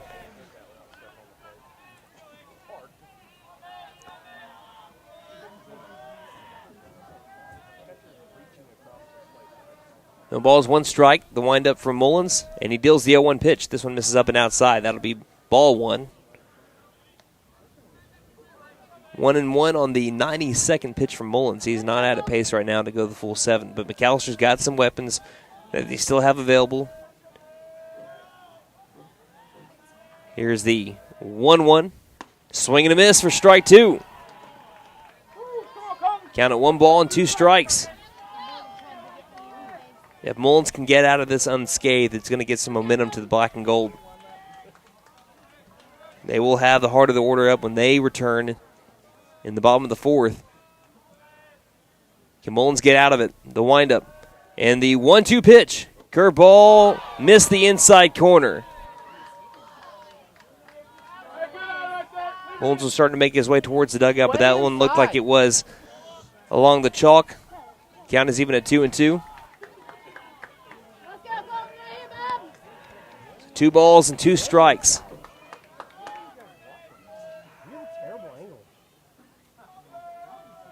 And the pitch. Curveball, that one caught the corner, strike 3, caught him looking. And after loading the bases, gets out of it with back-to-back Ks. That one a backwards one. And McAllister gets out of the top of the fourth unscathed after an early jam, and they're still down just 2-0. Mullins pumped up as he comes off the mound. McAllister trying to get their first hit in the game. It'll be up to Caden Lesnout, Gannon Mullins himself, and Braden Phillips. When we return, we played half a 7-inning ball game. It's Collinsville 2, McAllister 0 here on KNED. Angel's Diner, Steakhouse, and Pub serves great breakfasts all day and juicy burgers too. Angel's Diner also serves brick oven pizza on Friday and Saturday nights from 5 p.m. to close. Angel's Steaks are certified Angus beef, and the pub offers beer, wine, and mixed drinks. Breakfast, lunch, and dinner make it Angel's Diner, Steakhouse, and Pub. 1402 South Georgia Expressway, McAllister. Call 918-423-2633. Open Monday through Saturday, 7 a.m. to 9 p.m. Sundays, 8 a.m. to 2 p.m. Like us on Facebook. Hi, my name is Gail, and I invite you to T&W Tire, an Oklahoma-based company formed in 1987. In 2020, T&W Tire acquired the McAlester location, where Doug and I have worked for over 20 years, providing service to McAlester and the surrounding areas. Our trained technicians continue to provide quality service for brakes, suspension, and alignments, along with 24-hour road service. We carry Goodyear, Michelin, and many other brands to fit your budget. Stop by T&W Tire, Highway 69 and Peaceable Road, McAllister. Call 918-426-6571. Go Buffs! Beat the heat with American Standard Heating and Air Conditioning and Freeze and Flare, your local champs for cool perfection. Proud McAlester Buffalo supporters. Score with financing offers upon approved credit. See dealer for details. Call 918-217-8785 or visit freezeandflare.com to hit it out of the park. Licensed, bonded, and insured. Freeze and Flare, your home comfort, home run. License number 001-44485. So Gannon Mullins works himself in and out of trouble after a double and back-to-back walks. He gets a strike, 2 strikeouts, 1 frontwards, 1 backwards, to get us to the bottom of the fourth with still a 2-0 score. Now he is coming up on 100, so we'll see how much more he can go here today. As here's a ground ball deep into the hole, backhanded by the shortstop Brown. He throws across over to first. Now be in time for route number 1. Nice play by Brown, brings up Gannon Mullins. So 1 pitch, 1 out. J.J. Burwell not having any trouble with his pitch count right now. He's only allowed 1 base runner, and it is Mr. Mullins, who worked a walk in his first plate appearance.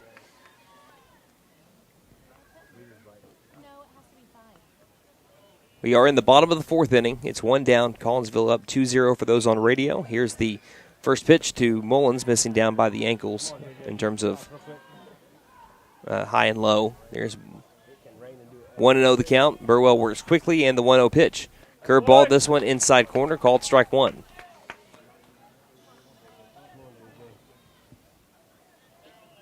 Burwell back into a rhythm, setting up outside. The next pitch, reaches out after it. Slow roller to the left side, fielded by Brown. Throws over to first, and it is not in time. It skipped over to the first baseman Rush.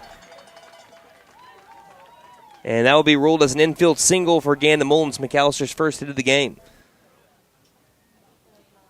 Is that slow roller right between the third baseman Badgewell and the shortstop Brown. Brown had to come in on it. Now batting the catcher. And Mullins was racing down the line as now Jaden Cheney comes in a courtesy run for him.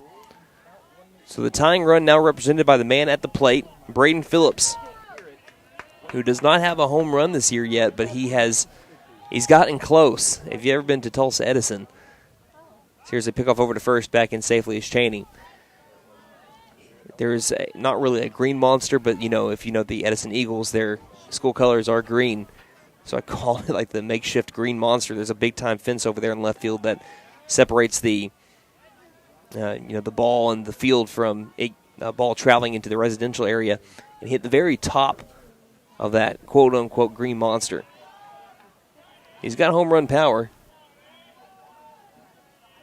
First pitch from Burwell. Cheney takes off. The pitch is a called strike. The throw down to second is in time. Cheney is gunned down at second. Tried to get into scoring position for Braden Phillips. It's called strike one, and a great shot from Colton Hollenbeck. Gets the out. Took off with the first pitch.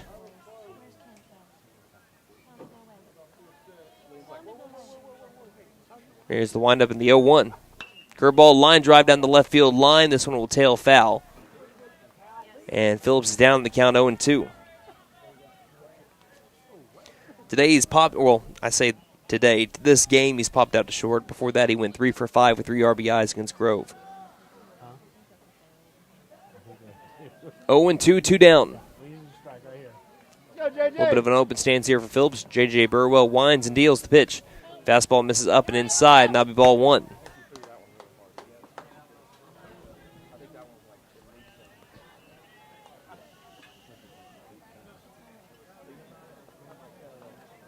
Wind up in the 1-2 pitch, and he swings and misses, and he just had Phillips fooled in that pitch. Low and outside into the dirt, and that'll be strike 3.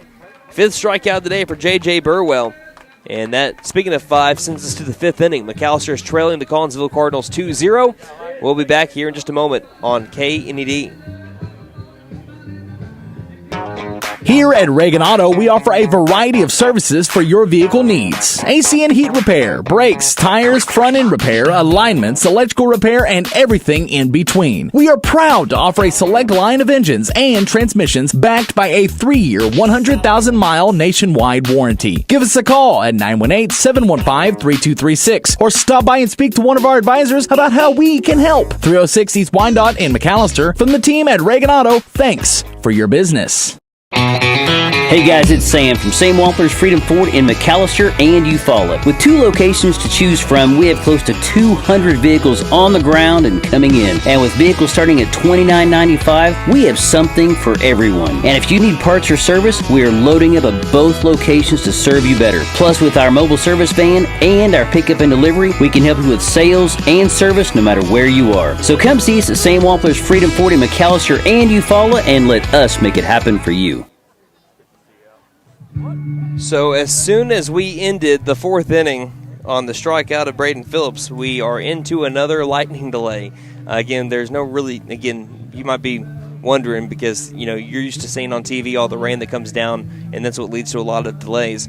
The rule is in, Oklahoma high school baseball and a lot of, I think it might be an NFHS rule, that if you have lightning that's within 15 miles of your location, then you have to call it. It's 30, not the game, but you have to get everyone off the field, get them into their dugouts, get them wherever they're at, and you have to be off the field for, 30 minutes. And if there's another lightning strike, that resets the clock another 30 minutes. And even though we haven't had any rain, there's been some rain that's moving from the west of us towards the northeast and towards the southeast, it's still enough in the vicinity to be able to warrant us to stop the game. This is our second lightning delay that we've had now. Now, to go a official game, it's got to go 5 full. And we've already kind of gone over some of the rules. I got to listen to it before I came back up here, and they said that if there was any chance that there would be some weather, and this was actually before the Grove game, they were mentioning this, if there was any chance of weather, if you get to the top half of the 6th inning and say you score, and it's a tie game, say like it's a 2-2, say McAlester scores 2 in the top half of the 5th inning, and then we get to the bottom half of the 5th, or excuse me, say that in the top half of the 5th inning, Collinsville doesn't score, McAlester ties it up in the bottom half of the inning. If we were to go to the top of the 6th and McAlester were to score, and then there was like a storm or lightning delay that had to push us to tomorrow, it would revert back to the previous inning, because if it's in a tie. If one team is leading after 5 innings, they can officially call it if it cannot be played. But right now we're just now getting to the top of the 5th. If it gets bad enough around here to where we can't finish the game tonight, we'd come back tomorrow and start it off in the top half of the 5th inning. But right now it's just a second lightning delay that we've had so far today. Those are kind of the ground rules when it comes to weather, so I hope I made enough sense. If I didn't, sorry. But again, it's 2-0. Collinsville is leading McAlester. They will go back to the plate here when we return in hopefully less than 30 minutes. I couldn't see the lightning, but it's off to the left side of the press box, it looks like, and that is why they had to call it once again. But we are going to be back in the 5th, hopefully tonight. We're going to keep you updated with some we'll have you updated as we go through. If you're seeing weather delay on the video stream, that means that we are still having the game. If you hear from Wyatt, the Cadillac Kid, on the KNDD side of things, he is going to be giving you updates probably about every other song, maybe every song, every other song. So he'll give you updates as well as we make our way throughout the next, like I said, 30 or so minutes. And hopefully we'll be back here a little after 8 o'clock. You're listening to McAlester Baseball here on KNED.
Welcome back to Pat Colpett Field here in Collinsville, Oklahoma. Well, for the McAlester Buffaloes, their season will not end today. They have a chance to be able to come back down 2-0 in the top of the fifth inning is when we had our second weather delay. Again, McAlester, that's been the theme of today as you're talking about. You had your backs up against the wall, a chance to be able to continue to go on the next day. McAlester didn't have to win this game to get to the next day. We're going to resume this game as it has been suspended. Again, suspended for the night. We will not finish baseball today. The McAlester Buffaloes will resume this game with the Collinsville Cardinals in a 2-0 game right now. It will be the top of the fifth inning when we come back here tomorrow. It's scheduled for noon, so it looks like just 3 more innings that we'll redo. Well, not redo, but we'll get back and do again. Starting with the top of the fifth, it'll be the Cardinals up at the plate. It'll be, it looks like they're 5, 6, 7 hole batters, Jonathan Badgewell, Talon Rush, and Preston Willis when we come back up tomorrow. So, again, game has been suspended until tomorrow at noon. That is when we will get back to action. It's my first one of these. So, the McAlester Buffaloes, they have left. They are on their way wherever they might go, probably a hotel. Wouldn't be surprised because, again, now it's going to be McAlester playing tomorrow at noon. And if they win, then they'll play the game right after that. So far, the weather looks pretty good for tomorrow here in Collinsville, so hopefully not too much rain comes across tonight, and we can get ready to play tomorrow starting at noon sharp. If we have any more updates, we'll let you guys know on Twitter at Buff Sports Radio. Again, that's Twitter at Buff Sports Radio, but there's no more baseball tonight. When we come back tomorrow, it'll be the top of the fifth inning with the score 2-0. Here between Collinsville and McAlester.